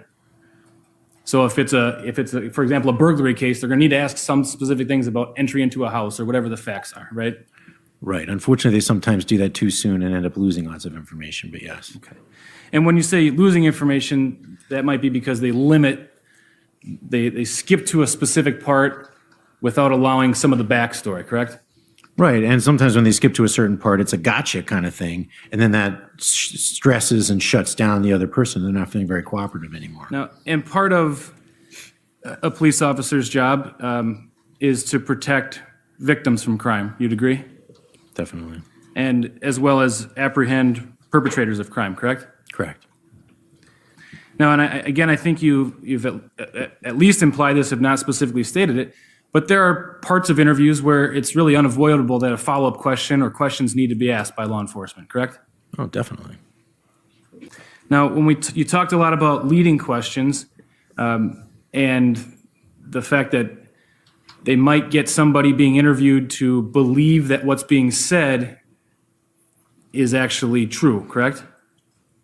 Who are you referring to? So when an officer asks a leading question, just not specific to any question on the board or the screen, but one of the concerns is that it might suggest something to be true that the person being interviewed might then just accept as being true. Is that correct?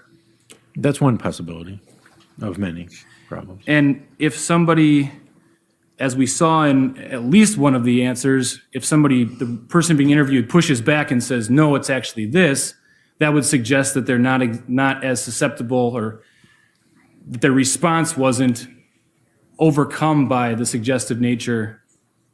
I think I hear Siri talking somewhere in the courtroom. We'll just hold on for just a second. Okay, and just make sure everybody's been very good about that, but make sure your phones or devices are silenced. Thank you. Okay. Perhaps I said something that sounded like, hey, Siri, or something like that. So let me start over with that question. There was at least one example in the snippets that were put up on the screen that you acknowledged that the defendant. I love how the judge handled that. I mean, we see it in other cases all the time, most trials, where if somebody's phone goes off or whatever, it's like, bring in the infantry and you're kicked out and good luck ever coming back to court. Like, they confiscate the phone. I mean, and it's like a whole to do. I don't really know why that is necessary, Anyway, I just, like, that was just, to me, that was such a better way to handle it. And it's actually less disruptive and less distracting, I think, for the jury versus like stop everything, bring in people, confiscate the phone, someone's getting escorted out, whatever the case is, and then anyway, I just appreciate the way that he handled it. Pushed back against a leading question, right? Yes. And that would indicate that the person's answer, in this case, the defendant's answer, wasn't overcome by the suggestiveness of the question, correct? In that particular case, yeah. Okay. And if, assuming that follow-up questions aren't leading questions, and they're just, and then what happened, in which we've discussed the issues with that, but something that's an open-ended, non-leading question, if the follow-up questions provide information that is independently corroborated from other parts of an investigation, that would also suggest that the response, the answer, wasn't overcome by the leading question. Is that correct? Correct. Okay. It's accurate to say that you're concerned in interviews about time sequence, right? Correct. And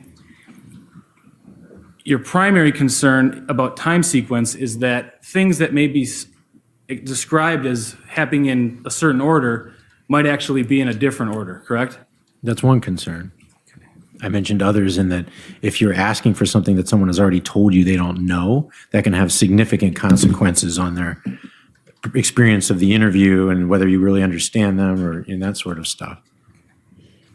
Now, while you've been able to point out some of the different areas of to be addressed in some of the interview snippets that we've seen, you're not in a position to say exactly what would have or how that would have affected the accuracy of the defendant's statements and responses to Detective Prock, correct? Correct. I'm just drawing on what we know from lots of science and research that the kind of things that we saw there on the transcript are associated with less information and less accurate information. Now, I believe there's a copy of a DSM-5 printout in front of you. Is that correct? Some pages from it. Okay, Yep. I'm just gonna, if I may approach, Judge? I'm just You gonna may. get that marked. And that's the portion of the DSM-5 that addresses post-traumatic stress disorder, correct? Correct. Yes, and I think there's an understanding that this can be moved in as an exhibit.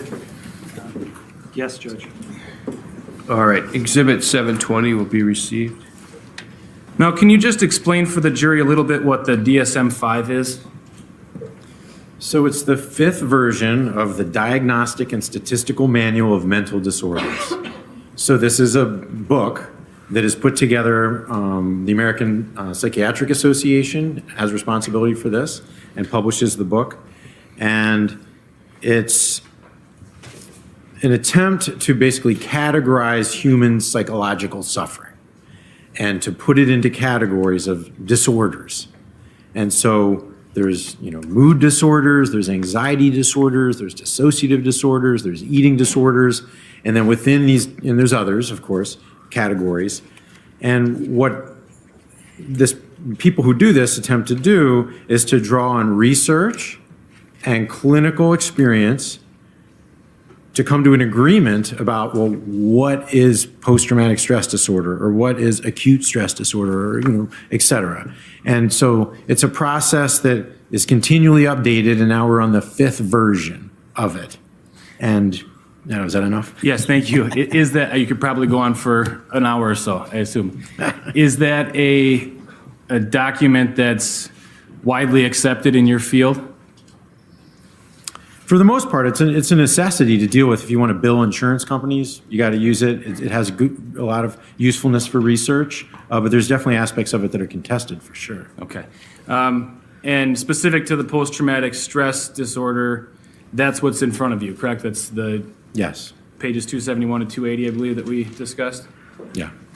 Judge, could we just approach for a brief second?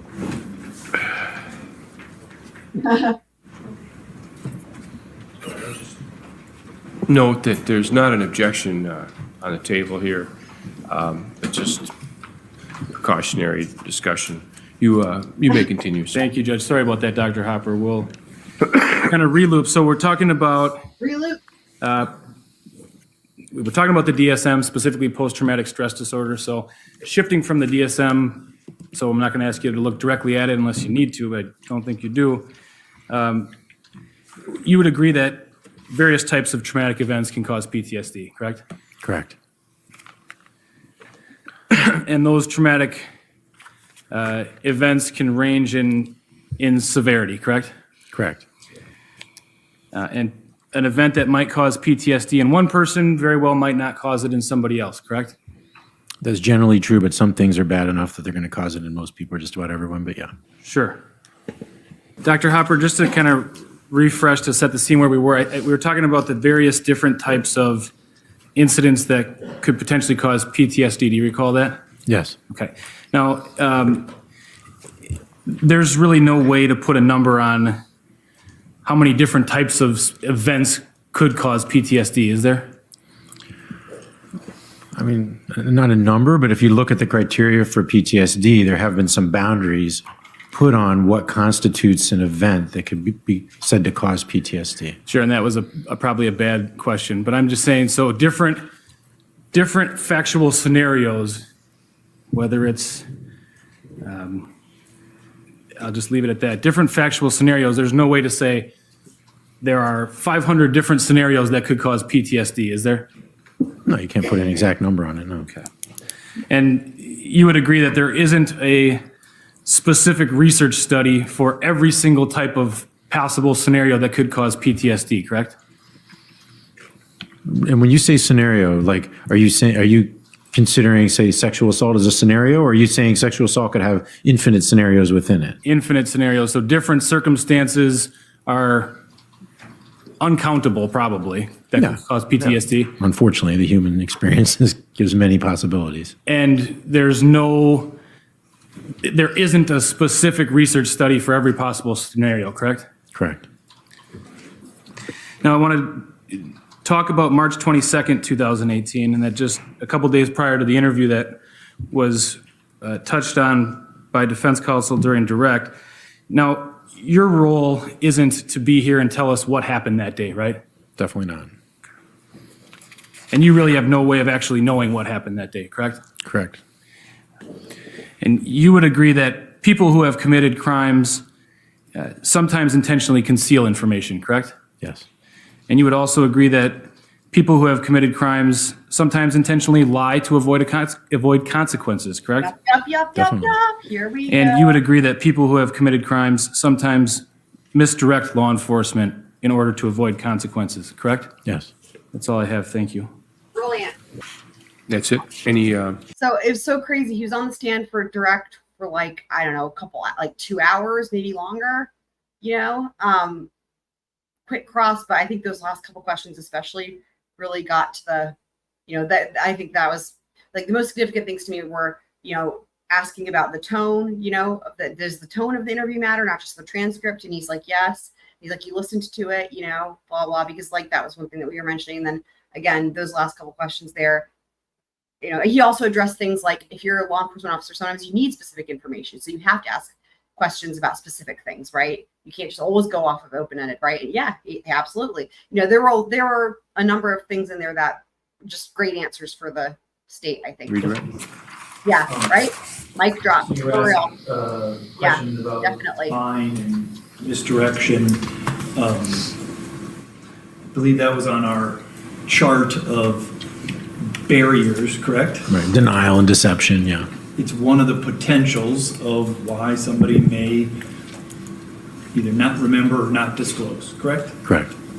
And I'm not going to go through the other potentials because they're already on that exhibit. I think it was. Object, this is outside the scope of it was cross-examination. He was asking about lying and deceit, and I was trying to just put it into the context of what his previous testimony was, which was. Okay, part well, of his- if you're going into lying and deceit, I think that's within the scope of cross, so. I'm not pulling this out. I'm just saying that was on the list of, along with other factors on Exhibit 719 that we'd previously labeled potential barriers to remembering and reporting, right? Correct. So that's consistent with lots of things, perhaps, right? I mean, Correct. you were asked some questions on cross and gave an answer about the context in which, or the situations in which there's less information and less accurate information based upon, I think, what you talked about on direct. Do you remember that? Can you be a little more Sure. clear? So I think essentially your testimony in general, and it was also covered on cross, Okay. was that there's these, my word, maybe Mr. Hahn used the same word, situations, scenarios, circumstances in which there might be less information provided and or less accurate information provided based upon all the circumstances that you've talked about, right? Correct.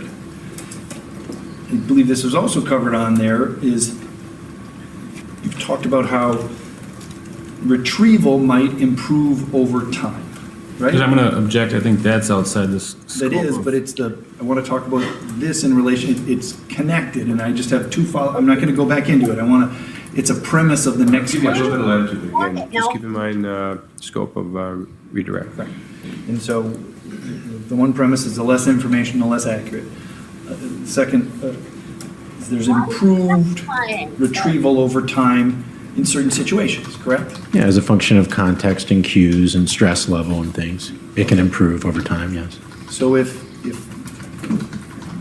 those two things happen, and then somebody eventually, under whatever circumstances, provides new information or different information, depending upon somebody's interpretation of it. I'm going to object to scope. This goes directly to their argument about lies and their theory that inconsistencies are essentially lies. I have 3 follow-up questions here to just button that up to make sure that it's clear in his testimony. No All button. right, I'll overrule, get you, but again, keep in mind, you're getting close to the edge to I appreciate be beyond the scope. To the edge. So that, does that mean that if somebody later provide new or different information? I wonder, is that what Miss Fishny was talking about when she was trying to ask us questions about edge play and edging or whatever? Is it because this was foreshadowing that Mr. Nelson's going to be getting close to the edge of Judge Peterson's patience? That may be inconsistent with information that was previously retrieved or disclosed. Is that new information wrong? An object that calls for speculation. And that's maybe not Sustained. maybe that's not the right. Is the context, is providing new information consistent with a disclosure by a trauma victim? So new information can arise as a function of new contexts and cues, and we need to make a distinction, a couple of distinctions. One, is it about peripheral or central details? Because we should not be surprised if there's inconsistencies around peripheral details, because that is encoded and stored less well and sometimes lost, and then people are trying to remember and may get it wrong and not remember accurately in the future. And then also this can happen with the time sequence issue, that there can be inconsistencies around that, which are quite normal because the information might not be there and the person's trying to answer the question and gets it mixed up at different times. So if we make distinctions, that can help shed light on that issue of what is it that's inconsistent. Is it just a peripheral detail, or is it something that was really central? And that can be hard to discern. That was my next question, is how would you discern whether something is a peripheral detail or a central detail if you're not the person who's disclosing that? Is there a way for those of us not in that person's head to be able to distinguish between a peripheral detail or a central detail? I mean, they tend to be the things that people mention first. They tend to be the things that have more emotion attached to them. They tend to be. There are some things that they tend to be, but these are complex situations and there can be other variables in play. Okay. That's all. Thank you. Okay, any recross? Nothing further. Thank you, Doctor. Thank you. Thank you, Dr. Hopper. I believe you're Dr. free to go. Bunny is done. Yay, Thank you, Dr. sir, and you Bunny. have a good day. You too.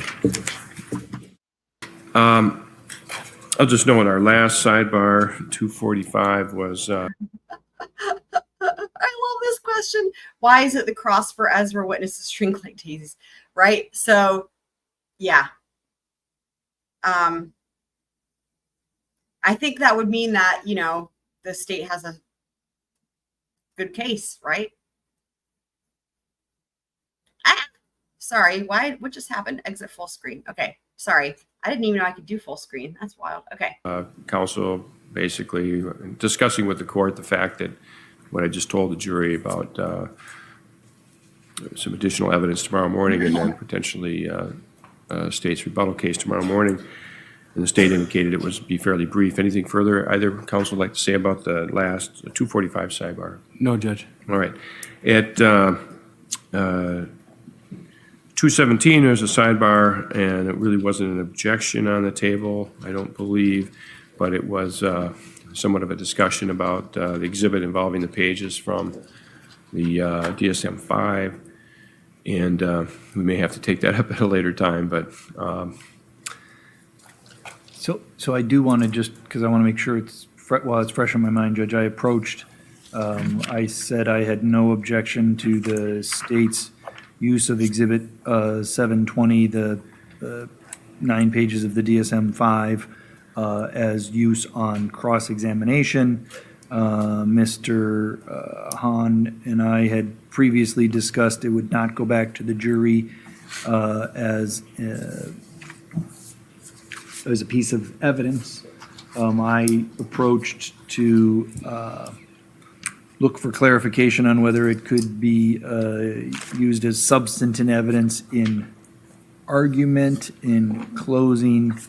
Mr. Hahn, I think, pointed out a 90803 sub 18, how it's admissible based upon Dr. Hopper's acknowledgement on cross-examination that the DSM-5 is a recognized So this is interesting. authority in the field. We're getting a little preview here. It sounds like the state is hoping to be able to use the DSM-5 in their closing arguments. During that sidebar, I essentially conceded that point. I did concede the point. It wasn't anything. Was that tough for you? It is. It's very difficult for me. That's my favorite thing. Let's hear that again. Oh my gosh. Oh, Ezra's laughing. That's funny. That's funny. Let's hear that again. Field. During that sidebar, I essentially conceded that point. I did concede the point. It wasn't anything. Was that tough for you? It is. It's very difficult for me. I conceded that point. I imagine Mr. Hahn made tactical decisions based upon what I had said on the sidebar. After that, I came back and had a further discussion with Ms. Fishny. She is, in many matters, including all matters of the law, tends to have a much better understanding and grasp of it, and may have other arguments about maybe what I should have done or could have done. But I wanted to put on the record what I did do, and acknowledging that may have impacted Mr. Hahn. I'm trying to be as transparent as possible about that. So I did what I did. He did what he did based upon what I did. Whether Your Honor wants to take up Ms. Vishny's arguments now or later, I guess I'll defer to Your Honor, but I wanted to, while that was fresh in my mind. I'm wondering, so if we get to hear Ms. Vishny's arguments, we'll so right now we don't know what the fuck he's talking about, but who did what to who. But this is a big deal because, again, the state wants to be able to use this DSM-5 in closing. And so it sounds like, from what we gathered so far in this sidebar, they were talking about how, whether or not the DSM-5 would be given back to the jury, and they're saying, no, we want to just use it in closing. And I guess he was trying to keep them from doing that, right? Like Nelson at the sidebar. And then they said, well, and it's fair, right? Because this was brought up by Dr. Benson on direct, the DSM-5. So this has already been, a part of the trial. It's already, and actually he held up a copy of it because I actually poked fun of him for that. I was like, he's holding up a copy of the DSM-5 and showing it to the jury like a prop. So that right there actually could have been a big fuck up where that wasn't expected. They didn't ask him to hold it up. He just asked him a question about the DSM-5 and he freaking holds the book up for the jury. It's like, well, all right. So in other words, my impression so far is like Dr. Benson probably fucked up by doing that because he was just being an asshole, being like, look how cool I am with my prop. But then that led to potentially, the state being able to then bring this into closing. And actually, I would imagine the actual book, they're going to have the physical book as well. And then it sounds like what happened is Mr. Nelson, there's maybe another argument he could have made that he didn't know he could make, and he didn't make it. And so now Ms. Fishny, I guess, is going to potentially bring in some case law or something like that and try to kind of fix his mistake potentially. But again, if we hear that what she's going to say, we'll get more context. So. And I was willing to concede, which is sometimes difficult for me. I wanted to just do that. Okay. As far as I'm concerned, it's fresh in our mind around that topic. Rather than risk forgetting to come back and clear it up, I'd like to address it then now. I will defer to Ms. Fishny, who I think has, if she's, based on our previous discussion, still wanting to bring that up. Well, Judge, wasn't at sidebar, so I'm not sure what exactly happened, but generally speaking, in terms of learned treatises and law of learned treatises. Microphone, please. I'm sorry. Thank you. This was not filed as a learned treatise by the state. The state certainly had noticed for a long time that Dr. Hopper was going to testify. That being said, it's entirely appropriate for the state to use the DSM or the portions of it in their cross-examination of Dr. Hopper. However, only the portions that have been used in the cross-examination are actually admitted into evidence in terms of the jury's knowledge.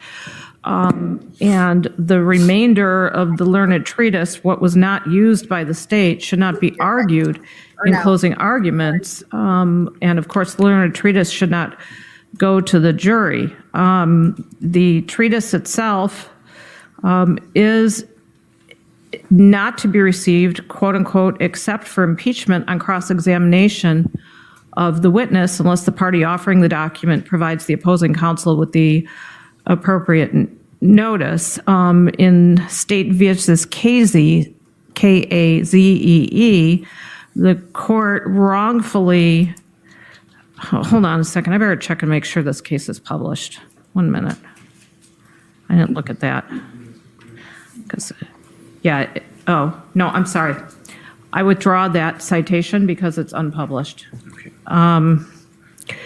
But basically, the rule is that, the state can use whatever it wants on cross-examination of the witness, but if the witness hasn't had an opportunity to respond to something in the substance of that learned treatise, it can't be argued because it's not substantive evidence in the case unless it's been testified to. So I'm not really sure what happened in sidebar or what the agreements were. If certainly anything that Mr. Hahn cross-examined the witness about from the learned treatise, anything he read is fair game for closing argument. I wouldn't have any dispute with that whatsoever. And, there are cases that clearly say that, but not portions that weren't testified to.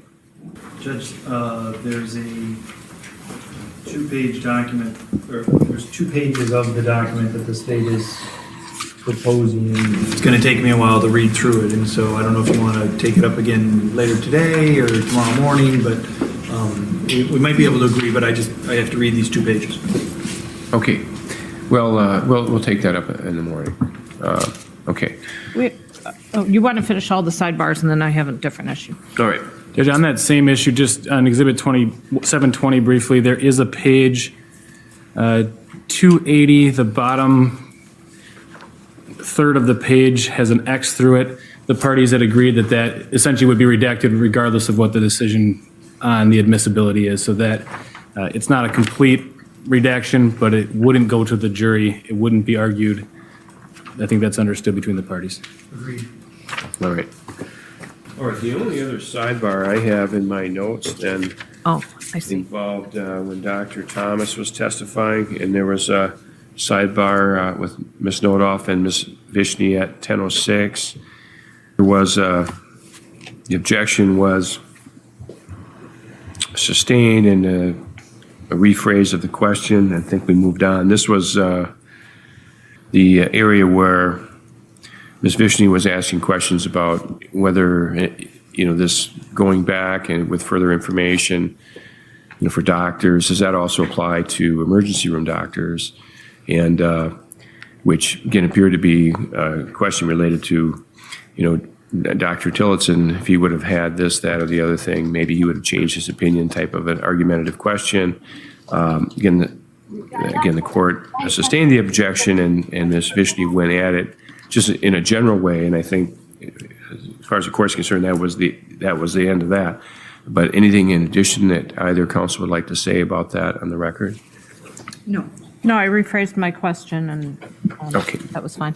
And that's all I have for sidebars, unless counsel has any other moments that anyone would like to put on the record. You feel it should be noted? Not from the state, Judge. Thank you. Okay, Mr. Nelson or Ms. Fishny? Not about sidebars or anything else. I think Ms. Fishny may have something else, but. Okay. Judge, we have requested that the state provide us with information, which they did, regarding the costs paid to the Ramsey County Medical Examiner's Office, which are inclusive of the autopsy, the doctor's fee for reviewing its final report, and the court fees charged by Dr. Mills. Ms. Nodolf has complied with that and given us a figure, which includes broken down each one of these matters, $1,647 and $500 together that was paid to. Thank you so so much for your super. I just saw this now. Thank you so much. If you fall asleep, okay, you're very welcome. Thank you so much for being here every stream. It's awesome having you. The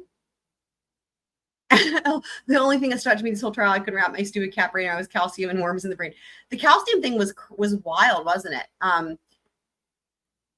I would just buckle up for closing arguments. So I can say I'm very excited.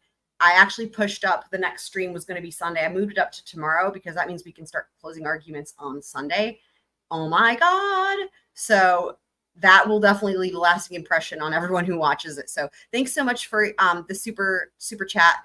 And hopefully you'll hear that on replay crew in case you did fall asleep. So the Sheriff's Department for the autopsy and the doctor's fee for reviewing the final report, Dr. Mills' court fees of approximately 8 hours and 11 minutes at $300 per hour at $2,455.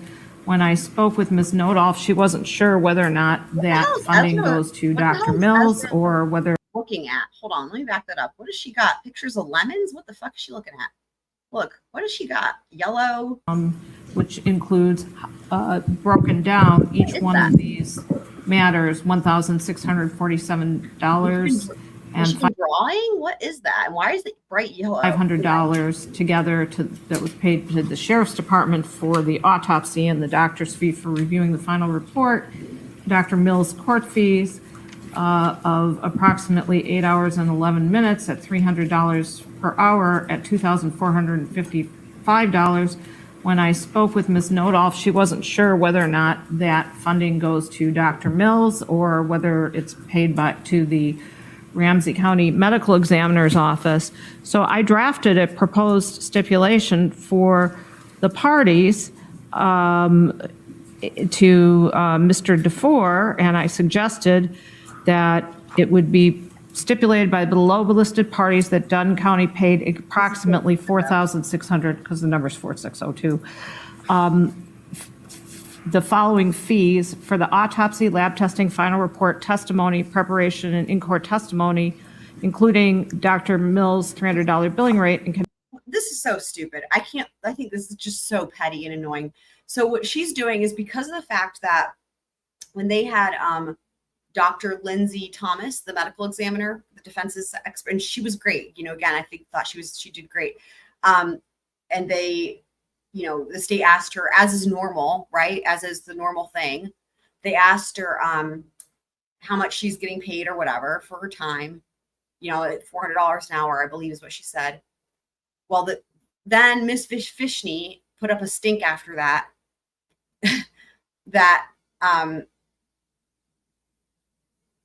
they had neglected back when the medical examiner for the state took the stand, which was like the first witness, actually, I believe, Dr. Mills, that when they did cross-examination on her, they did not ask her how much she's being paid. Well, it's stupid because she's paid by the government, like she's a state employee, right? She's not a hired expert. She's paid by the government. So it's the same as like law enforcement. Like no one asks the law enforcement officers how much they get paid. It's part of their salary, just like so it's the same thing. It's not like they're being brought in and it's extra. It's like just part of their job is to come and testify. And so what Ms. Fishny is saying is that because the autopsy was done by a different county, and I don't know why that was, and I don't even think they got into it. It doesn't really matter, but Ramsey County, not Dunn County. Dunn County had to pay Ramsey County the autopsy fees, basically. And it's like not even a lot. They're going to talk about it here in a second. And she wants that put in front of the jury for God knows what fucking reason. It's really stupid. And she's ugh. In connection with the death of Alex Woodworth and the case of State of Wisconsin versus Ezra McCandless, my proposed stipulation does not include anything regarding who the payments were to, because when I talked to Ms. Nodolf, she didn't know, so I was not able to put that in. Mr. DeFore emailed me back stating the following: we would not agree to a stipulation on this. First, and counsel, as far as, and maybe I May I finish, please? Yeah. I just want to say that I may have misspoken as far as whether or not the money was paid to Dr. Mills. I assumed it wasn't, and I may have been wrong on that. I have no idea. But in any event, what Mr. DeFore ultimately wrote, I'll skip the sentence about who paid because that's not relevant. Mr. Mills, let me just say this. Mr. DeFore's bottom line was, we are frankly not willing to stipulate to anything on this area. So we're searching for the bills right now, but I don't know if we're going to be able to get them on time. But what I'm going to do is ask that the court take judicial notice of the fact that... What I'm going to ask you to do is just dismiss the charges, drop all charges for Ezra, because we don't have the exact bill that Dunn County paid Ramsey County for the autopsy. Are you kidding? Like, I mean, I'm exaggerating, but I wouldn't put it past her, you know what I mean? Dunn County has paid approximately $4,600 for the autopsy, doctor's fees, including consultation with the prosecutor's office and testimony. And looking at section 90201. This is the stupidest thing. Of all the things, this is the stupidest thing. That is so inconsequential. The jury doesn't give a fuck that Dunn County paid Ramsey County $4,000 because that's how much she would be paid for the autopsy by the county. Like, they reimbursed them. That's all it is. It's like they reimbursed. What it seems like to me is Dunn County didn't have a medical examiner available. So they like borrowed the one from the next county over, and then they have to reimburse the county. This is so stupid. Judicial notice of adjudicated facts. The kinds of facts have to be one not subject to reasonable dispute, that is any of the following. Clearly, this is not sub A, a fact generally known within the territorial jurisdiction of the trial court, because it's not. However, sub B says, a fact capable of accurate and ready determination by resort to sources whose accuracy cannot reasonably be questioned. I don't think that Ms. Nodolf's accuracy can reasonably be questioned. If the defense wins their argument, what's going to happen? What's going to happen is the judge will go in front of the jury, you know, whenever the jury comes back. Mr. Nelson looks like he's trying to laugh for some reason. And he will say, you know, okay, you know, jury, we've got, I just want to let you know the court is taking judicial notice, or we have a stipulated fact, which he's, you know, that's happened with a couple other things, right? And he's going to say, and the fact is that the medical examiner, Dr. Kelly Mills, was paid $4,000, or sorry, that Dunn County paid Ramsey County $4,000 for the autopsy to be done by Dr. And they're going to be like, what? Who? What? Who? What are we supposed to do with that information? Like, that was day one of trial anyway. And it's like, of course she got paid. It's the stupidest thing. And that's if they would. Anyway. All right. Don't know who paid the doctor. I would ask the court to take judicial notice with just saying that Dunn County has paid these fees, as opposed to whether the recipient of the fees is the Ramsey County Medical Examiner's Office or Dr. Mills. Frankly, that doesn't make any, frankly, we just want the truth to come out. And though I'm rather stunned that Mr. DeFore and the Attorney General's office would not be in favor of the truth being elicited in this manner, so pointless, it is, I think, the truth. I think $4,600 be an approximate amount, and I don't know who actually got paid the fee. But I think there's a potential misimpression here with the jurors, and this is, according to 90201 sub 2B, appropriate, and it also says that judicial notice is mandatory. Under sub 4, a judge or court shall take judicial notice if requested by a party and supplied with the necessary information, which I believe we have done so. There's no opportunity, there's no, this amount is not disputable since it was provided by counsel. So I would ask that the court do the following when the jury returns in the morning. All right. State we should be heard. Yes, Your Honor. First off, while the court is, counsel reads those sections correctly, the first... I love Spring Chicken's suit. I love it. The gray with the blue tie is just really good. But yeah, this is just, I don't know what you mean, Kat, about decorum in the court being on. The jury's not present right now. Yeah, they all have laptops actually. Oh, and there's the DSM-5 on the table. First section of that, sub 1 states scope. This section governs only judicial notice Oh, of wow. adjudicative facts. In other words, facts that are relevant. And frankly, Your Honor, if the money was, That's irrelevant. Thank you. He's saying what I was saying. It's not relevant. Who gives a fuck, dude? assuming, and I don't have any reason to dispute that it's approximately $4,600 that was Cares? paid to the Ramsey County Medical Examiner's Office. Matter. I don't see how that is relevant to any Right. issue Not. at stake in this trial. It is not relevant towards Dr. Mills' credibility because Dr. Mills is not paid that money. The Ramsey County Medical Examiner's Office is paid that money. At least that's all that we know for sure. I mean, oh, sure. And Even if she was paid, There's no it's other- literally her just doing her job, right? It's like that's her job is to do autopsies. Like this is. But I'm glad he's arguing the relevancy because it's annoying. First of all, it's annoying that it's irrelevant. Like I've been annoyed, but also just to that end, remember evidence. In terms of determining the admissibility of evidence first has to be relevant. That's the first test. And that's one thing Miss Fishny completely forgot about. She has not said anything about why it matters or why it's relevant. So yeah. different information. Yep, after lunch I had my staff follow up. So the first portion that is paid by the sheriff's office, I just want to clarify, I don't know if they've been paid. This is just what the Ramsey County office said was the bill for performing the autopsy. Okay. And then So adding to the list of how this is just stupid is they don't even know if it's been paid, the monies have been paid yet. It's just that there's a bill from one county to the other county. It's just $500 fee. The 8 hours in court, she gets paid $300 an hour, and we received confirmed information that that goes to Dr. Mills.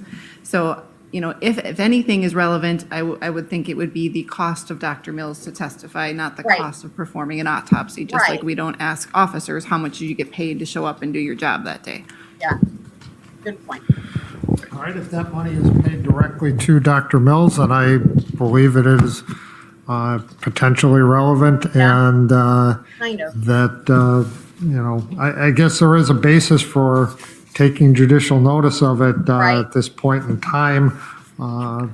So I don't have a problem with that portion, but not the other portion. That would make it approximately $2,455 was paid to Dr. Mills in connection to or for the time spent in testifying at trial. Yes, I think that the appropriate amount of, first of all, I agree with the amount, $2,455, because that's what Ms. Nodolph put down. And second of all, what I would ask is that the court take judicial notice that Dr. Mills was paid at the rate of $300 per hour for approximately 8 hours and 11 minutes of her time in preparation for and testifying. And travel time. Yes, well, yes, travel time is part of it, of course, is for both parties. So in other words, apparently, and that does not include the fees for the autopsy itself. So, but rather this is her fee. So that's what I'm asking the court to do since the state doesn't want to stipulate. Oh, man.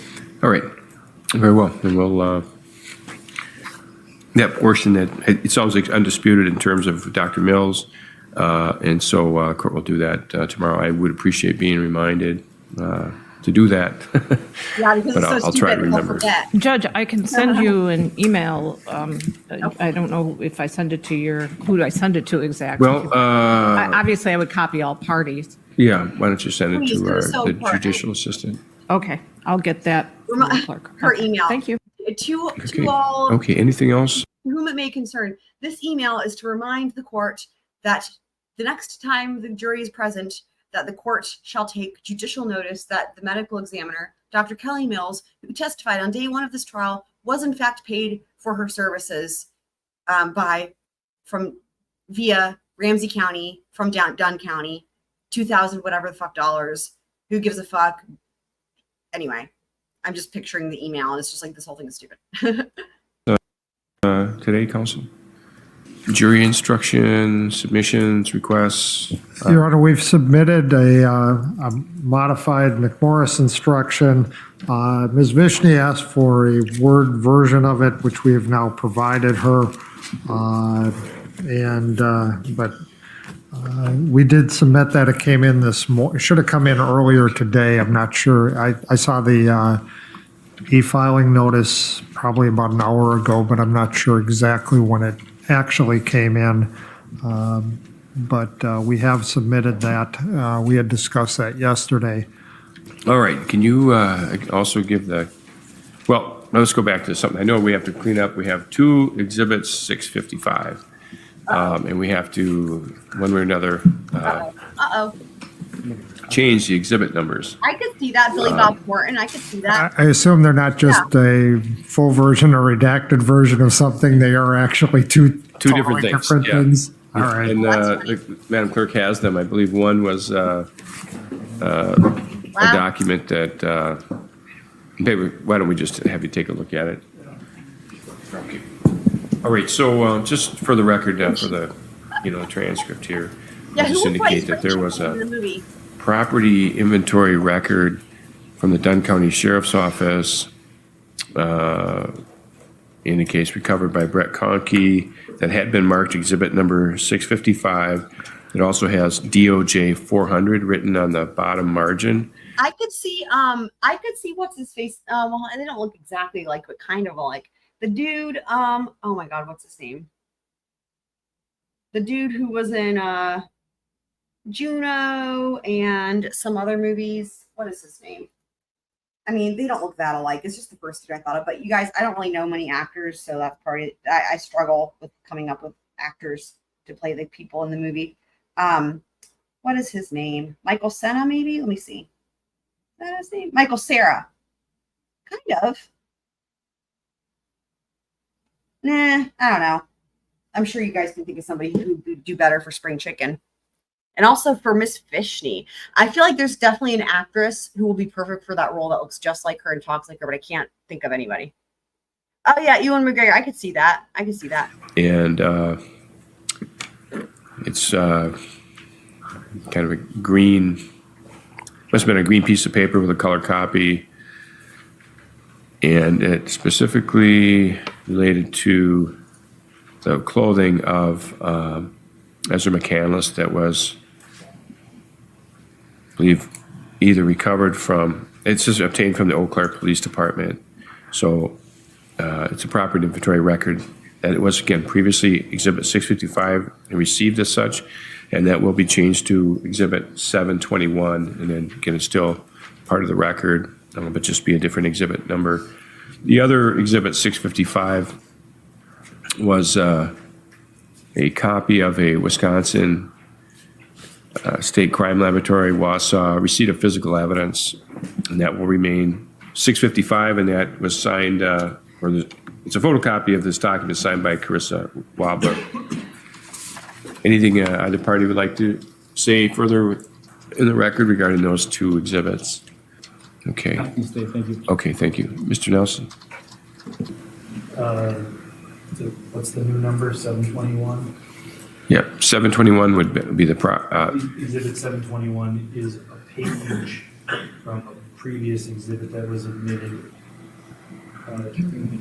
Jason Stalker's testimony as well. So again, I don't know if that just complicates the matter, but I understand it's a separate document, but it also might be 1 page out of a 14-page document that I can't figure out the number of that was admitted as part of Stalker. So I just think the page was admitted twice, which is fine. Okay. So if there's confusion later as to why there's a duplication, it's not because of this. It's just I admitted it once and then the state admitted it later as a part of a bigger package. Okay. All right. Ms. Fishny, you have that look like you have something I to say. have that look. We're going to do the jury instruction conference tomorrow, right? Yes. Okay. I think it would be advisable, even though we haven't submitted our written jury instructions, for it just to give the court a heads up Yes. as to where we're going. So that gives you some time to think about what our proposed instruction is. I believe the state has submitted its proposed substantive instruction, and we're just cleaning up some language as ours, but just so the court knows, the lesser includeds that we're asking for are. So this is in preparation. So I love jury instructions discussion. So this is really interesting. And I can't remember if it's in this one or the next one because the jury instructions happen in both, but those of us who watched Karen Reed, which is probably everybody, this is going to be really fascinating because we're going to get to see another example of lesser includeds and how it's done. And so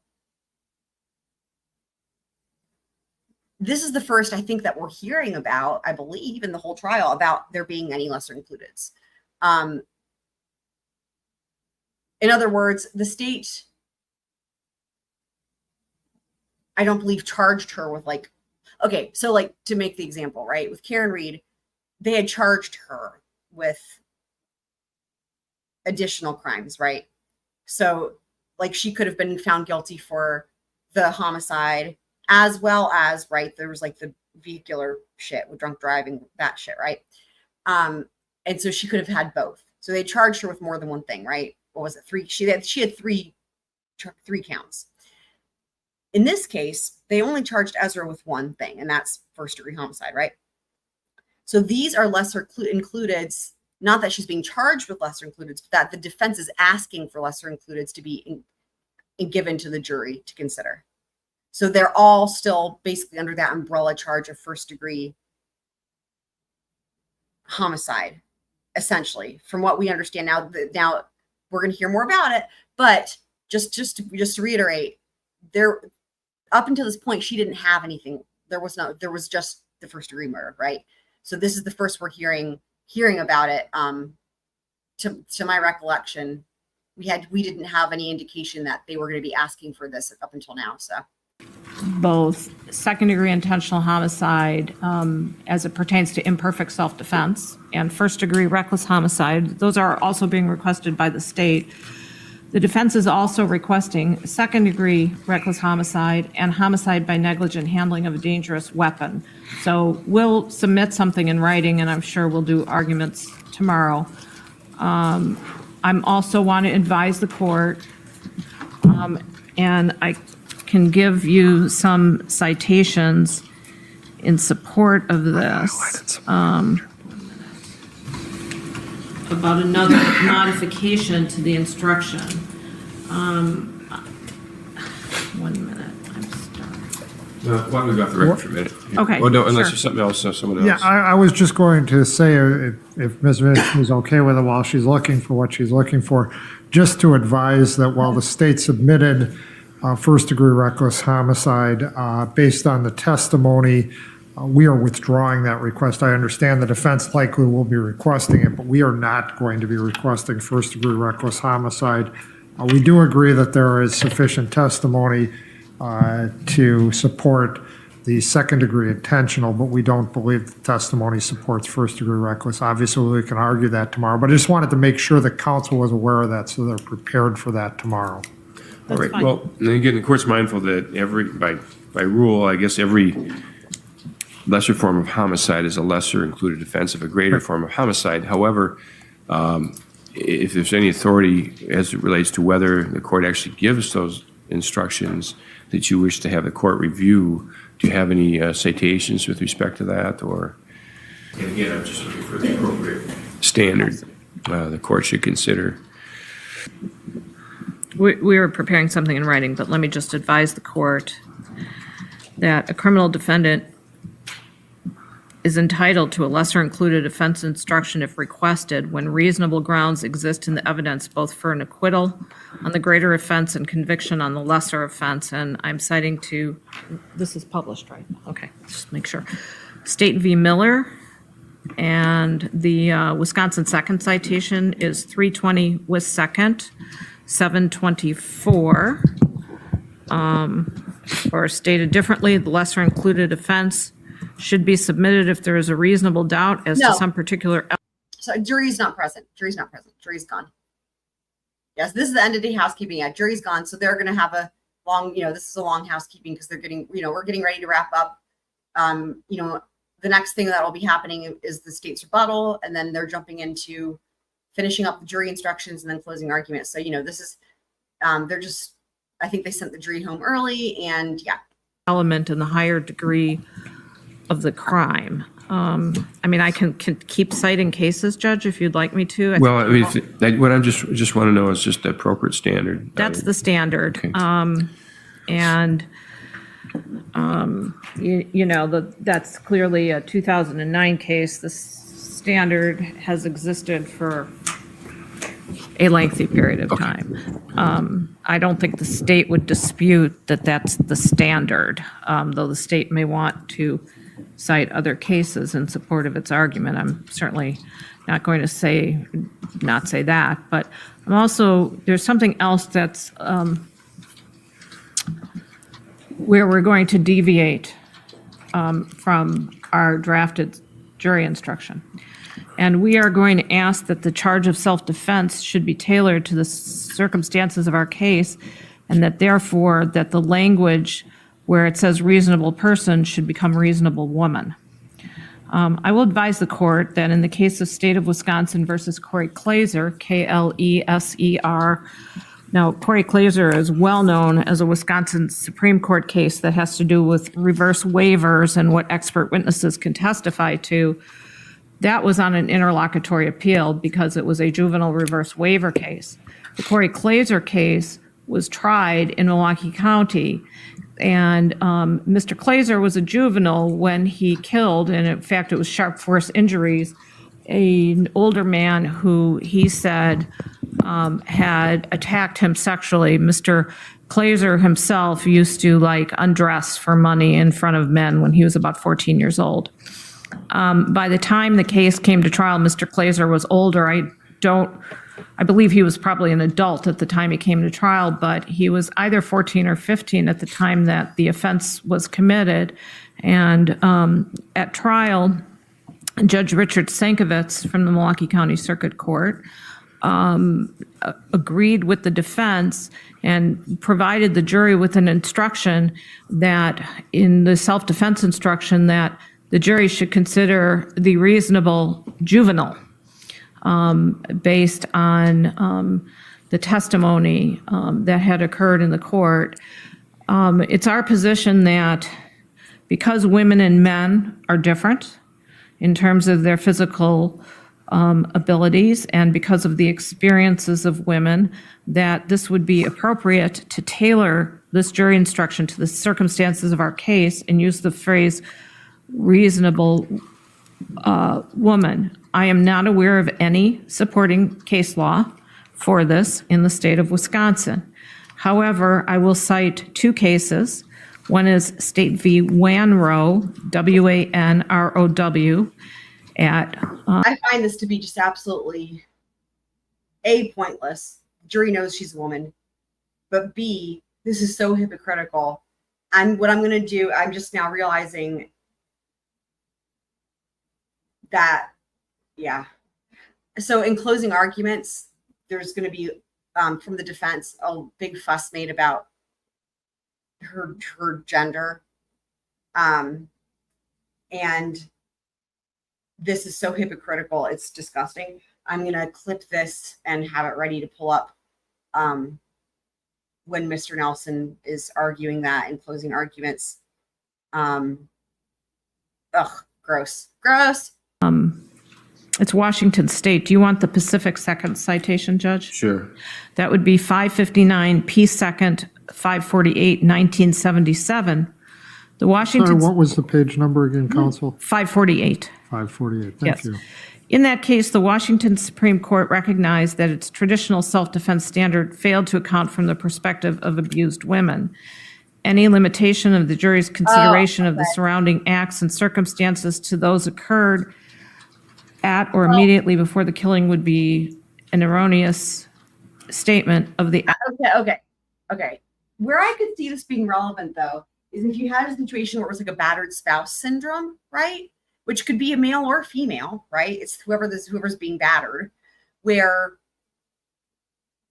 in that type of case, it's a little bit different because, I don't know, you want me to stop interrupting her? Why? You like listening to her talk? I mean, you know, I'm going to give my commentary. That's sort of the point. So, yeah, I can see it being different with like a battered spouse type of defense, but that's not, obviously that's not the case here. And there was no history of Alex battering Ezra or anything. So, I don't know that the gender is nearly as much at issue here, although I can see her wanting to make it at issue. I guess that's why it's kind of like, you know, trying to make it seem, her point, this is not what she's going to say. She's citing case law. The reason she's arguing for it is because she's trying to make Ezra out to seem more vulnerable, like a victim, by calling her a woman, which as a female, I find that really sexist, right? Like, you know, like, let's be like, oh, you were saying the judge interrupted her. Okay. Like, it's like, okay, yeah, let's just try to make it seem like women are, you know, more vulnerable and weak and defenseless and helpless. And it's just icky, you know? Besides the fact that Ezra was the aggressor, also it's just icky from like a feminist standpoint. So applicable law. Another case that, well, I think that's the main case. But that is a slight language change to reasonable woman. We're not asking for something like reasonable alleged sexual assault victim or reasonable abused person, but just woman, to reflect the fact that Miss McCandless is a woman, and that should be taken into consideration rather than having gender neutral language. You know what? But wouldn't that be the circumstances? You know what this is like to me? What she just said is so insane to me. The way she said, "Yeah, we're not asking for an abused person or a sexual assault victim," which she's not, but either. But that argument is so. It's like saying, "Okay, please, you know, here's why you should give me $1 million.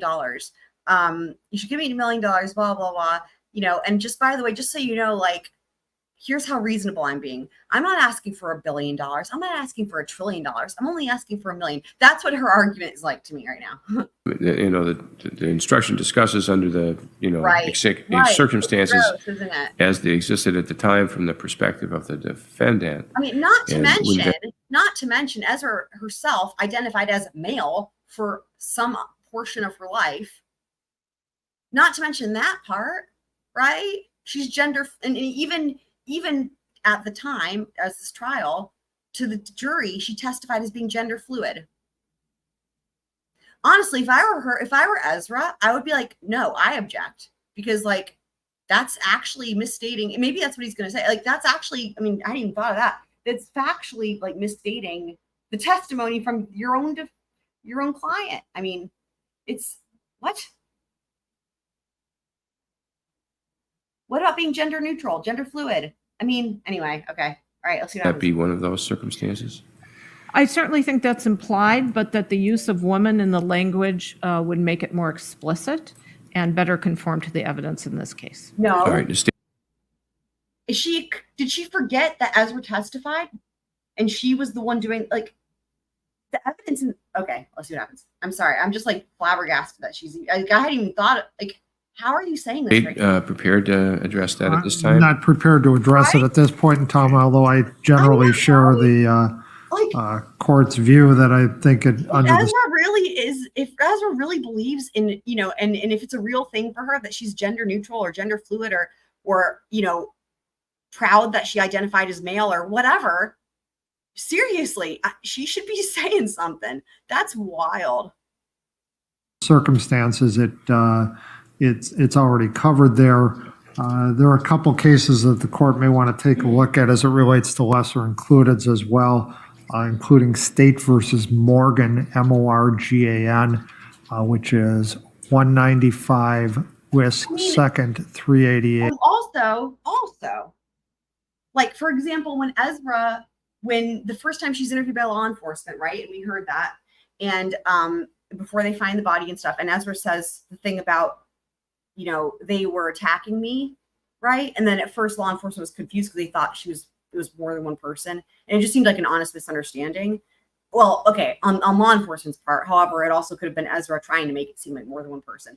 But her defense made such a big deal about they is part, and it came out in Ezra's testimony too on direct, right? They asked her specifically. It's like, yeah, they is my vocabulary because gender neutral. I call it, they, them, blah, blah, blah. So there's that aspect as well. Like, in other words, the defense, whenever the defense can try to milk it that there's a they, them, gender neutral, gender fluid situation, they do that. But now she's a woman.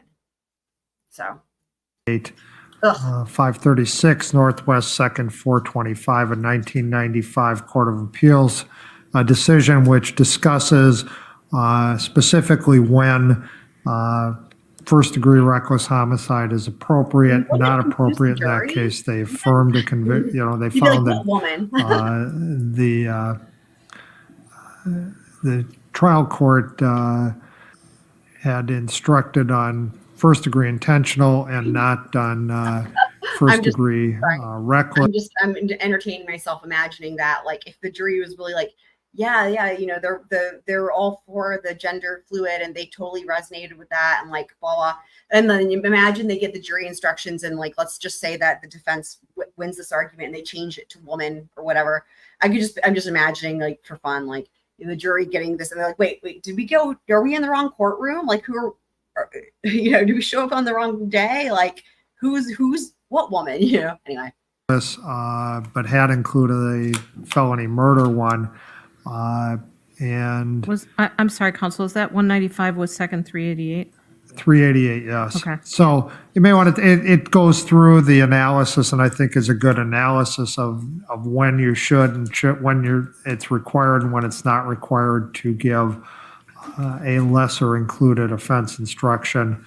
You may also want to take a look at State versus Weeks, WEEKS, which is 165 West 2nd, 200, 477 Northwest 2nd, 642, 1991 Court of Appeals decision, which again goes through the criteria. I think the criteria are pretty standard in all the cases, and I think it's pretty much the same criteria the counsel mentioned, and that's essentially whether or not there is sufficient evidence to find not guilty on the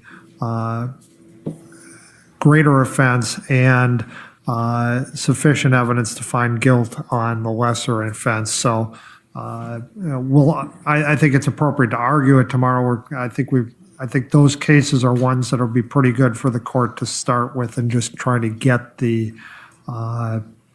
basic framework. What's your question here? Jury selection. I'm not sure what you're referring to. AI? For how you make that analysis. All right. Another area that I would like some input on is I think the state submitted an instruction about the use of the mental health or evidence in this case. Was that the state? Good question. May have been. I'm not yes. sure. Okay. I think we did. We submitted an instruction related to that. Yes, Your Honor. All right. And I think it was the way that it was tailored was as to explanations for the defendant's recollection and so on and so forth. Just the same thing.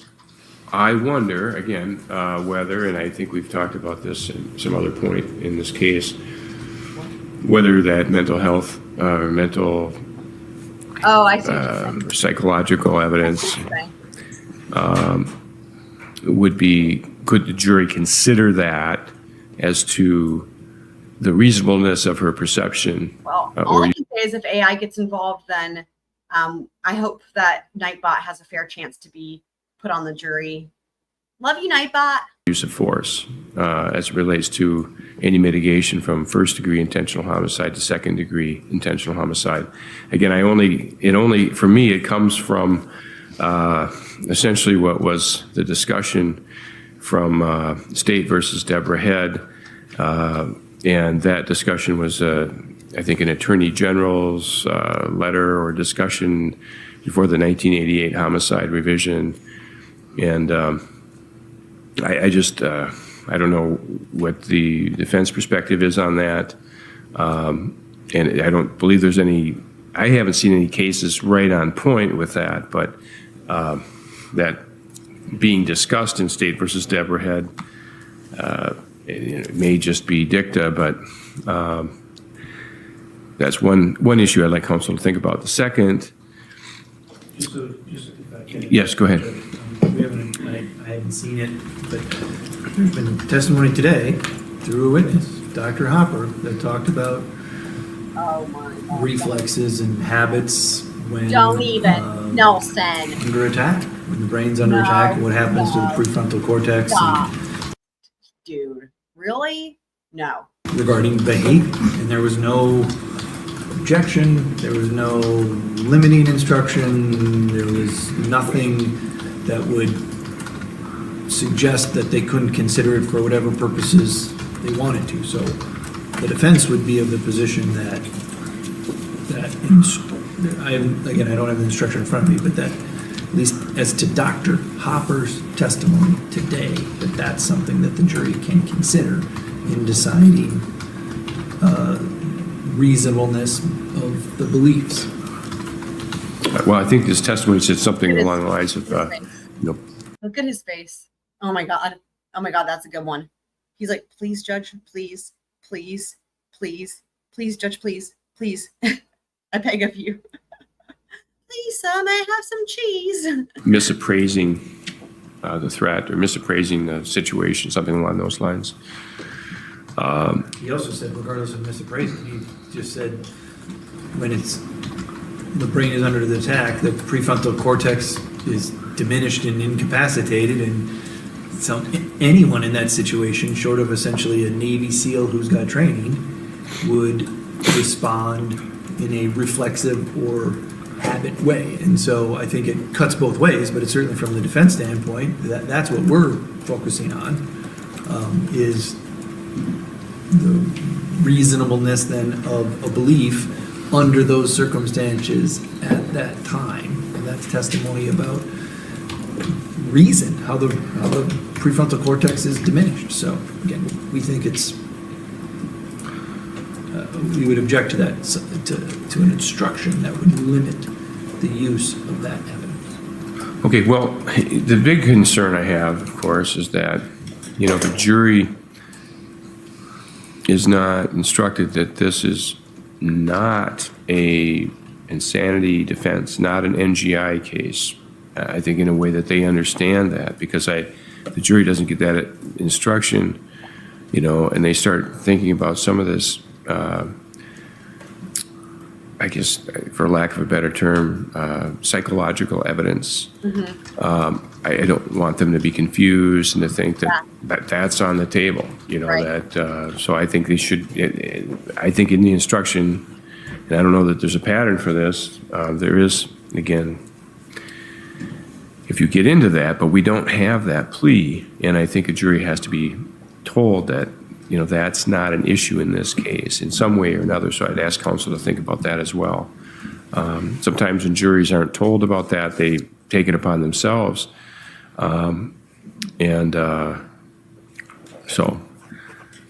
I think we do have an awful lot to talk about during jury instruction conference. So anything else, again, today that the court, you want give the court a heads up on? Just when the court looks at State v. Morgan, Judge, I'm going to ask the court to think about this language. State v. Morgan, that's another case that I saw some of the trial of, took place in Milwaukee County. It was a rather famous case because Felicia Morgan, who I think was a juvenile at the time, had committed an armed robbery and had shot the victim. And the main lesson of the Morgan case actually.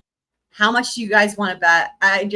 I still feel like it's where it's coming, the whole thing about the prefrontal cortex and her age. I guarantee you they're going to try to also go for that. She's a woman and her prefrontal cortex wasn't fully developed. So like she just please, like she's innocent, has to do with things that have nothing to do with jury instructions. But what the court noted when it declined to give a first-degree reckless homicide lesser included instruction was that, number one, Miss Morgan had shot the decedent at very close range, and that the trajectory of the bullet passed through the decedent's vital areas, and that it was almost touching the decedent's body.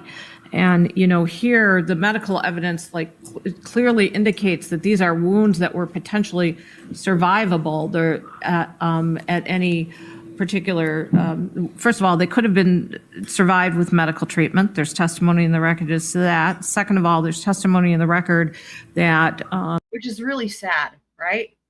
I don't like, she says there's testimony. I don't recall that testimony explicitly.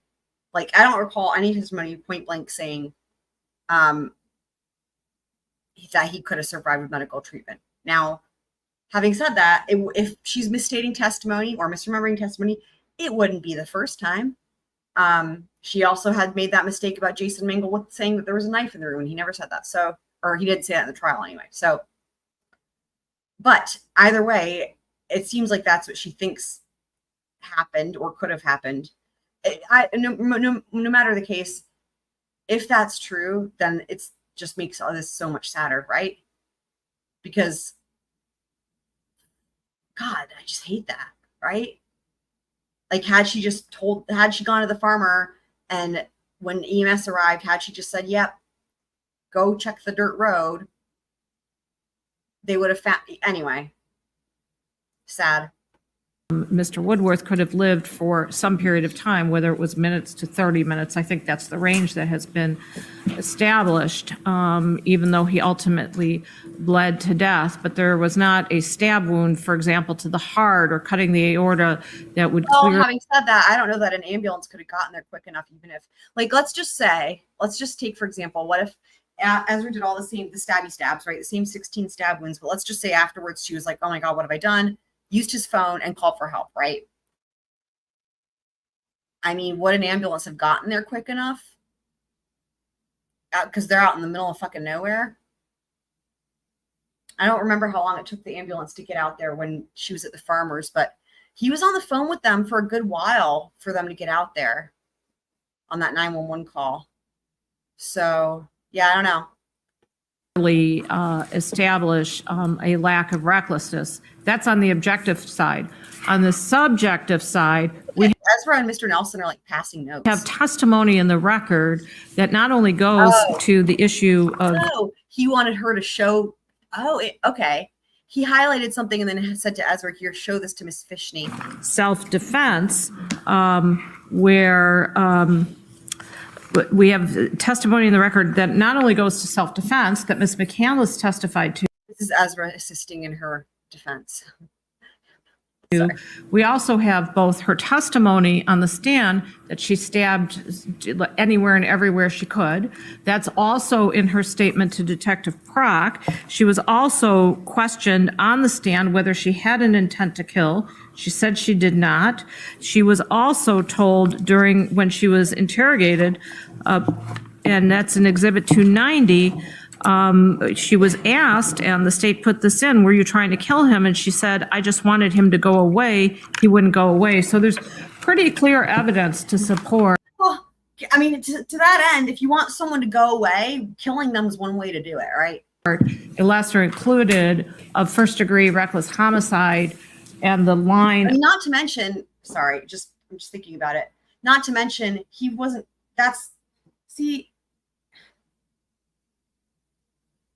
it's an undisputed fact that Alex did not contact Ezra after she broke up with him. There was no contact.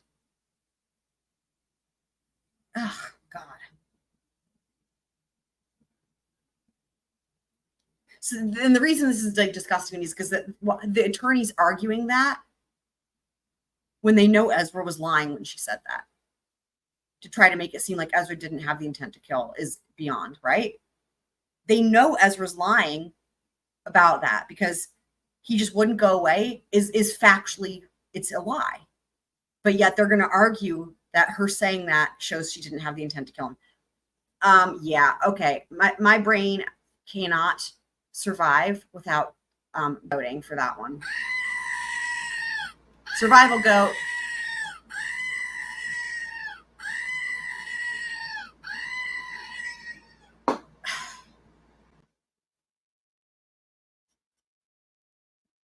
You know, I don't know that I have much respect left for these defense. I did in the beginning, but you know what? As the trial's gone on, we've seen things just take some turns where they're crossing some lines, man, for me anyway. Of reckless homicides as opposed to simply the line of intentional homicides. I do want the court to take that into consideration. I think it's better for us to put forth some argument now in support of that. And I'd ask the court to think about that. And I think this is a very weighty decision because the failure to give appropriate lessers is one of the most frequent reasons why verdicts are overturned. That and other crimes. That's the only argument she needs. That's it. That's the argument right there. The rest of it doesn't matter. Trying to make it seem like her testimony is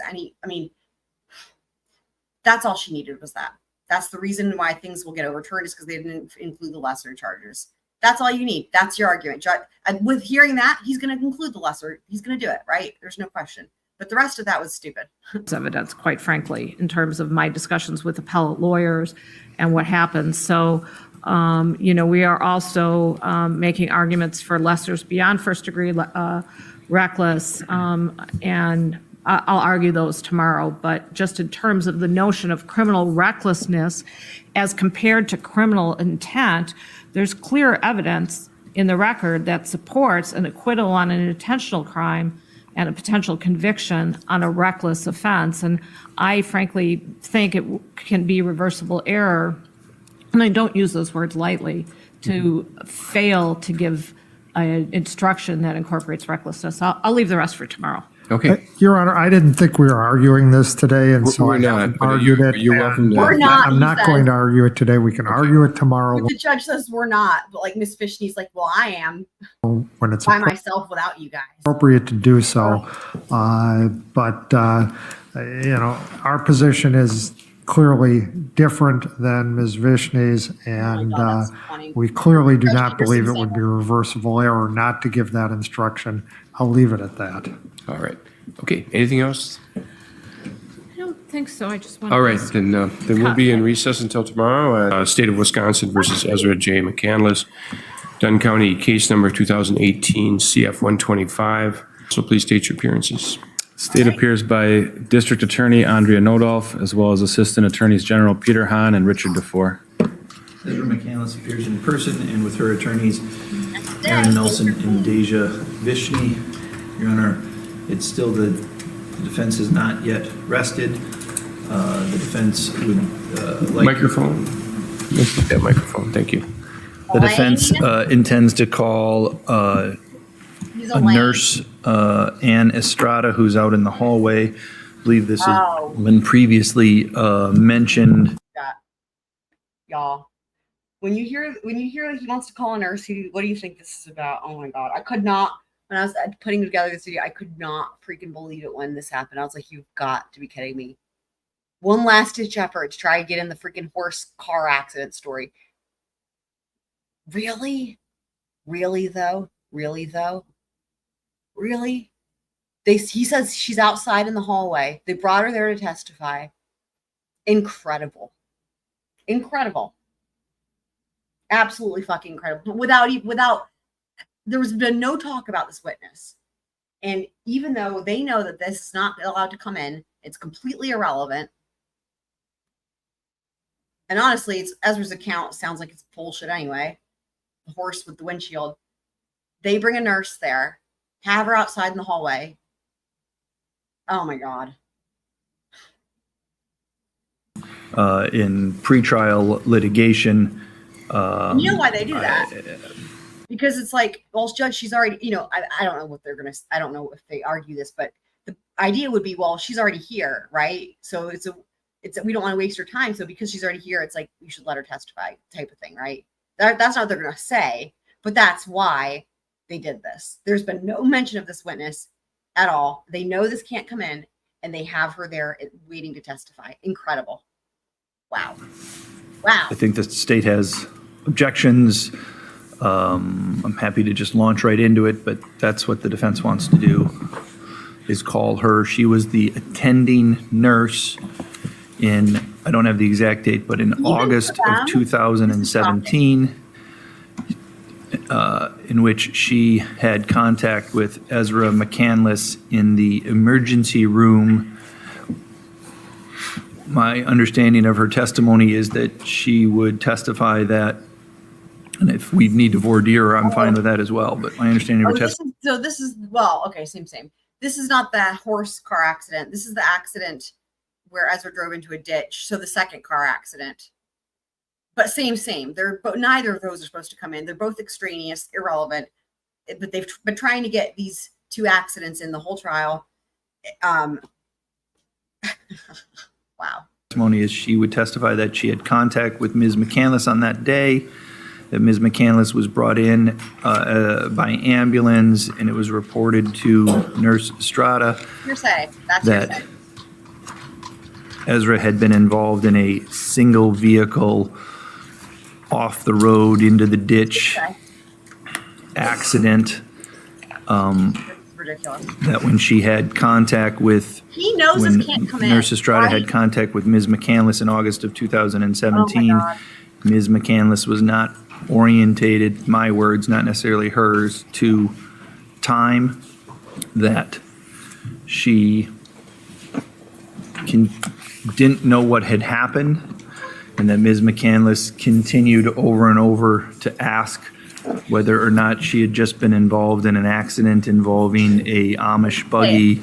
And a And horse. was a horse killed? There it is. Did somebody else die? Swear. That Ezra McCandless, she made observations of her hyperventilating, of her crying and sobbing. He knows this isn't coming That in. she had contact with her The for nerve to 2 call to 3 hours in the emergency room, and that even at the time that Ms. McCandless was discharged 3 hours later, she had still not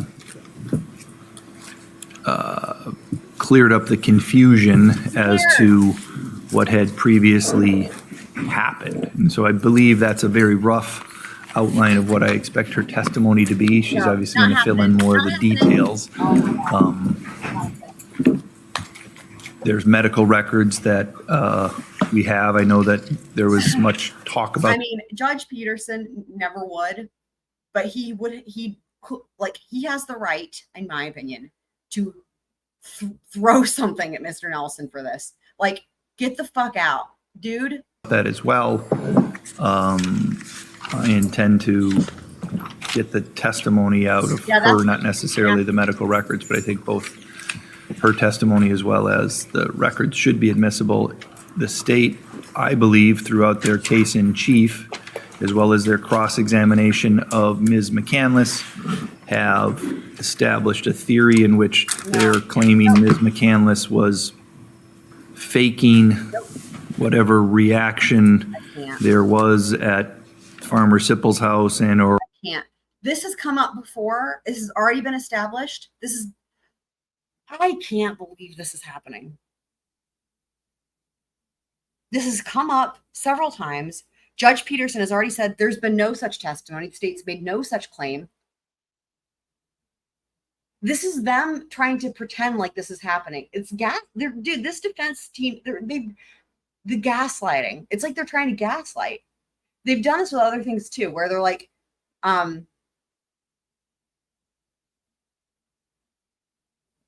saying things that have happened that haven't happened, and then making arguments based on these things that haven't happened. That is wild to me. Oh my God. or with the ambulance and or at the hospital on the immediate aftermath from 4 o'clock on March 22nd until roughly the SANE exam or sometime in there, and that one of our experts, I believe Dr. Benson, testified and laid the foundation, I believe, in his testimony, in which he said a person's prior. I think too, the reason that Judge Peterson is letting him even talk, like I'm like giving all the, this just gotta be for the record. There's no way this is fucking happening, right? This is imaginary, but the fact that you brought that witness there and she's standing outside is so gross. That poor lady. depersonalization, derealization episode would potentially create a pathway for a future episode of the same. These are my words, not necessarily his words, but that I interpreted it as it was more likely if somebody had fallen into that state in the past that they would, when confronted with trauma in the future, perhaps fall into that similar state the next time or another time that they were suffering from trauma. So it goes to rebut the state's explicit as well as implicit arguments that Ms. McCandless is faking all of this. I believe the expert testimony that we've already laid down was that these are involuntary responses, so it is not character evidence, and the state has cross-examined and questioned Ms. McCandless's credibility throughout the case, as well as obviously during their specific cross-examination of Ms. McCandless. So for all those reasons, we believe it is relevant, we believe it is admissible, It's not and any we of want to those call incorrect. Ms. Estrada to establish those facts. Estrada's not coming in. You wasted All right, and time. who is going to address this issue for the state? I will, Judge. Okay, You go ahead. wasted Mr. I think this Estrada's issue is, I mean, the short answer is I think the court already decided this issue, and They certainly it was in the context of the testimony of Jason I'm extending personally a heartfelt apology to Ms. Estrada on behalf of Mr. Nelson for wasting your time. Mengel, when he was asked questions about, or asked a question, I don't think it got beyond that, about his observations of the defendant when he responded to the hospital after, which I believe is the same incident that's intended to be introduced by the defense now. It is. And the court said that, and this is just going off recollection, I didn't anticipate addressing this morning, but I think what the court said Witness is a was surprise sprung on that him. Incredible. the defendant could testify about the accident, which she did, and extrinsic evidence wasn't going to be introduced to support that unless the state specifically attacked whether, it specifically alleged that that incident did not happen. And we haven't done that. Nope. And from speaking with defense counsel this morning, I think the response is that that ruling doesn't stand now because the defendant has testified, which doesn't track logically because that ruling anticipated that the defendant would testify. So I think the issue's been addressed. Extrinsic evidence of that accident isn't coming in. I think it's a waste of time, potentially confusing to the jury. And I can continue to go further, but like I said, I think the issue's been addressed and that the court ruled that extrinsic evidence wouldn't come in on that I don't issue think you even need to say anything. I don't think you need to say anything. Judge Peterson, this is just not happening. unless the state opened the door by specifically attacking whether or not that accident happened. So just briefly, Judge, I don't believe Your Honor made a ruling. My understanding was, at least the defense's position was, I understand that we can't do this unless and until Ms. McCandless testifies and our experts testify. And my understanding of Your Honor's ruling was that Ms. McCandless could testify about it. Our experts could use it as a foundation in their testimony, which both did. But that there wasn't a specific ruling other than we'll cross that bridge when we get to it. We're now at that bridge. No, we already went over the bridge. Nelson, If the state, long past since crossed that bridge. You're flying too close to the sun, sir. is saying here in open court they're not contesting this, then That face was a good one. then we can stipulate to it. Nope. That's not what the state's saying. The state's saying that, Oh my God. and I remember asking a follow-up question of the court to clarify, Yep. does the court, so we knew how to proceed going forward, does the court's ruling is the court's ruling limited to an attack on specifically whether or not the incident happened? And my recollection, and I'm looking through my notes to find that, was that the court confirmed that that was the limitation of the ruling. And that's why we've steered clear of attacking that and other reasons, attacking whether or not the accident actually happened, because the information we have is that it happened. So that's not something that we've implicitly or directly attacked. All right, so is the state then essentially saying that you're not going to argue in closing arguments that incident Incident's irrelevant. Who in cares? 2017 Why would they even talk about it? involving going into the ditch, the automobile accident in Why would it question, even come up? and Ms. McCandless having an episode of disorientation and using her given name. The state's not going to argue that that didn't happen. The state won't even talk about that. Right. That accident. Thank you. And if the Right, because why would they? It's completely irrelevant. if the defense talks about that in connection with Dr. Benson's testimony, is the state going to object to that? I don't anticipate well, no, because in the context that she testified about the incident, so they can talk about her testifying about the incident.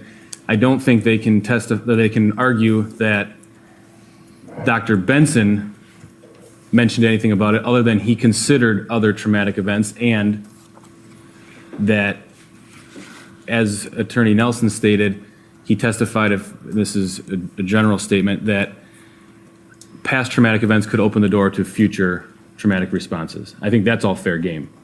And so there wouldn't be an objection to that, but they can't argue that Dr. Benson told you that this car accident would make it more likely for a traumatic event later, because that's not what he testified to. No, I don't think he did testify specifically about that incident, if I remember correctly. Well, my understanding is he could use it as a basis for his opinion, but we can't backdoor get in that evidence by him confirming it. And so, I mean, we didn't elicit it because I don't think that's the way to elicit it. The way to elicit it is through calling the witness. Just as the state doesn't get to tell, we don't get to tell the state how to put on their case. We don't get to force them to make stipulations. We don't get to force them to do certain things. This is the defense case. We want to present evidence. We have the right to present evidence. The fact that they may or may not, I take them at his word, they're not going to make arguments, but that doesn't mean we can't. We're not boxed in by what they're going to do or not going to do. We get to put on. This just flies in the face of what he was just arguing. What he was just arguing is the reason we have the right to do it is because the state did it first, which they didn't. So when it's like confirmed, yeah, the state didn't do it first, he's like, we have the right to do it anyway, even though just because they didn't do it doesn't mean we can't do it. Oh my God, I'm gonna lose my mind with these terms right now. Affirmative evidence. They are. All right, well, I'd ask you to address it this way. What rule of evidence do you believe Yeah, good question. would Good question. support the defense position that this evidence ought to come in? Because, again, I see this as evidence. Thank you. Bring it back to the rules of evidence. Thank you, because like I said, it's not admissible. Thank you.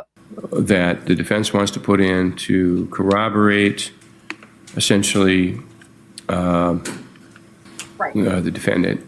You're offering it to support her credibility, basically, to say this happened to her involuntarily before, and that, that makes the fact that she was having this involuntary response this time more likely. It's, sorry. Which isn't even. And so that's, I guess, what I'm getting at is, and what rule of evidence do you believe supports the court receiving this information? Here's the thing. They could get in all the evidence about these. Let's just pretend in an imaginary world it was relevant and these accidents came in. And the jury hears about these other accidents and the horse and the windshield and the Amish buggy, and that she thought her name was Monica or whatever, even though she was going by Monica. So I don't know why that's a big deal. How the fuck does that change anything for the defense anyway? That's the other thing. And I guess and now that I hear those words coming out of my mouth, I'm like, yep, that's exactly why it's not relevant, right? There you go. So this testimony. 90402, it's relevant, and so what's the rule of evidence to keep it out? Relevant evidence is admissible under 90402. And so this is relevant. The state has. You have to say how it's relevant, Nelson. Relevant to these matters. I want to pass the mic to Ms. Vishny if that's appropriate, Your Honor. Oh my God. Chickening out on that. Chickening out. He's like, it's relevant. He doesn't say how it's relevant, because good luck with that. And now he's going to pass the mic. Incredible. Wow. Oh my God. All right, go ahead. As long as you don't start citing a whole bunch of cases, Ms. Fishny. No, I'm just kidding. Well, seriously, is there some, Yes. What I'm looking for is. I understand what you're looking for. Go ahead. Even though I'm working on something else, I've followed the conversation, Judge. All right. First of all, I think under 90404 sub 2, that's actually admissible, and I'll tell you why. Number one, this isn't a crime or a wrong, but it is, I think the court has said that this is another act. And under 90404 sub 2, one of the other acts is absence of mistake or accident. And we have here an issue, which is, was Miss McCandless faking it? No, that's not an issue. And when she engaged in her post-stabbing conduct, when she went to Mr. Sippel's house, when she talked with the police, when she... Faking what? They're faking it. She was just flat out lying. I'm so... What the fuck? Talked with the emergency room doctor, when she talked with the SANE nurse, when she talked with Kelly Swartos, and to some extent, even when she talked to Detectives Prock and Conkey after she told them what happened.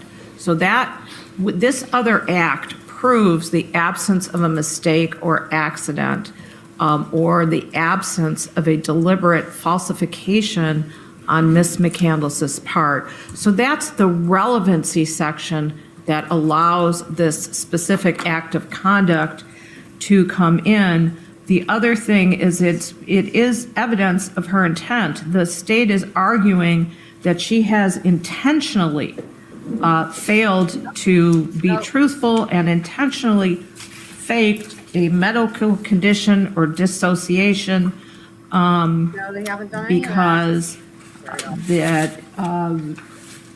because she had this motive basically to falsify or to I need a break from this bullshit. So you're saying you would hire Miss Fishny if you needed an attorney? You know, who would I think I would hire. Honestly, it's hard to say because I haven't seen her actually in trial yet. But I guess if anything, that should tell you guys all how I feel about Ann Taylor, because based on just even what I've seen from her pretrial litigation, I would probably hire Ann Taylor if I ever, you know, in another world, if I ever needed an attorney like that. I mean, y'all know I've got a long list of favorite defense. Well, not a long list. I've got a number of favorite defense attorneys, but Ann Taylor is on that, is definitely at the top. And in terms of just best lawyer, like, again, I don't know her trials. I don't know her style as an attorney. I don't know. We haven't seen that yet. So that's a whole other thing, right? Like how, you know, their demeanor as a defense attorney. But just based on, again, like the litigation and her arguments in motions practice. Yeah. And also her philosophy as well about, like, she has a very, she is the epitome of a true, like, she's the epitome of a defense attorney. Like, I mean that in a really good way. I could go on. Y'all have heard me talking about Ann Taylor. All right. That was my little break from this nonsense. All right. Back to the nonsense. Cover up or what had happened, or to, you know, hide the events that occurred. And this shows that absence of intent. So just as other crimes evidence for a legitimate purpose can be used not to prove it. Anyone who's watching now or on replay, rewatch crew, feel free to pop in the chat or pop in the comments who, if you needed a defense attorney, you know, who would you hire? Person acted in conformity with, but to prove one of these specific exceptions, it can also be used on the other side. That's my first argument. As far as clarify, I mean, by hypothetically, what I mean is, without worrying about the cost, without worrying about what their expertise is, or out of state and what states their board or bars, you know, what they're certified in, or license, bar license. That's the word I'm looking for. You know, because not every attorneys can only practice in whatever states they have that for. So, but again, so this is hypothetical, right? So it doesn't matter what state, doesn't matter what they would cost or whatever. Just like, even if living, let's even say living or dead, they don't even have to be alive anymore. Just if you hypothetically needed a defense attorney, who would you hire? the hearsay aspect of it, There are numerous hearsay exceptions, but I do want to point out that in many ways, although it's not a prior consistent statement per se, it is prior consistent behavior. And that the policy that exists in the hearsay statutes that allows prior consistent statements once a witness's credibility has been attacked, the state attacked Ms. McCandless's credibility by saying that what she... The state didn't have to do that. She did that to herself. Shout out to Radyhead, by the way. Yeah, defense attorneys, and the one thing I will say is like an exception to that, like I was just trying to think like, in terms of like prosecutors, like do I have like, cause it's funny, right? Like I don't really have like favorite prosecutors. There's like an exception to that. And that would be Creighton, obviously. And all right, hold on. Wasn't there another prosecutor I really liked? I can't remember. I feel like there was at some point. Anyway, Creighton though. But Creighton is really unique. He's not your typical well, nothing that happens out there is normal, but he's not your typical prosecutor. I just y'all know I love Creighton. But he really, I think, would make a great defense attorney too. And a lot of times prosecutors and defense attorneys do both, at different times. So but he seems like he's sticking with prosecution through and through, but he's definitely way more creative, than your typical prosecutor. But yeah, I do agree though, that defense attorneys typically are, and they have to work harder. They just they don't have all the resources. When I say work harder, what I mean is, again, they don't have all the resources. They're already coming from the what's the word? They're like the underdogs position. You know what I mean? Because they're representing a criminal defendant. It's like they're coming from, what's the word I'm looking for? There's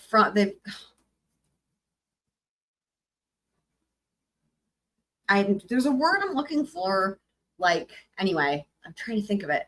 But anyway, so they're starting at the back of the line. What am I looking for? Oh my God, the phrase or whatever. But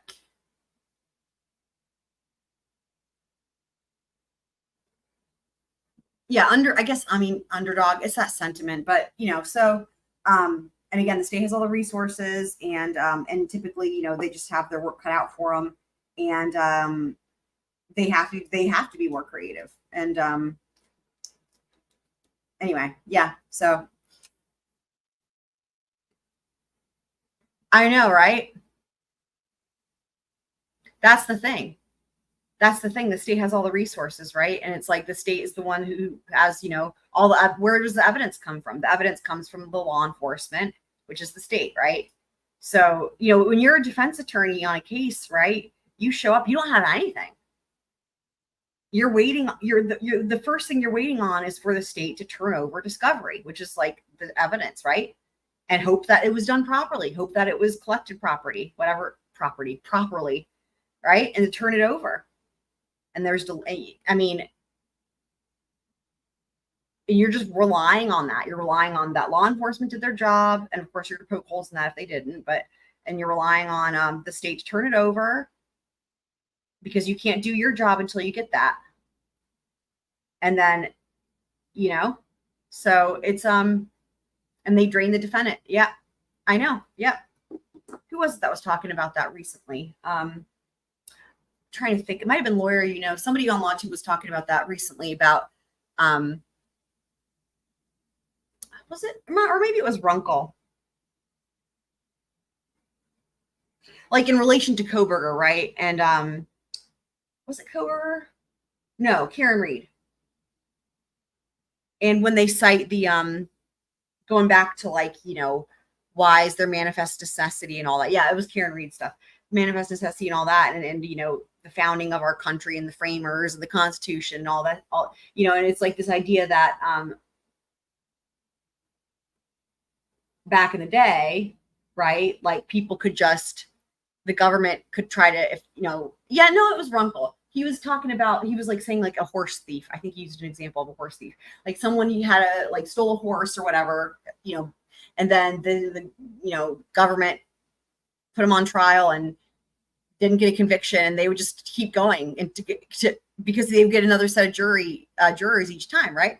So they would just keep going, and they would go again and again and again because they have all the resources. There was nothing stopping them, and until the defendant just can't afford to keep going and takes a plea, right? And so that, again, just to drain them, and we're seeing the same thing with Karen Reed, and so that's one of many reasons why this whole thing about if there's an acquittal, that's it, you're done. No, they can't bring charges again for the same charges. So, anyway. Oh yeah, no, that's definitely the case. That's not even a theory. I think that's a fact. Literally, that's a fact. Definitely a fact. Yeah, 100%. To get her. And the other thing is, it's more like a civil case anyway, and a lot of it, okay, what do I mean by that? That the lesser includeds and stuff, the languaging from that when it comes to the negligence factor is really from what you would see for civil. It's funny because we're seeing that in cases. It was a similar thing with the Crumbly parents, where in order to charge them criminally, they were having to borrow language from,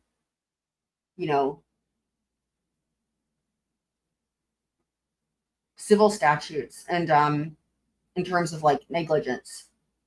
And then I think even there was another case. Yeah, even in the Scott Peterson case, the one that I covered the great opening statements of, in that was another one, right, where they were charging him criminally, and it was criminal negligence, and under the whole thing of being a caregiver, which is usually what you would do for a nanny or a baby. It was wild. So we're seeing that more and more, where these what we would normally see being brought civilly, right, they're kind of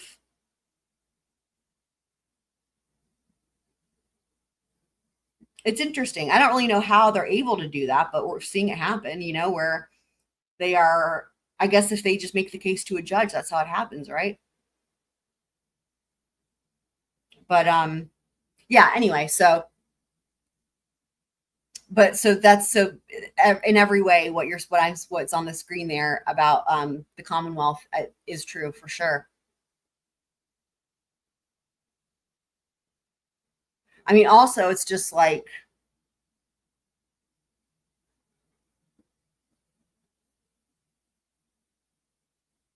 way that her due process has been denied also would make it more like a civil case than a criminal case, because in a criminal case, due process is supposed to matter for the defendant, right? So, yeah. Yep. Was testifying to in the stand was in fact recent fabrication, and prior consistent statements are allowed in order under 90801, I believe. They are allowed in order to rebut express or implied inferences that there has been recent fabrication by a witness. So really, I think the balance here really changed once Ms. McCandless testified and the state attacked her credibility through their very extensive cross-examination, which was a wholesale attack on her credibility and a wholesale attack on her intent. So therefore, the evidence has now, because of the phase of the trial that we're in, become both relevant and I can go into other hearsay exceptions, but I don't think that's necessary at this time. You don't. All right, well, this is, I find this to be an extremely complicated evidentiary question. I frankly do not believe it falls within the 90404 sub 2 other acts evidence, because it would be in the nature of involuntary behavior, and in the court's opinion, 90404 sub 2 relates to voluntary conduct. I see it more as evidence of related to truthful, trying to support the credibility of the defendant. I mean, that's obviously why you want to put this evidence on. And I do I don't see another situation that is similar to this.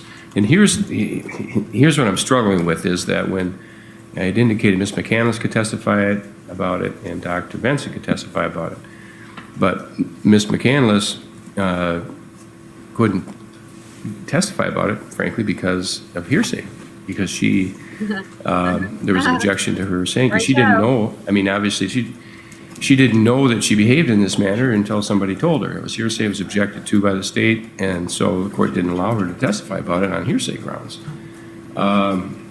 It did not come in through Dr. Benson.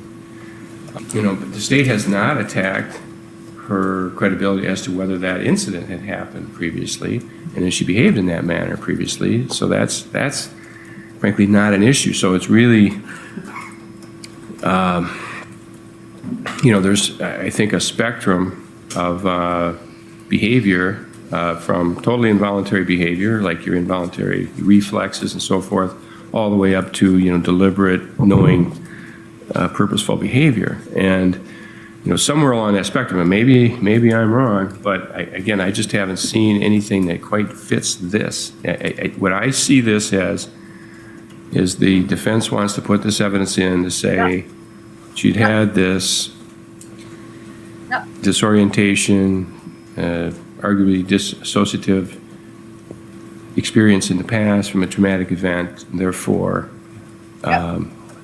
it's more likely that she had that this not giving her name Monica Carlin as opposed to Ezra McCandless, that she was like that before, did that before, and that she did it this time.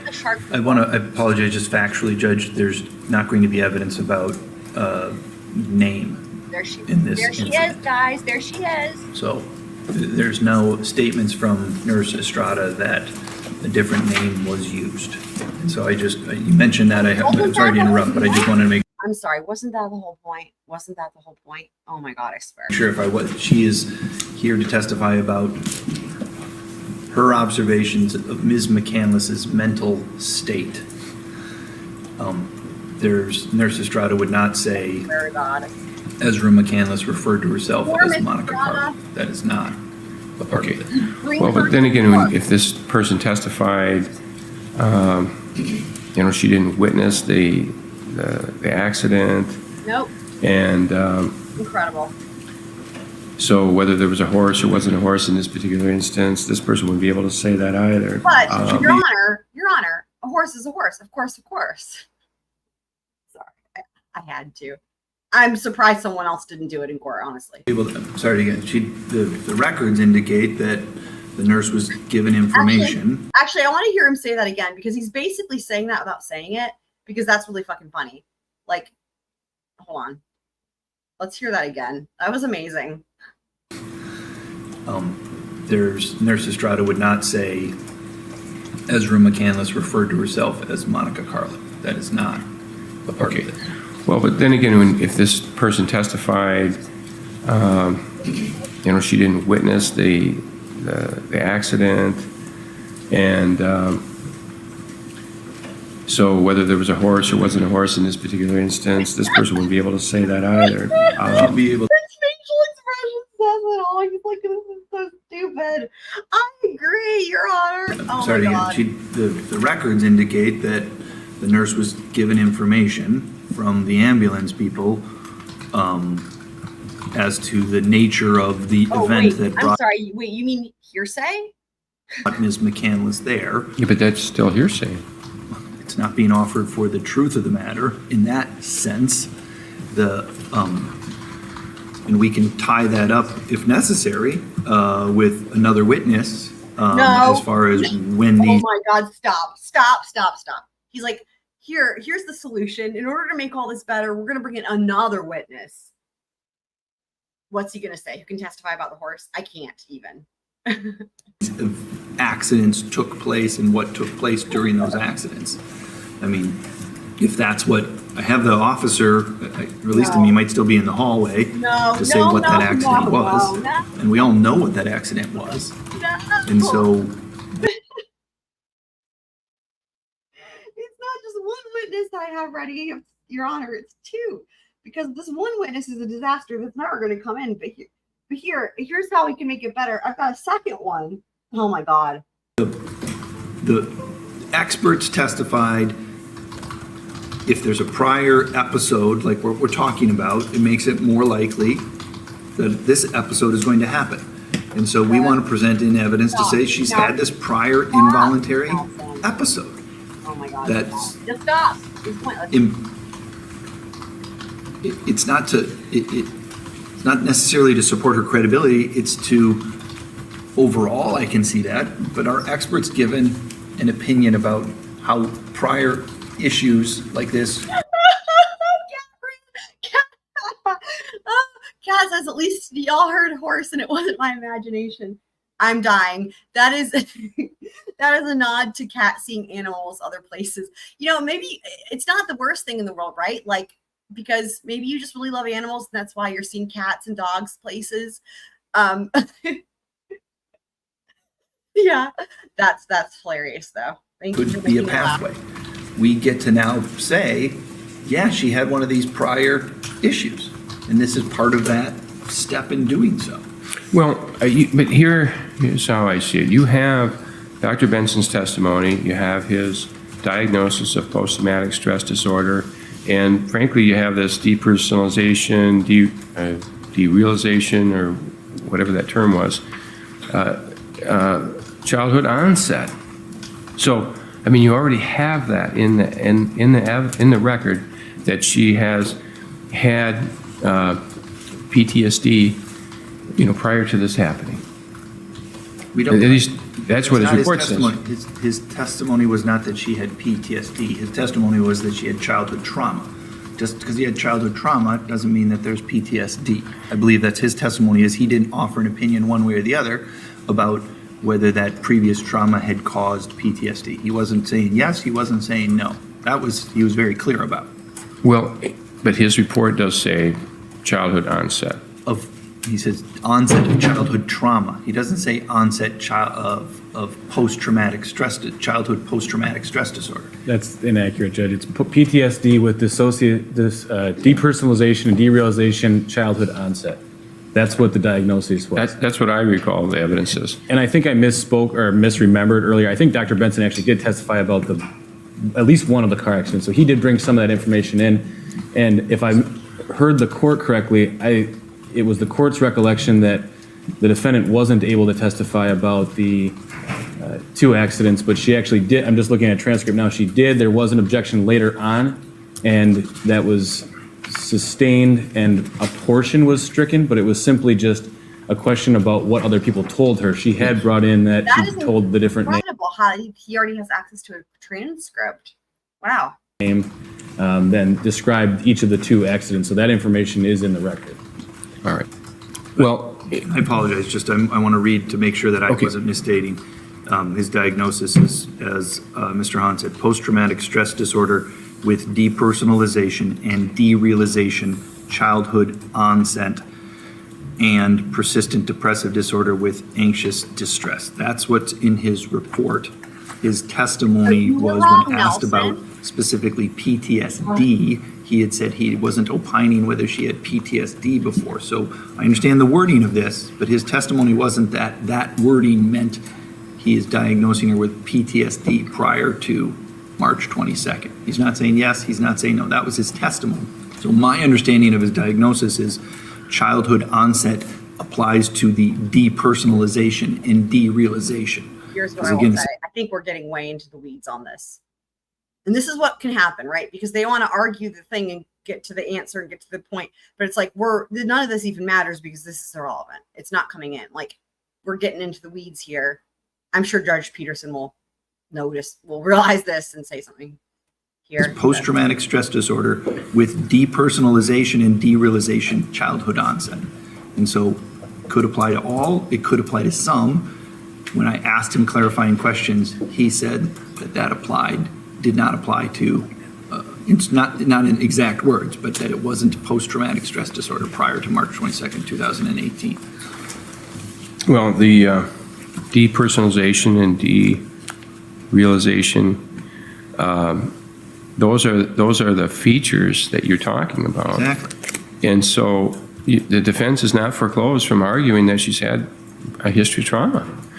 And so you'll be allowed to argue, this childhood onset, she's had this before. I don't think that, I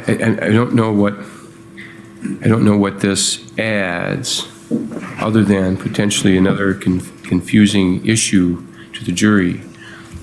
Because the purpose that you're offering it for. He's saying, I don't know what this adds other than more confusion. Oh, I love this. Is to show that it's more likely that her behavior was because of an actual derealization or depersonalization episode. Exactly. At 4 o'clock on March 22nd, 2018. And we need to put the factual foundation for that in through a witness, as opposed to the conclusion that we've got. I understand Your Honor saying, look, we've got an expert offering a conclusion. But the state's not challenging that.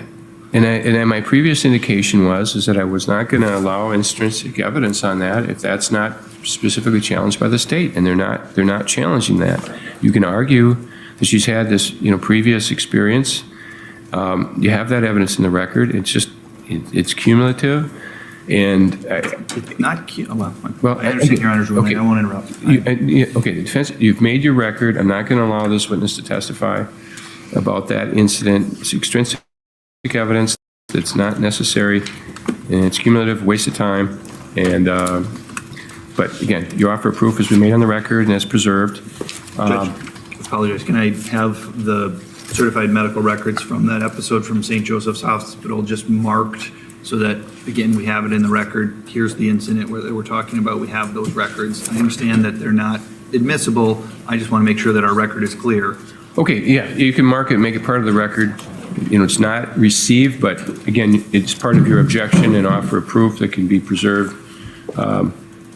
And I know there's been all kinds of records back and forth with the state, and so, to be honest, as I stand here right now, I don't have an independent memory of whether this has been. So as soon as I get it marked, I'll show them. Obviously, they can get a copy of it from the clerk, or perhaps I can just hand it to them after it's been marked. You want me to have them get a copy beforehand? I believe we have it. I'll just take a quick look at it. Okay. But again, this is just, this is not something that's going to go to the jury. But it's something that preserves your objection and your offer of proof. Judge, I think we do have this without looking page for page. I can't say for certainty, but for the purpose that it's being presented, I don't have an issue. So that those records from St. Joseph's Hospital, it says copies taken from the period 8/9/2017 into 8/9/2017, which I believe includes 60 pages of medical records, has now been marked as Exhibit 722. Okay, and so that is, again, as part of the record, as a defense offer of proof on that issue, and so, okay, is there any other evidence other than the judicial notice that the defense? There's judicial notice. I believe Ms. Fishny may have, we may need a moment about another matter, Judge. Well, here's what we want to put in evidence of. And the state has agreed that we don't need to call a witness to do it, so we're just working on the mechanics of it, which is that Alex Woodworth's Facebook account indicates that he, on March 6, 2018, he conducted Facebook searches for Ezra McCandless and Jason Mengel. And we intend to put that into evidence. Now, we're looking for the actual page, and I think all we can, since the state has agreed that we don't need to call a foundational witness for that. I don't know. Your Honor, I'm not sure who. I previously spoke with them, and they said that we didn't need a foundational witness, but they did mention that they might have other objections. We understand that you might have other objections, but it's not based upon a foundation for having a person here if it's actually in the record. So we're not saying that they agreed that it's admissible. We're saying that they agreed that we didn't need to have, I believe it was Officer Beardsley or Officer Prock or some other officer to come here and do that. And if I misspoke, obviously that was my understanding. We talked about that. We had not talked about it. What was throwing me is making it was sounding like we had agreed that this Facebook page or something like this, the search was admissible. We had not had any discussion at all about the specific of what they're talking about. We did agree that if they wanted to introduce portions of it, that we wouldn't require them to put on a witness to testify, because they had subpoenaed, I think it was Detective Beardsley, and so yes, we did have discussion about that, but not this specific item. Agreed. All right, well, in any event, we want to put that in, and it is relevant. The state has elicited testimony that Alex Woodworth never made any attempts to contact Ezra McCandless and has presented his state of mind as being, for lack of a better word, over her after the breakup. And this shows that on March 6th that he did a Facebook search for her, which he was still interested in her whereabouts and her behavior and Jason Mengel's whereabouts and his behavior. This search occurred just 2 weeks before this incident. So we have some evidence that he still had an interest in Ezra McCandless. And we have the actual testimony and we have the exhibit, I'm sorry, and we propose to simply put it on the Elmo and draw the jury's attention to it, since the state has said we don't need an evidentiary witness. I mean, they can make their objection, but this evidence clearly is relevant and admissible in this case. Well, Your Honor, first off, there's a couple problems with that. First off, we agreed they didn't have to have a foundation witness. They have to have some witnesses. They can't just put something on at this point in time. We're not stipulating to the admission of it. We're stipulating that they don't have to have foundation. But to put it on without us having a chance to cross-examine somebody on it, I think is inappropriate. But number two, I believe it's hearsay. Number three, I think it's also not relevant. The testimony that we elicited was that Alex had not made any attempts to contact her, that he was not interested in being back in a relationship with her. This evidence does not, but that he was still, if she needed something and wanted something as a friend, he would still be willing to do that as a friend. I don't see how searching to see, making a Facebook search in any way, shape, or form rebuts any of that testimony or makes it more likely that he was, in fact, interested in her, in a romantic sense, or that he was interested in her in a just as a friend. I mean, friends search for friends on Facebook all the time. I mean, that's the whole purpose behind Facebook. It isn't intended as a website for trying to get dates. It's intended as a website for friends keeping in touch with friends. And so a Facebook search for two people that he is friends with, and as indicated, and the testimony was still interested in being friends with, in no way, shape, or form indicates or shows that he is and wants to be in a relationship with her. So it's not relevant for the purpose that they're trying to argue it's relevant for. Just so the record is clear on the data, on March 6, 2018, at 18:55, 18:55:25, and these are UTC times, he searched for Ezra McCandless. And so where does that come from? Where Wait, does the evidence come from? I think when you look at the whole thing, 1 minute later, less than a minute later, he searched. So that was the first search, was for Ezra McCandless. Then at 18:55:57, he searches for Ezra. Then at 18:56:08, he searches for Monica. Then at 18:56:50, he searches for Jason Mengel. So he conducts these 4 searches within the space of approximately 1 minute for these people. And the inference can be argued by either party, but it's clear to me that he is evincing some type of interest in searching for her whereabouts, her behavior with Jason Mengel, and Jason Mengel's behavior at that time, because he is a spurned lover. And he is still interested in looking at what's going on with these people and what he can find out about them through a third party. There's nothing showing that he made a friend request for Jason Mengel. They weren't Facebook friends. There's nothing showing that, but it's clear. And frankly, the state has put in evidence of all kinds of electronic communications of Alex Woodworth that were hearsay. So I find the hearsay objection somewhat disingenuous to this, because we've had a lot of electronic communications. What I'm interested in is relevancy. Where did this come from?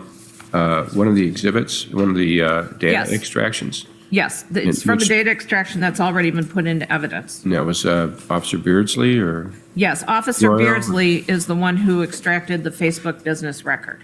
And that was from Mr. Woodworth's?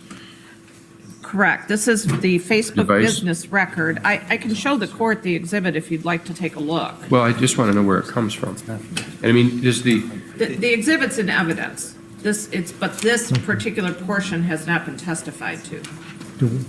I think it was Beardsley. It may have been, if I misspeak, I'm sorry, but it was definitely put into evidence. The download of Alex Woodworth's devices and the data from those devices has been submitted and put into evidence, the totality of it. Your Honor, can I just see what Attorney Fishny is referring to, just because? yeah. Yes. Why don't you show that to Mr. Hahn? Okay. I think we just need to clarify a couple things maybe off record before continuing argument. Okay, we'll go off the record for a moment. The state is advising it was not from an extraction. It's a Facebook business record, and they are stating they didn't put it in evidence. Quite frankly, I can't say whether or not they did, but I do want to advise the court, if I misspoke about it having been put in evidence, I want to correct the record. It still overcomes the hearsay exception, though. It's a business record from Facebook that was provided by the state in discovery. All right. For what it's worth, Judge, I apologize. I believe, and I'm trying to find that now, that it wasn't testified about, but I know,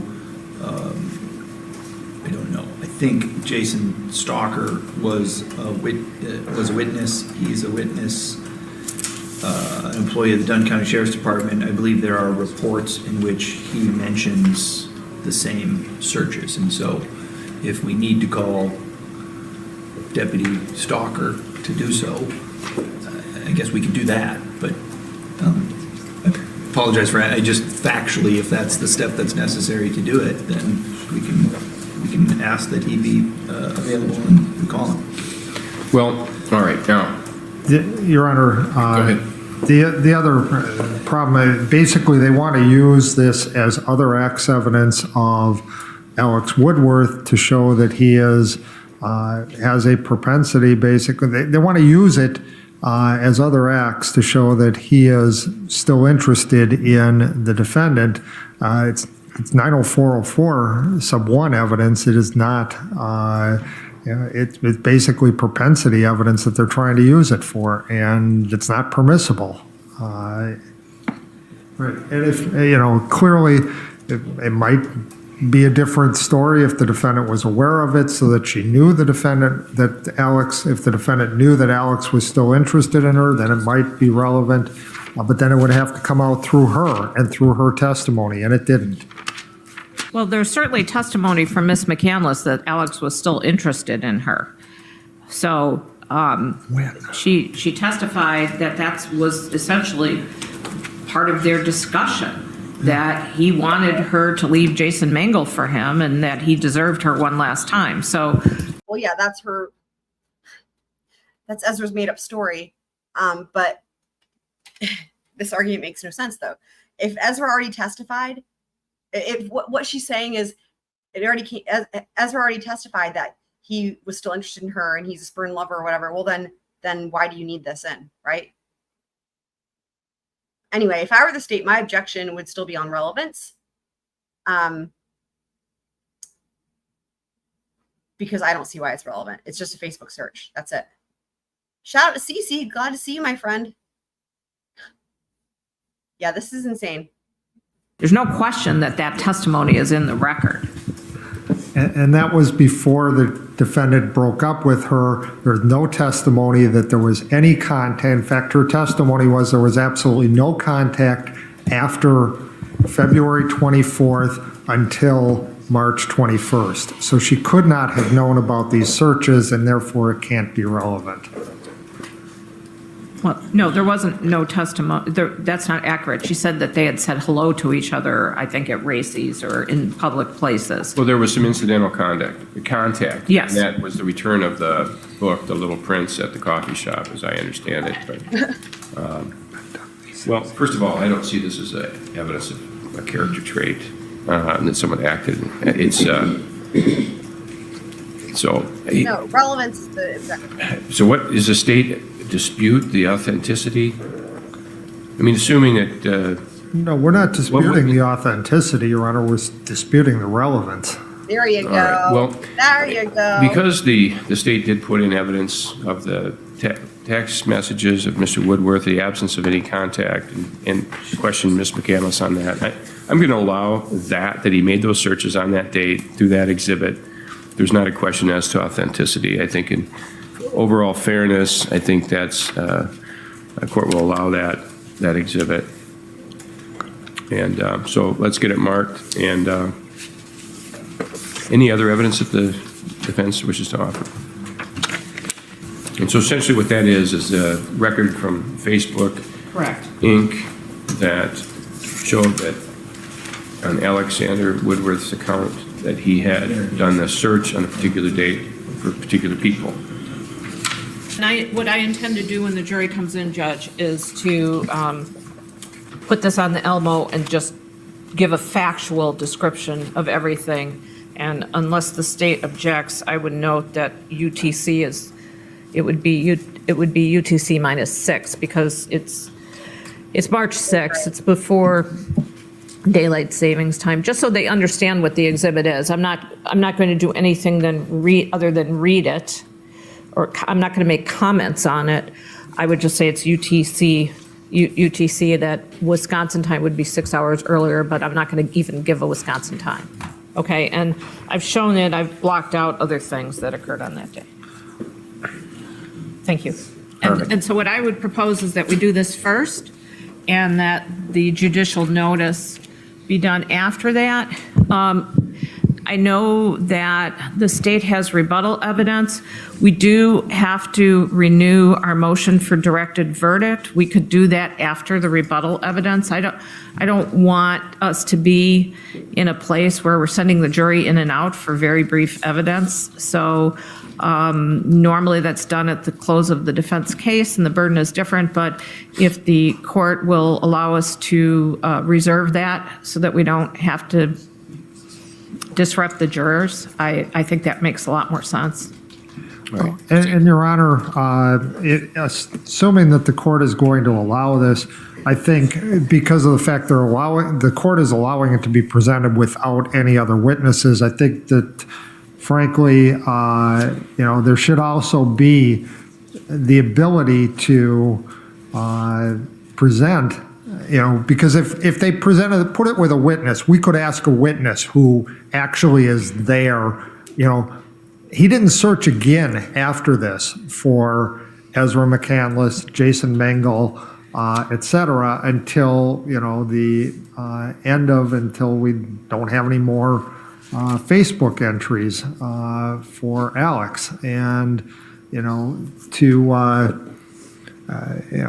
to allow them to put on that he searched on this one time on March 6th and not allow us then to at least have the court say that, or have counsel stipulate that there are no further searches is inappropriate, because we didn't say that they could put on the stuff without calling a witness. We just said, you don't have to call the witness who extracted it, or in this case, the Facebook records.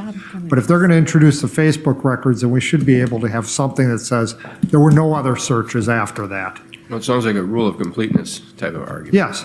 All right. Actually, I don't think it falls under the rule of completeness at all, because the rule of completeness, in fairness, allows a party to introduce another statement so that something is not taken out of I didn't context. say it was So- a rule of complete, I said it sounded like a rule of completeness okay. argument. I apologize, Your Honor. I won't go down that rabbit hole then. What I do want to say is this.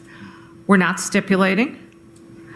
The, Well, but it is what it is. There's no other evidence of any other searches. So I think that, you know, in a search, there's no content, there's no statement there. It's just, you know, frankly, it's just that, a search. correct. That's all we're doing. Then we would ask the court, if we can provide the court with the full, actually the full download has been provided. It's been submitted as a business record. Well, they just said they It was submitted. No, it wasn't put into evidence, but it was submitted. But I think either,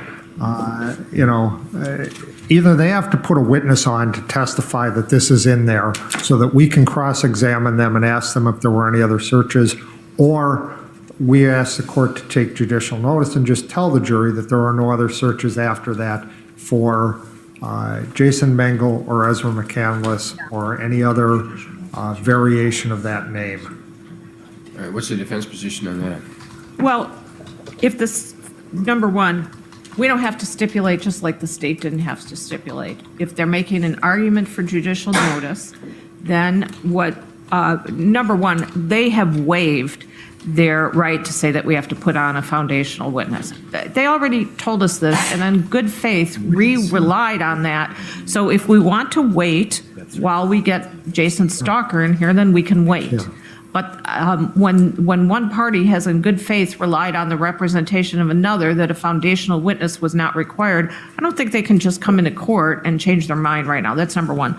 Number two, their argument to the court taking judicial notice, if they want to make a legal argument, as I did yesterday, then they should do so. I will listen to it and make a determination whether or not legally I have grounds to oppose it. I would want, if that is done, for the state to put, for the court, sorry. Mr. Woodworth's last use of Facebook was on March 16th, 2018, and it would be appropriate to say, if the court has those facts, it would be appropriate then for, and if the state actually provides those facts in full to the court, that the court can examine the Facebook record and determine that this is in fact true, to take judicial notice. Now, the state hasn't done that. We provided the court with actual facts that were not disputable to take judicial notice. The state would be required to do the same. Your Honor, first off, the defense just brought this up this morning. They didn't bring it up yesterday when they, when we're asked if there were any other issues. I mean, to, just kind of drop this on us. Secondly, we're not changing our position. We agreed that if they wanted to present evidence through a witness on the downloads, they didn't have to call Detective Beardsley. We didn't say you didn't have to call a witness. We just said you don't have to call Detective Beardsley. If you want somebody, if you want to put them in, we don't care if you don't have to call the foundational witness. We're not saying they have to call a foundational witness for this, but you can't just show, 2 pages here without giving us a chance to somehow cross-examine or present it. We can certainly print out page 25, which has the last searches for there, or I can just read them to the court if the court wishes. But you're not going to have to give us a minute to get them printed out because I don't have a printer sitting here in the courtroom with me. But we can certainly provide those to the court, and they will show that that after searching on 3.6, 3.6 here, that Alex has a number of searches, none of which are for the defendant or for Jason Mengel. For example, and I can just read them if Hang on a Here. moment. Does the defense have any dispute? Is that something that's reasonably disputable, whether he had any other searches on Facebook record? Because I'm thinking, We did not find any other searches in the Facebook record for Ezra McCandless. I will, so, we haven't counted up how many other searches there were. If the state it has a printed out copy of his Facebook record, and I think the relevant dates would be February 24th to March 16th, because it would be the date of the breakup until his last Facebook search, which was March 16th. So if that is the case, we can't dispute that factually. I'm not going to dispute the facts in a Facebook record that's been given pursuant to a court order or subpoena. all right, well, here's what I'm going to do. Again, the state had indicated they would not require a foundation witness. Essentially, in this case, imagine to be a records custodian or a certificate from a record custodian.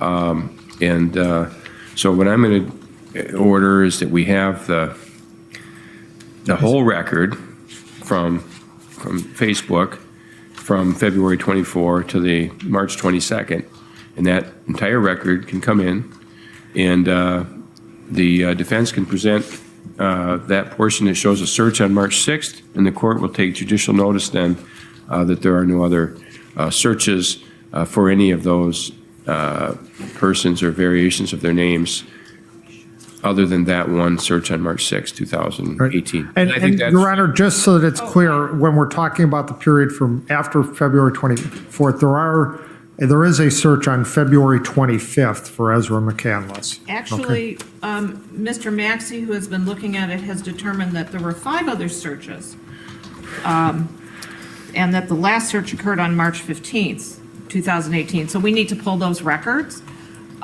so we can display all of them. I was in error that there was only one. what, the March 15th was for what? What? Oh, sorry, Judge, I misspoke. I misunderstood what was said. So let me say this, because I think it's going to be important in the judicial notice, which is that after these searches and what occurred on this particular date, there were only 5 other searches done by Alex Woodworth on Facebook about anything, and the last one occurred on March 15th. So that's what the record actually shows. So I apologize. I misunderstood the note. Okay. So I think that would be important to show that he just wasn't searching Facebook hardly at all, period, after this. And that's fine, but if the whole record, if the record from February 24 to the March 22nd, which maybe, again, the last one's March 15th, but again, up until the date of his death, so that's part of the record. Are we able to, So his last is the state able to get a printout? Yeah, it's about 4 pages total. I think it goes from page 24 to 28, covers that period of time, Your Honor. Okay. Or 25 to 28, I'm sorry, not 24. We'll just need a moment to go and print those out then, Judge. All right, you have a printer available for you? Yes, we do. Okay. All right, then, how much of a moment? 5 minutes at the most, I would Okay, think. well, Ms. okay. then- McCandless needs to use the restroom. All right, so, she can do that too. Anything else before, because I'd like to come back in, we'll give you a break, go to the restroom, and then All right. come back in and bring the jury in? Judge, Does the there's state a couple ready- of cleanup things from yesterday, Exhibit 720, we've had a discussion, that we have an agreement on, that won't take long. I don't know if the court specifically addressed the judicial notice from yesterday, but maybe it did, and that's all I had on my list.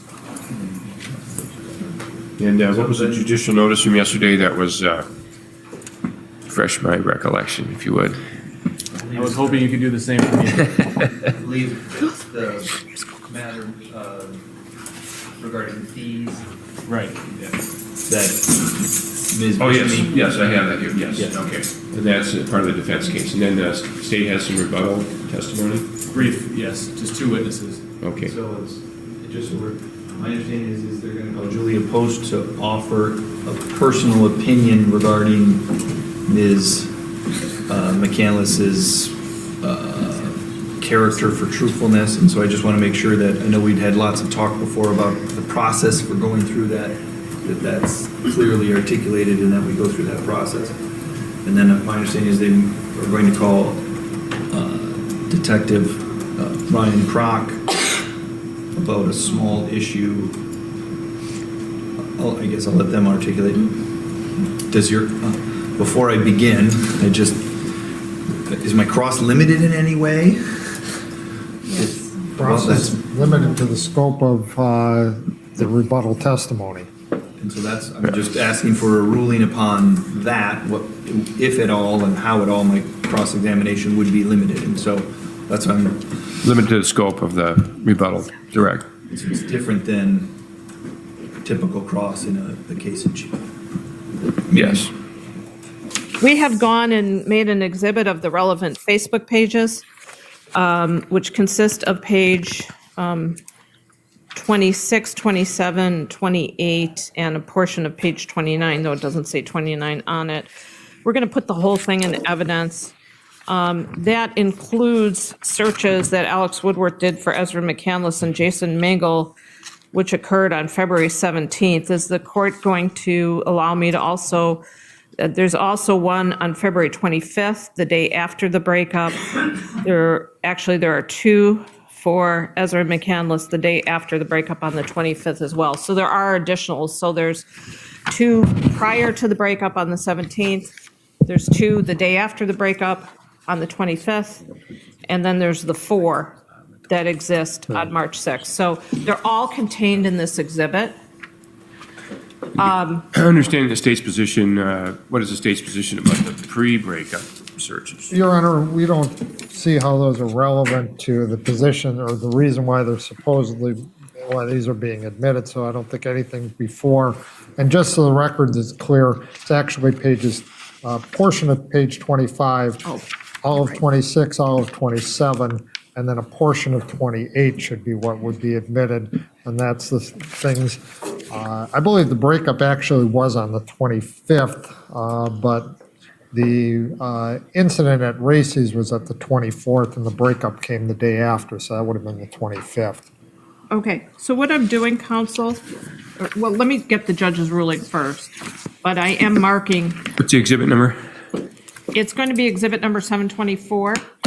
And I'm just hand marking the page because we cut off the Facebook page number. I'm putting page 25 at the top of the exhibit so it reflects correctly. I just had the number counting backwards. Yeah, so there is a search for Ezra McCandless and a search for Jason Mengel on February 17th. So I guess that's what, and then there's one on February 25th. There are two searches for Ezra McCandless on February 25th. Actually, Your Honor, the two on the 25th that are on here as being on the 25th actually would have been on the 24th because they are in UTC time, which would have been minus 6 hours at that point in time. One was at 00:56:36 UTC, which would actually be about 6:56 Central Standard Time, and the other was at 5:07 UTC, which would have been at about 11:07 p.m. Central Standard Time. So they actually are not on the 25th; those are on the 24th. That's correct. So I don't think actually any of page 28 should be included because that is all prior to the 25th. So we basically have a portion of page 25 and 26, and then 27. I'm sorry, none of 28 should be included. So it should be a portion of 25, 26, and 27. Well, I would disagree with that. I think that the 25th is so close in time, and it occurred after the confrontation with Jason. But not after the text message from Ms. McCandless, Yeah, essentially nobody ending the relationship. Put the text message. Did you put the text message in evidence? Did that come into evidence? I don't think. Yeah. Did the state put it into evidence? No. Yes. My recollection is it was in evidence. Oh, okay. That's I just. His text messages. Well, it wasn't. Long trial. Can't remember. His text messages is in general, but was that one read to the jury? It was not. Well, It wasn't. the text message about where they, with them breaking up, we only heard about that from Samantha Cobes, who heard about it from Alex. That text was not put in front of the jury. Oh, okay. That's that she broke up with him. That was the evidence allowed with a hearsay exception. But that's when he told Samantha Cobbs, not when. Right. Whatever. I'm ready for the court to rule on whether you're going to allow the 25th. I don't think I need to. I'm going to stick with the March 6th search, and it'll be after the breakup. So the judicial notice will be that there are no other searches for Ms. McCandless, Monica Carlin, or any other names associated with her or Jason Mengel after the breakup, other than the one that you're going to show to the jury. That's fine. There is a search for E, which I think is ambiguous, which occurred on March 25th at 1649 UTC. What date? What is that? Cece, what does that mean? It's on February 25th, excuse me. There's a search at 1649 UTC, so approximately 8 in the morning. No, wait, I'm sorry. I get so confused with this. 16, yeah, you do. I guess it's at about noon. 1600, yeah, that's 1600, about noon. I think that's just too confusing. It is, it's ambiguous. I'm going to say that. I cannot tell from its content what it is. So that's fine. So I'm going to put this exhibit in, and then exhibit 723 is the way I'm going to display it, just to, so that we don't look at a lot of other stuff. All right. Then are we ready for the jury? Let's have the jury in. Good morning, ladies and gentlemen. Thank you for being here, and thank you for your patience. We're ready to go with additional evidence from the defense. Ms. Fishny, go ahead. Thank you, Your Honor. Your Honor, at this time, as discussed, we are moving to enter in Exhibit 724, which is Alex Woodworth's Facebook log that begins on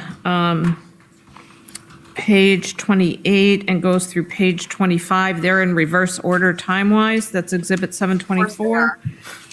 And then we're going to move in Exhibit 723, which is an excerpt that we're doing for display purposes. All right, and Exhibit 23 and Exhibit 24 will be received, again, with the conditions discussed. So you may present Exhibit 723 or publish to the jury. Thank you. So, Judge, I'm going to just show this exhibit and explain that this is an excerpt of those Facebook records. Well, Judge, I'm going to object to counsel explaining their document speaks for itself. I think let it speak for itself. I'm not going to explain it. I'm just going to read the document. That's what I want to say. Okay, you go ahead and read the document. I should not use the word explain. Okay. So this begins, this exhibit begins because it's in reverse time on March 6th, 2018 at 18:55:25 UTC. So that would be 6 hours earlier in Wisconsin, that Alex Woodworth searched for Ezra J. McCandless. Then the next search is on March 6th at 18:56:08 UTC. Alex Woodworth searched Facebook for Monica. The next search would be, I'm sorry, I skipped a search. That on March 6th at 18:55:57, he searched for Ezra. That's actually the second search. The third search is at 18:56:08. He searches for Monica. And then the final search at 18:56:50 is for Jason Mengel. That's what we have shown on Exhibit 723. Great, well, it's clear. Those Facebook searches definitely tipped the scales for the jury. Not guilty. Send her home, right? And, all right, and ladies and gentlemen, the court is taking judicial notice of, and again, you may have been waiting there, but I think, saved you a lot of time net. But the court is taking judicial notice of the fact that in the Facebook business records, there were no other searches for Ezra McCandless, Jason Mengel, Monica, or any variation of either Ezra McCandless, the defendant, or Jason Mengel, other than those shown to you from the time period of their breakup to the date of totally Ms. did. Woodworth's death. We totally did. Also, the court has taken judicial notice of the fact that there were only 5 other searches during that same time period by Mr. Woodworth, Facebook searches. And I believe that, is that adequate, counsel? Yes. State agree that that was over objection. I think there were actually 6 searches, but I'll leave it at that, Your Honor. Okay. Also, that his last Facebook search period was on March 15th. Okay, last Facebook search was on March 15th. Okay, so that evidence, and now then you ready for the other judicial notice? Yes, Your Honor. Okay. This is the one about the All right. medical examiners. And again, this is so that a witness doesn't have to come in for this because it's not really disputed.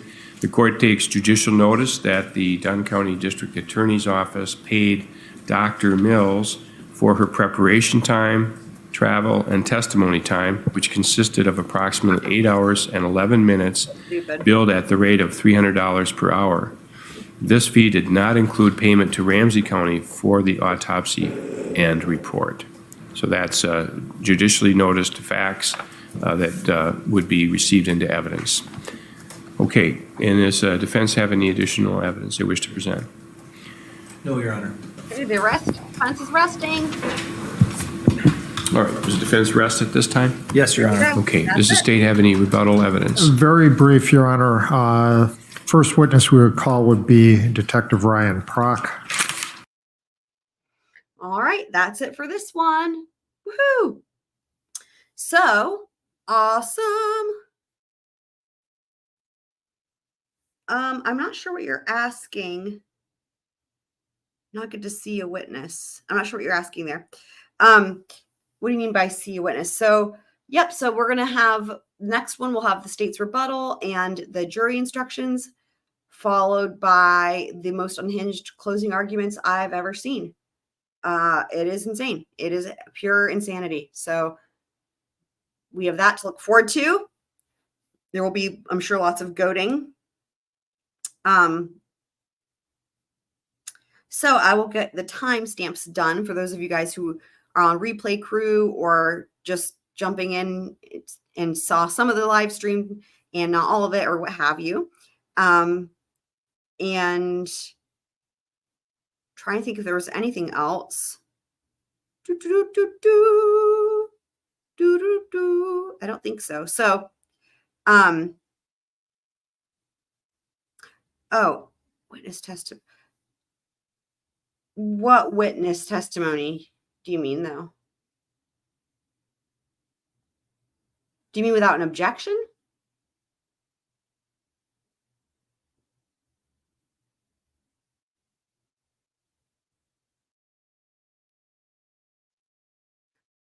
If you're referencing the the Dr. Mills thing, that was just the judicial notice of a stipulated fact.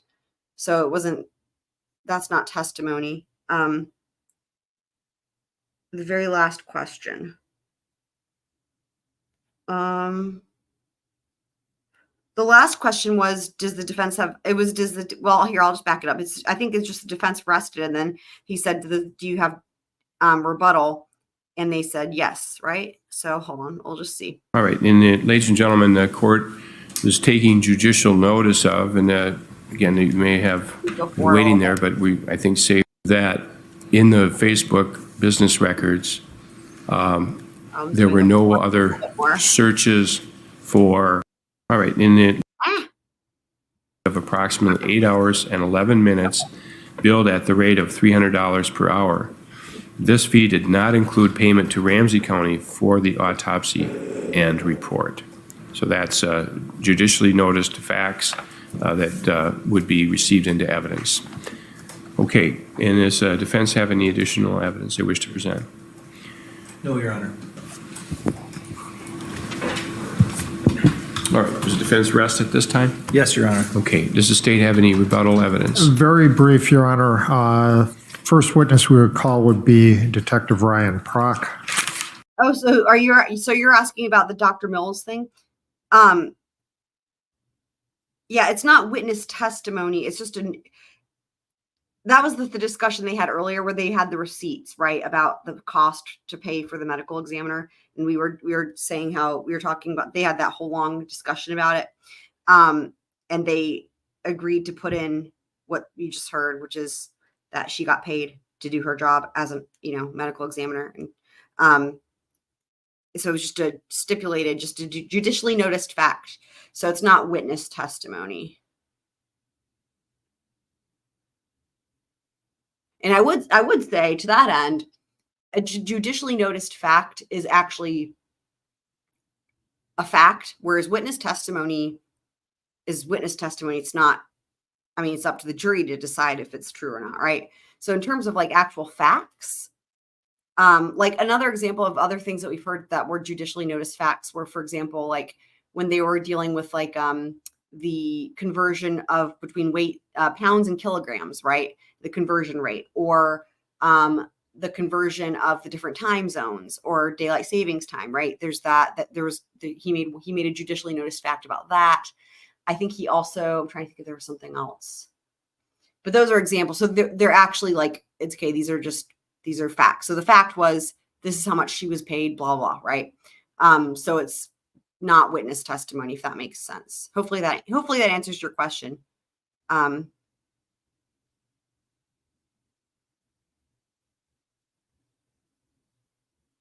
Yeah, no, that's all good. Yeah, I guess we don't hear that as often in trials about the judicially noticed facts. But I just don't think it comes up all that often, typically. But whenever we hear the jury instructions, you'll actually hear him reference that. The judicially noticed facts, he'll reference that with the jury instructions as an example of the definition of evidence. So, but we'll be hearing that tomorrow. So, all right, y'all are awesome. Thanks for being here. Thanks for being a squirrel. And I'll see you guys on the next one. And I'm just looking for my outro. And there it is. See you guys next time.